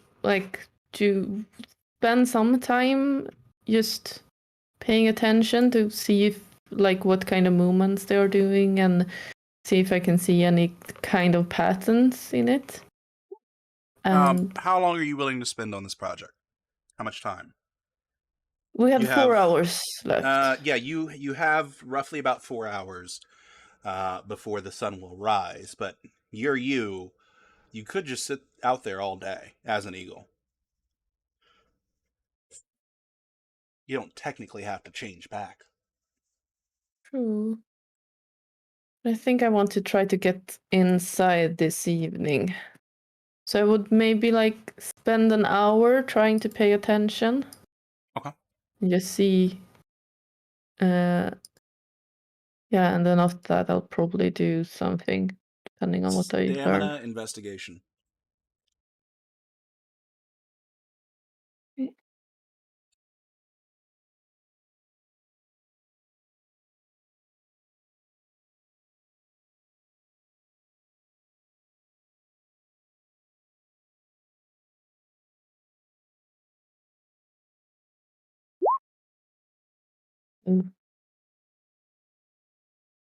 I All right. do have a specialty, but I don't know if it applies toughness. Unfortunately, that doesn't apply now. So you go ahead and you take up a perch, and you watch. And you watch, and time goes by.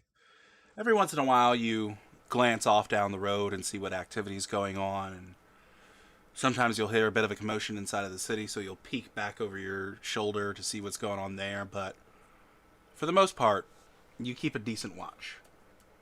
From what you can tell, the guards are on 10-minute patrols. Then they take 20 minutes of break. Then they go on 10 minutes of patrol again. These are the same These are the guards. same They don't. exact 6. They have not changed out on the overall. There are no workers digging away. There are no archaeologists carefully studying over rocks or anything like that. At least none visible. There could be some within the red tent, but all the other tents are dark, and no one seems to enter or leave any of them. And the various different spots for cooking or simply keeping warm are left dark, except for the one directly next to the red tent. Mm.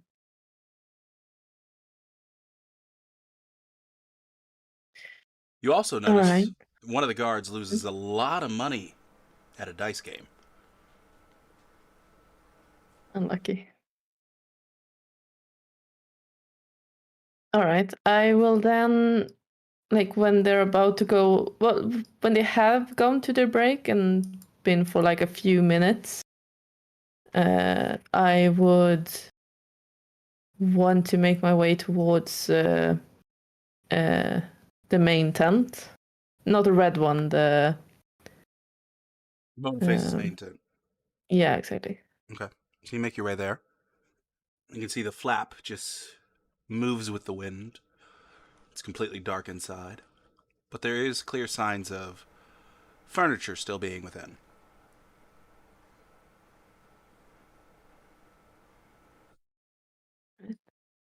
And I will try to head inside, still in bird form. Okay, are you going to fly in or walk in? I'm gonna walk in. All right, so we watch as Chimeg comes in for a landing, does a grandiose swoop down, and lands directly in front of the flaps of the tent. Calmly looks to her left and up, then calmly looks to her right and up, waits for a breeze in the flap, and then begins making her way inside with that little bird waddle. You're And to quickly pay attention for anything. greeted by standard size, but in bird form, huge furniture on all sides. A beautiful bed that is looks like it's been recently made, but no one's slept in it in a while. A number of papers sort of rattle with the wind, held down by what looks like a inkwell and some errant stones that they picked up and placed down on the parchment. And there is also a large leather-bound wooden chest, which is currently locked off in one corner. All right. Gonna just pay attention for a moment to see if there's anything in the... anything I can hear or see. And if that seems to be all good, I will activate Eyes of the Beast and try to look a bit more. And if that's also fine, then I'll take my human form. Absolutely. So you spend a bit of time sitting there in the darkness, listening to the hoot of owls, the chirping of crickets, the sound of the first cicadas of the season beginning to shoot up. Other than that, outside of the crunch of some rocks from the patrol going by not too far away, nothing.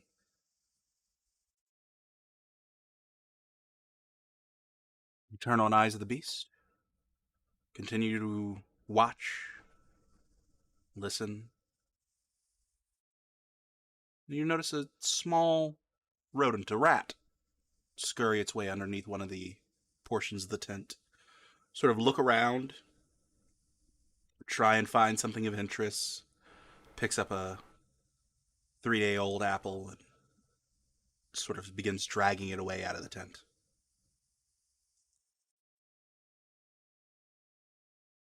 Anything weird about the rat? It's a rat. All right. It's spying on you.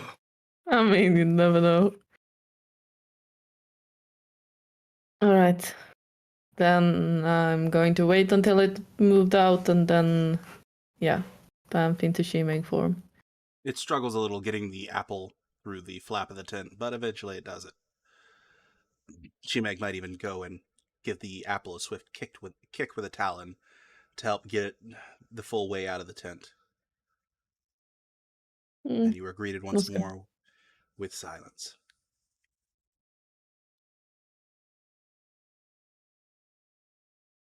left alone with nothing but the whistling howl of the wind. I will head over to that chest first, I think. Okay. You go ahead and transform into human form. Make your way over to the chest. It is clearly locked. Would you like to attempt to lockpick it, or simply bash it open? I mean, I suppose she doesn't know she can lockpick. She'll give it a try. Sure, dexterity larceny. Actually, no. Dexterity and the one skill that we've seen extreme rare use out of, Legerdemain.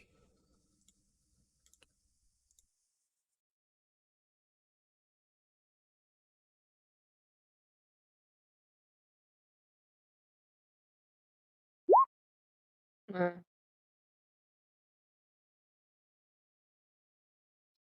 So what does Chimeg use to try and pick this lock? A rock? Probably like a dagger or something. You scratch away at the insides of the lock for several minutes. Unfortunately, there is no satisfying click that comes from within. All right. Well, then she's going to try to force open the lock. All right, you want to use a weapon or you want to use your hands?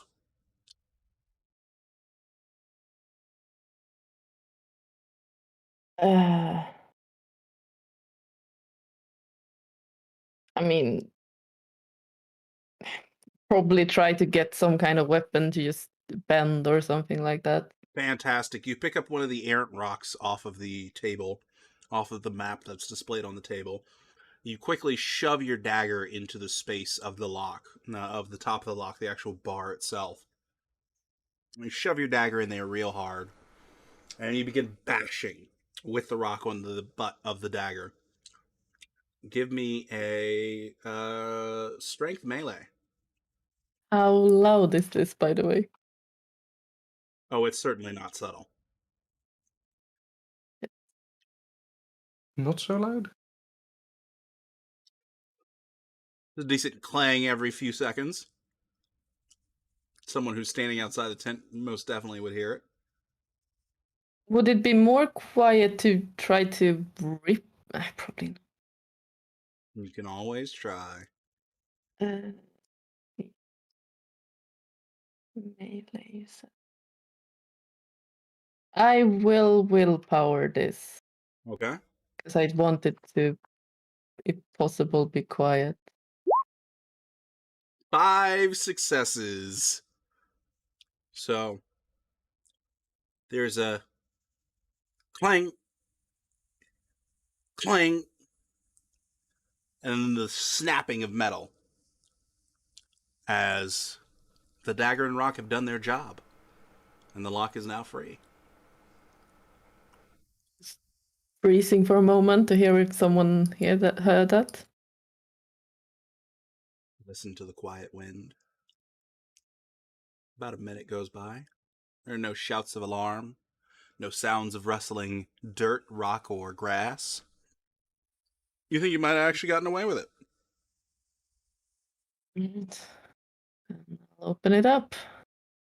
You open it up, and before you, you would find a beautifully immaculate change of clothes, a large leather-bound tome, looks to be goat leather, and also 3 large sacks filled with coin.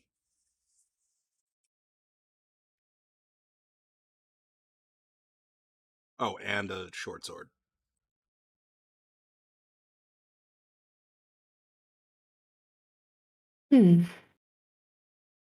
All right. I'll go for the tome and try to open it up and see just what it's about. If it's the tome we're looking for, more or less. You open the tome.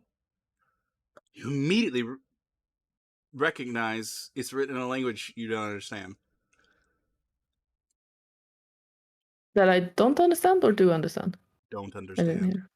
Don't understand. Give me a intelligence occult. Mhm.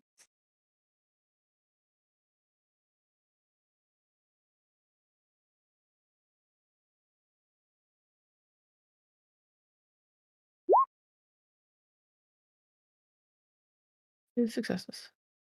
Not bad. And 2 die. 2 successes with a 10 in there.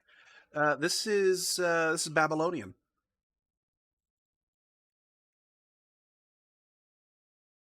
You think you may have found one of the extremely few actual writings.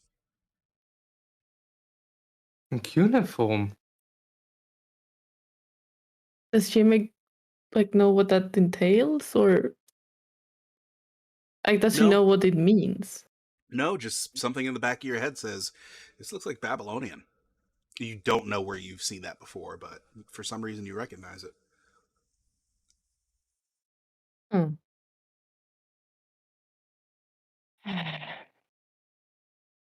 Well, if she doesn't understand it, then she's gonna have to bring that with. So she will put that in her bag.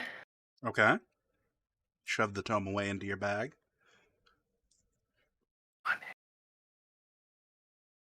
I mean, Meg, make me a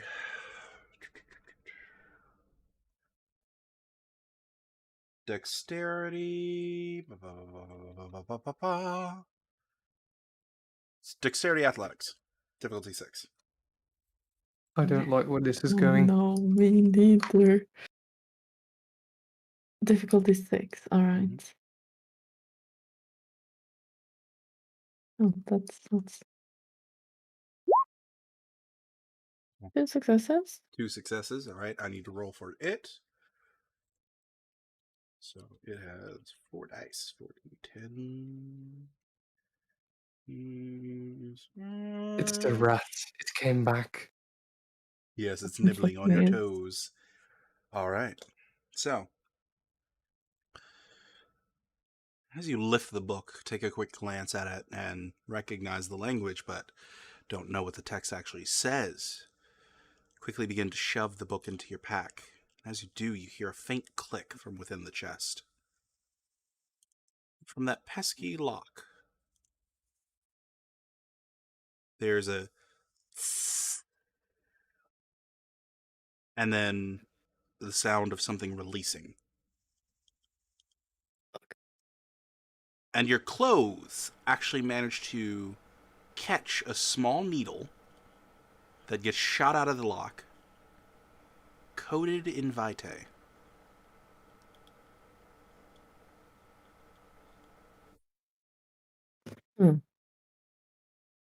Sort of just hooks into your pants, but doesn't actually touch your skin. All right. Well, I'm getting that off as. Okay. I don't even know if I should be touching that or not. I'll take a piece of cloth, I guess, and try to get it off. Okay, you take a piece of cloth and carefully pull the needle out of your pants, and you keep the needle, or what? Yeah, I'll bundle it up in the cloth and keep it for now. Probably a stupid idea, but Chimek doesn't know better. Fantastic. As you are bundling it up, you very clearly recognize this is Kindred Vitae. And Right. you think you've seen Ajala pull a similar trick. Yeah, but that doesn't. Do I remember Bonafe's clan? I thought To all it your was knowledge, Boniface Bruja. is the Bruja. Yeah. Yeah. That's strange. Maybe his friends, I suppose. All right, well, I fuck. How much coin is it?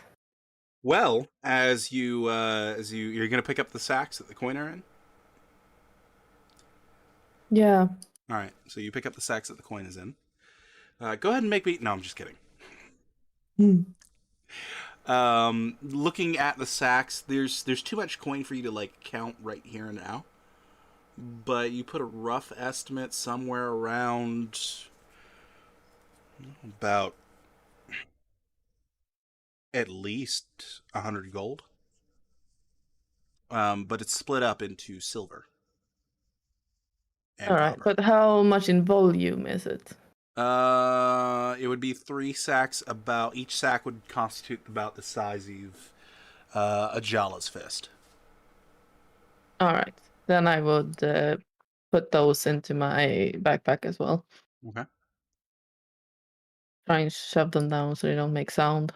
Now that you've moved the coins in the book out of the way, you see that there is a small scroll that was underneath the pouches of coins and the book. Small leather scroll. Down the bag as well. All right, drop that into the bag. The only thing left in the chest so far that you can see is what looks to be a fine set of clothes and a short sword. Hmm.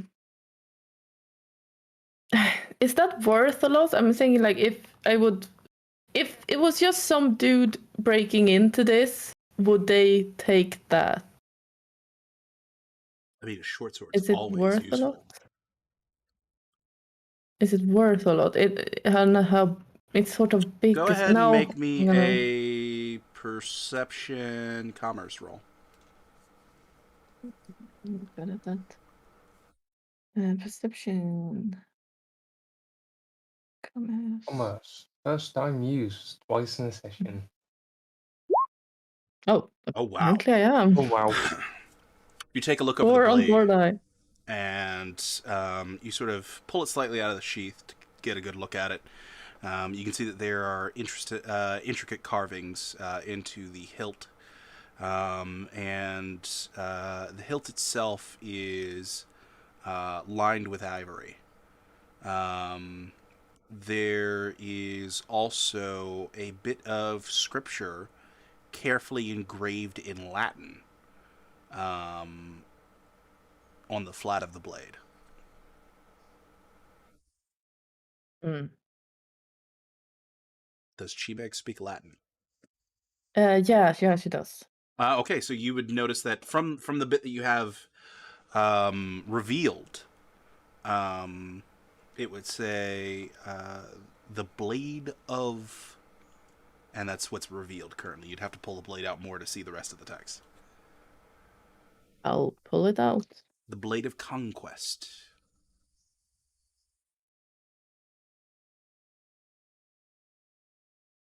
The detailed work, the fact that it has Latin scripture on it, the ivory hilt. I mean, this blade's got to be worth at least, probably upwards to about 30, 35 gold. Mm. But very distinct. No, I'm leaving that one, and then I'm closing the box, Mm-hmm. so it doesn't. Yeah, it's obvious that it's open. It is. And You could always go to Home Depot and get a new lock. if I have time. Yeah, and then I'm gonna try to take the. I'm gonna try and see if I can take another form. See if I Okay. can go like something smaller, like a rat. All right. So, what I would like Chimeg to do is go ahead and spend me a point of willpower. And instead of deducting 1 point of blood, unfortunately, I'm going to have to ask you to deduct 2. This is a brand new form. It's not within your core forms. And you're sort of experimenting, so it takes a little practice. But as you spin those, and as you can feel a bit of your will seeping into the task at hand, it's a little slower than normal, but eventually you make yourself into the form of a nice plump rat. All right. The same, in fact, that you saw carrying away the apple. Wonderful. He inspired me. Then I will try to make my way towards the actual dig site. Okay. So you go ahead and you make your way out of the tent, make your way towards the dig site itself, and you can see the way they had it. Where you were in eagle view, it looked like the entrance to the crypt was carefully wrapped up with cloth. In fact, what it actually is they have dug the pit down towards the entrance to this crypt, and there's essentially a pinned down with nails tarp over the hole that they've dug. And with the wind, it gives enough of a gap so that you can actually see and peer down into it.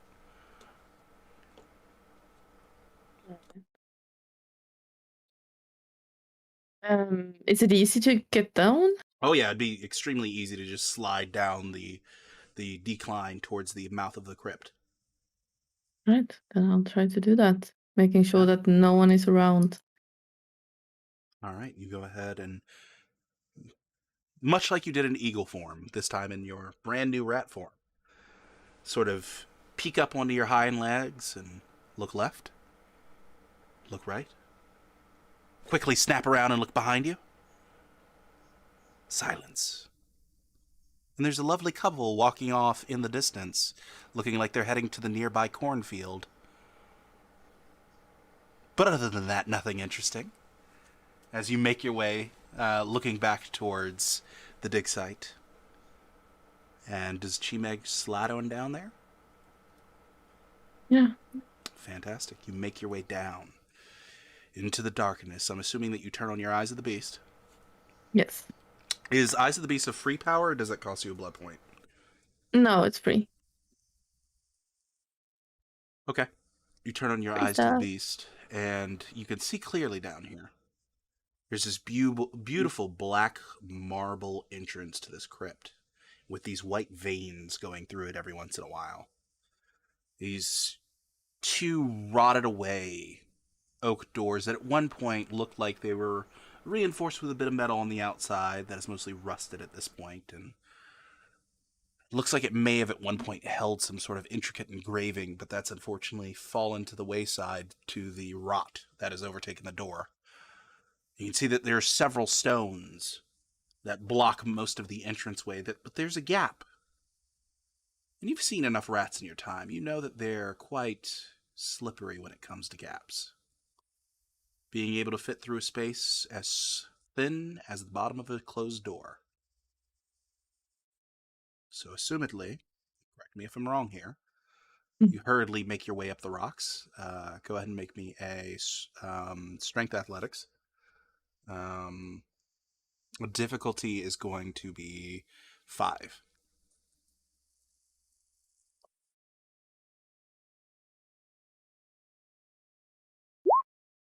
Okay. 3 successes. You quickly make your way up the rocks, up to that gap at the far top left of the stones that cover the entranceway, and you begin to squeeze into the hole. And after a bit of squeezing, there's a bit of a plop, and you're on the other side of the hole, but you're in a long tunnel of rocks. Continue forward a bit, make a bit of a curve to the left, make an interesting curve to the right, and that requires a little bit more squeezing. But as you come through that curve to the right, you can see signs of stale air and openness in front of you. Quickly making your way up to that exit, you get your first glimpse of inside the crypt. On either side of the crypt, there are 3 stone sarcophaguses. Each sarcophagus has a beautiful sculpture inlaid on the top of an individual with a heater shield and a long sword underneath that heater shield laid across their chests. In the far back center of this rather plain room, besides those 6 sarcophagus, is a symbol. an ornamental, beautiful cup with a metal-looking rim that has several crosses and jewels in the rim. Hanging from a small piece of metal above each of the sarcophaguses is an intricate metal necklace with some sort of dark ichor contained within a vial-like container in the center of the necklace, in each one of them. And at the very far end of the room underneath that cup, there's a dais with a scroll that just sits in the open.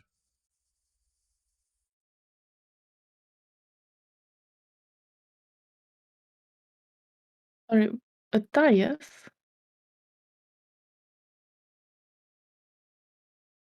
What's that? Like a platform. So it's like a platform. All right.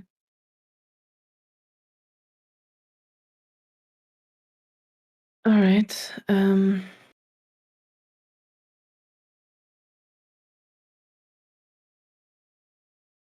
Shit. That cup. What did you say? What was it? Some kind of symbols on it? Yeah, it looks like a cup has been carefully etched into the marble in the back wall. And it has like the similar looking crosses and what looks like possibly some rubies, maybe some pieces of emerald jewels that looks like they are drawn next to those crosses. And the crosses look extremely familiar, as there's a bit of a warm sensation that comes from underneath the patch of skin on your arm where you have your mark. Hmm.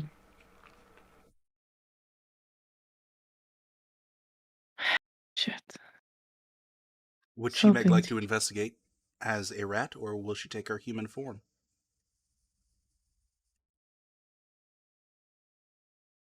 I think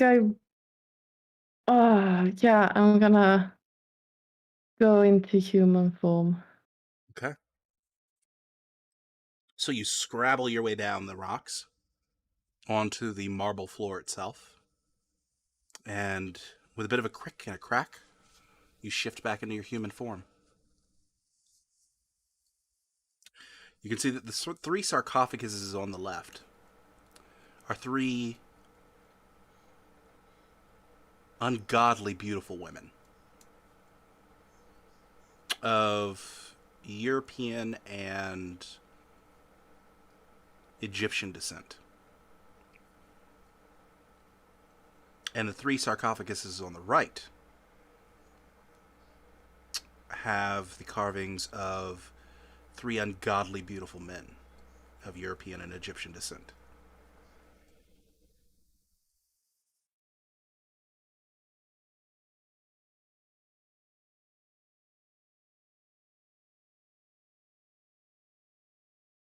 Each of them, like I said, has that similar necklace dangling from a piece of metal jutting out of the wall above their sarcophaguses. Now that you're at this height, now that you're a bit closer, you can see that within each necklace is a bit of vitae.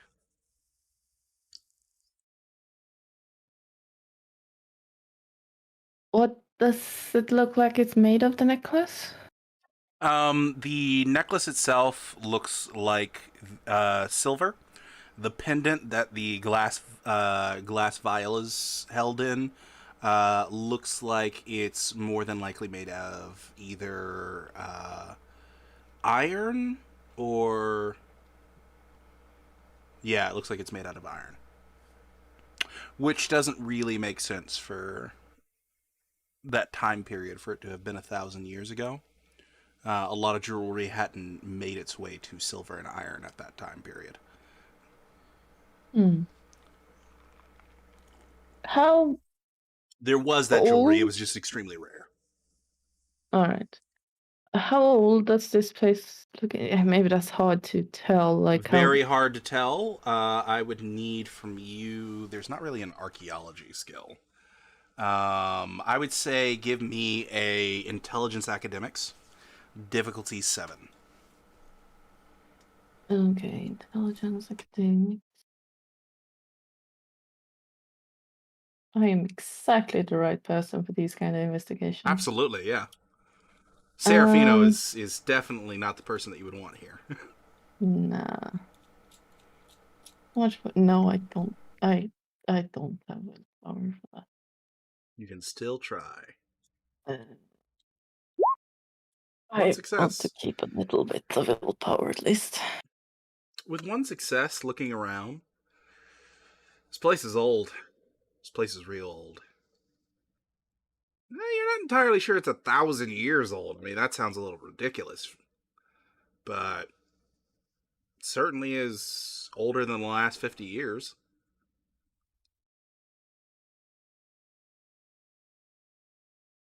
Hmm.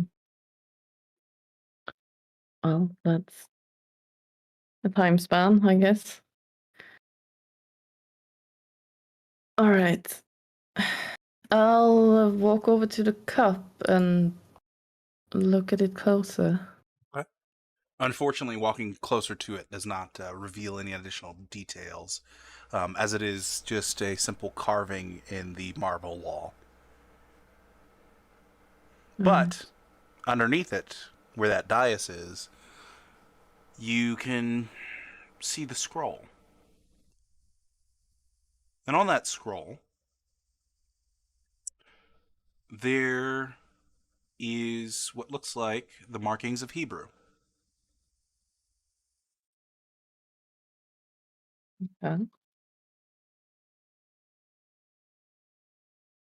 Does Chimag read or speak Hebrew? Nope. Then unfortunately, my darling, you cannot understand the words placed within this.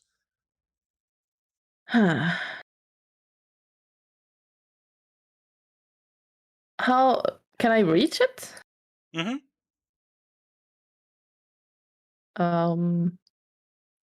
I'll pick it up. Okay. As you pick it up, I would like you to make me a permanent willpower save. Sorry, temporary willpower save. No. No. All right. So wait, is that correct?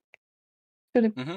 It should have like temp willpower, then a dice symbol, and then the difficulty, which should be 6. Oh, that's a difficult. I thought it was the die. Okay. Yeah, that checks out. 0 successes. All right. As you pick it up, Chimeg, you feel this wave of nausea hit and roll over you. And as you begin to feel that wave of nausea, you watch as the letters on the page begin to shift, twist, and turn until you can read it. Oh. What did it And say? it says, for those who enter, be it you a child of the cup or a Canaanite, while the ashes of those entombed will never be able to help you. These children sought to bring peace between our two peoples, and thus have left a gift. Contained within each necklace is a small piece of their vitae. Wear these necklaces, and just like any other child, you too shall walk within the sun's warm embrace, unaffected. For this is the power of our blood.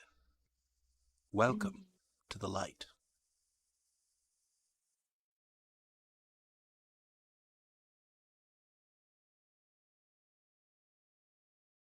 Okay.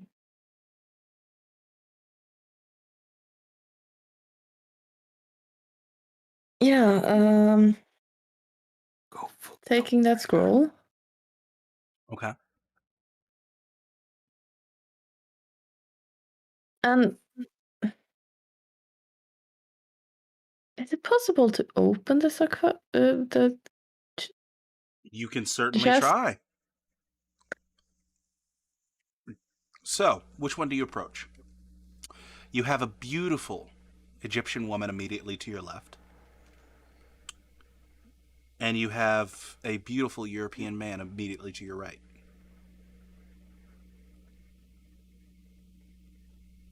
Let's open the male one, I guess. Okay. You go over to it. Go ahead and make me a strength athletics.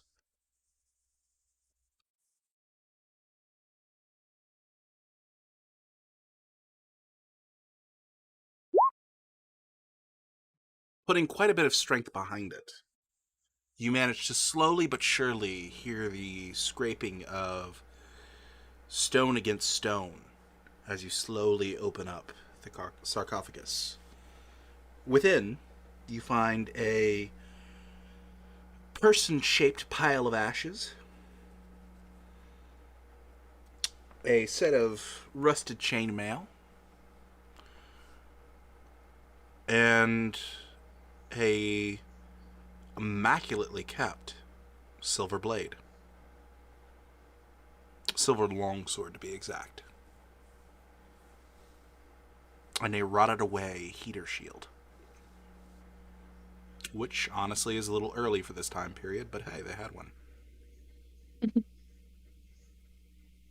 Hmm.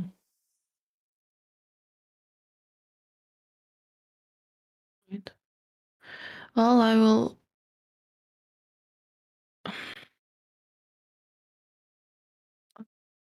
Up the sword, I guess.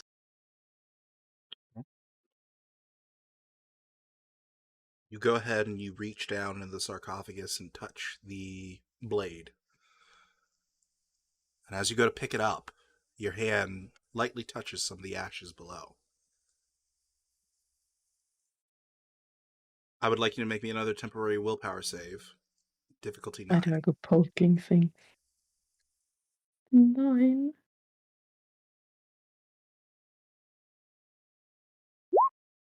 Nope. Successes. There is a sudden, intense, hot flash that waves through your vision of the same individual, this time in color. You can see that he has immaculately kept slicked back black hair. He has pearly white teeth, beautiful, well-kept skin with not a blemish on it, and these deep, deep blue eyes. He's just smiling at you, and you hear the name Jasper, and a slight giggle off in the distance. And then it fades, and you are holding a silver sword.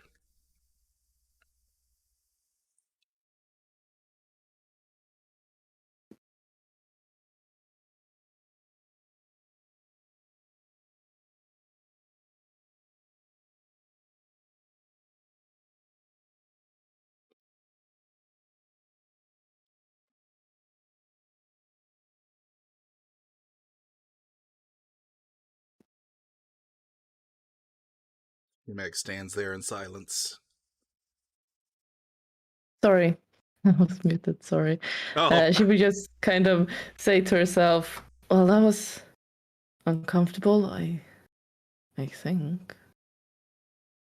And then she'll look at the sword. Does it look like it's like strangely in good shape? it is an immaculate shape.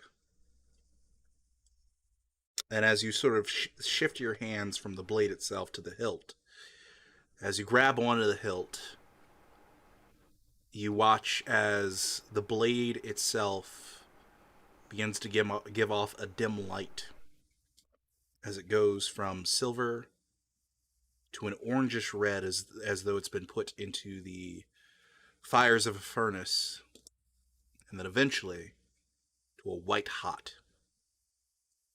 And it just stays at a glowing bright white hot. The light from it begins to fill the room that you were standing in. Oh.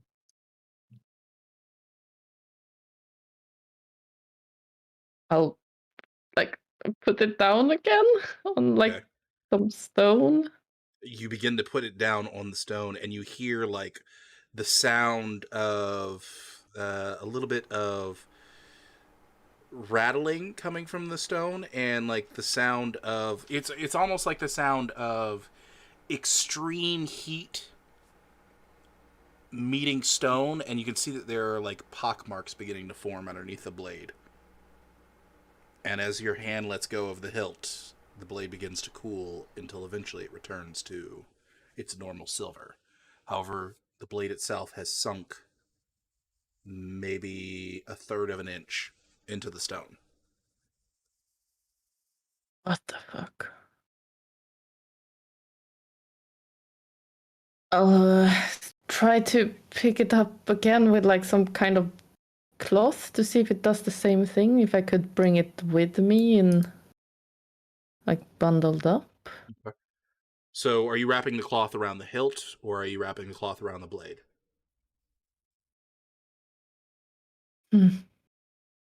I'll try to take the hilt with it first to see if it does the same thing.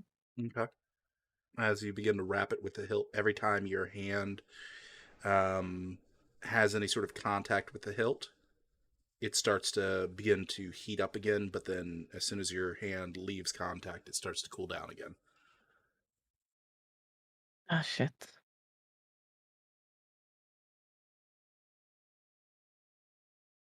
What if I try to do it at the blade? Okay, you go and you begin to try and wrap the blade carefully, and as the cloth touches the blade, the cloth sets on fire. Fuck. And you now have like a burning cloth that you're trying to stamp out really quickly. Yeah. That's just so fucking impractical. Where's the sheath of that thing? Maybe he's dead for a reason. Well, Possibly. You want to look around for a there's no. sheath? Yeah. Okay. You see the black leather of some sheath, like within the ashes themselves, in the sarcophagus. The fuck?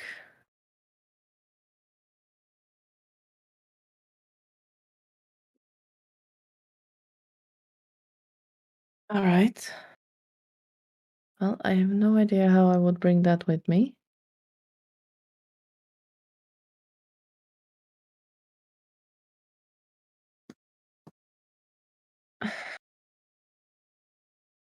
Ruku, pick it up.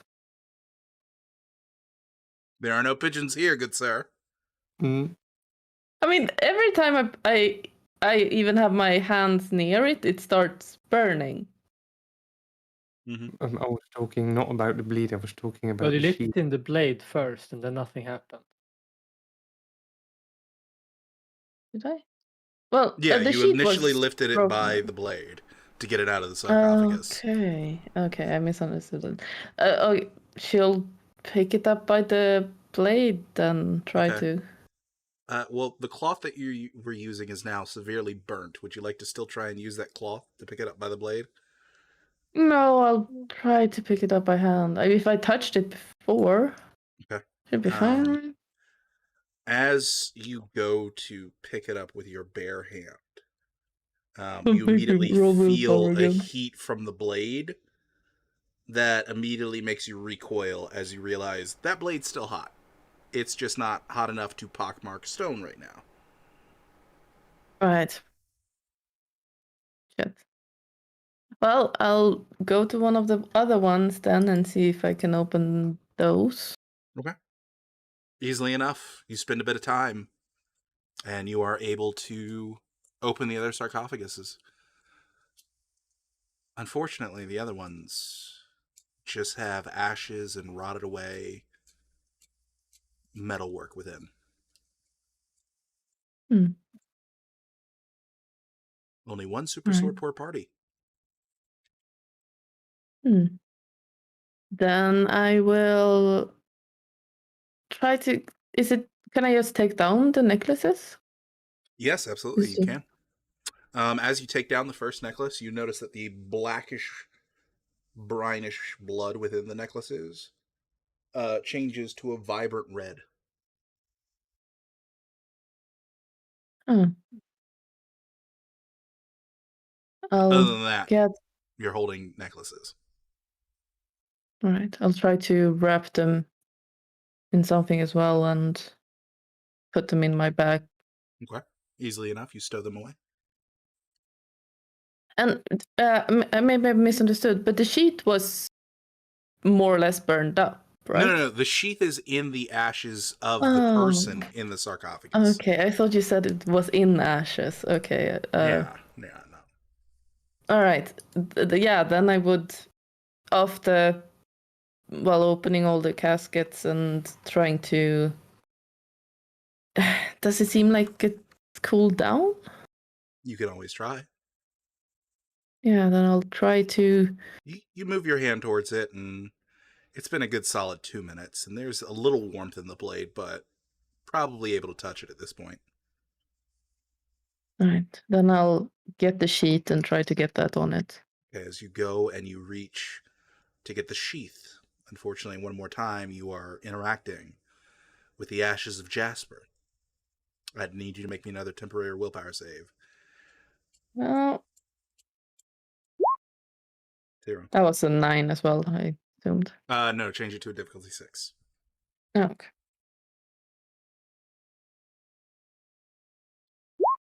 Still 0. Okay. Interesting. All right. You reach your hand down. You grab onto the sheath and begin to pull it out. Some of the ashes dust onto your hand as you're pulling it out. And that intense white-hot flash comes before you again as your vision is overtaken. And for a moment, Chimeg, you aren't standing in a dusty old crypt. You're standing in a immaculately kept meeting hall.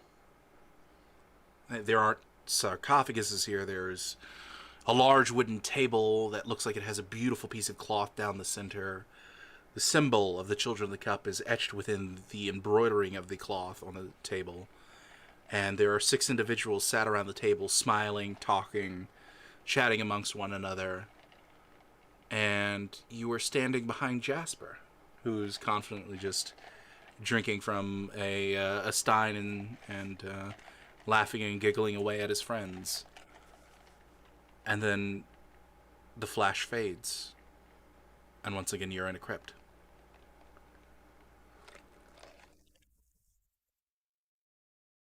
However, Jasper's last name is revealed to you as the flashes go away. Jasper's full name was Jasper Simokata.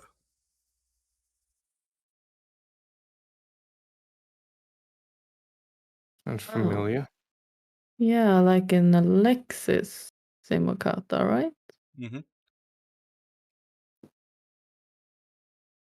Shit. But I didn't see Alexis in the You did not flash. see Alexis. You just saw 6 immaculately beautiful people sitting around a Only table, the- drinking, laughing, having a good old time in this room.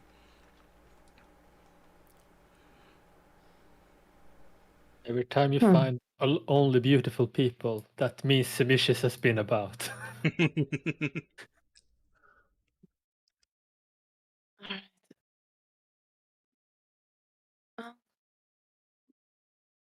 Sorry to be bothering you here. And I'll. As you say that, there's a weird shift in Jasper's ashes. Sort of pick up a little bit with the wind. And you watch as his form begins to take shape in front of you. His ashes lightly drift out of the sarcophagus. And a figure, roughly about 6 foot, stands in front of you made entirely of ash in the visage of Jasper. Simply says, "It's all right, sweetheart. Eventually somebody was going to come by and get that blade." And then the ashes scatter onto the floor.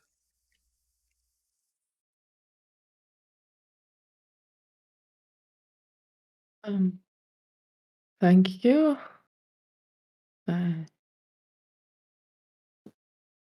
Think. Oh, I'll go to kind of like close up the casket skin to try to put it back in order. How much time do I have, by the way? You start thinking about it. God, you don't know how long you've been in here. You're not sure. There's no visible signs of time. I What time is do it? have the celestial attunement, if that helps. Correct, but I am ignoring that because you went into a creepy ass crypt and then started touching magical shit. All right, that's fair. Fuck. All right. Well, I think that's my cue. And have I felt? I haven't felt daybreak, at least not. If it has been daybreak, I missed it, right? If it has been daybreak, you have missed it. Still feel all right. And as you close the will. last sarcophagus,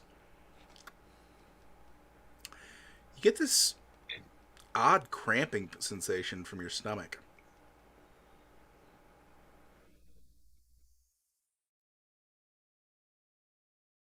What?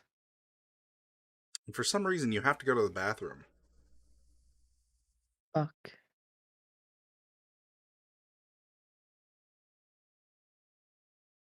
Chimag, I am proud to say it's that time of the month.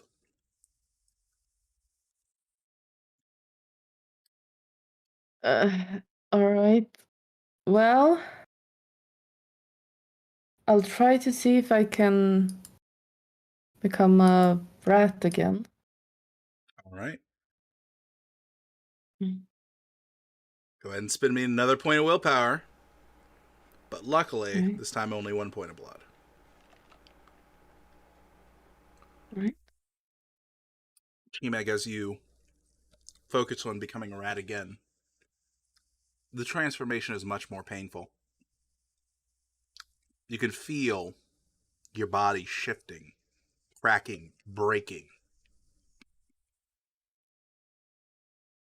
And eventually, something's not going right. As your skin begins to slowly slaw off. And then dust. Until eventually, you're standing in a pile of your own ashes. But in the tiny form of a little rat.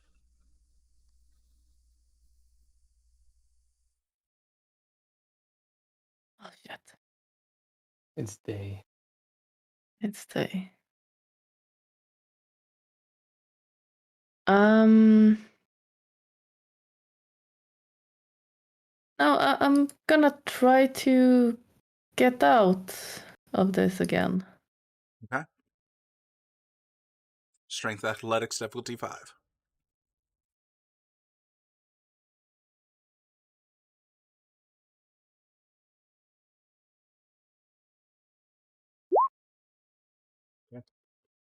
With that, it's a little bit of a pain in the butt to get back up there and squeeze back through the hole, but eventually you do it. And when you finally see the light of the other side, you can clearly see the sun has risen. And that is where we are going to end this episode. Thank you all so much for coming. We greatly appreciate each and every one of you guys. And we hope to see you on the next episode of Children of the Cup. Bye-bye. Adios! Bye. Bye.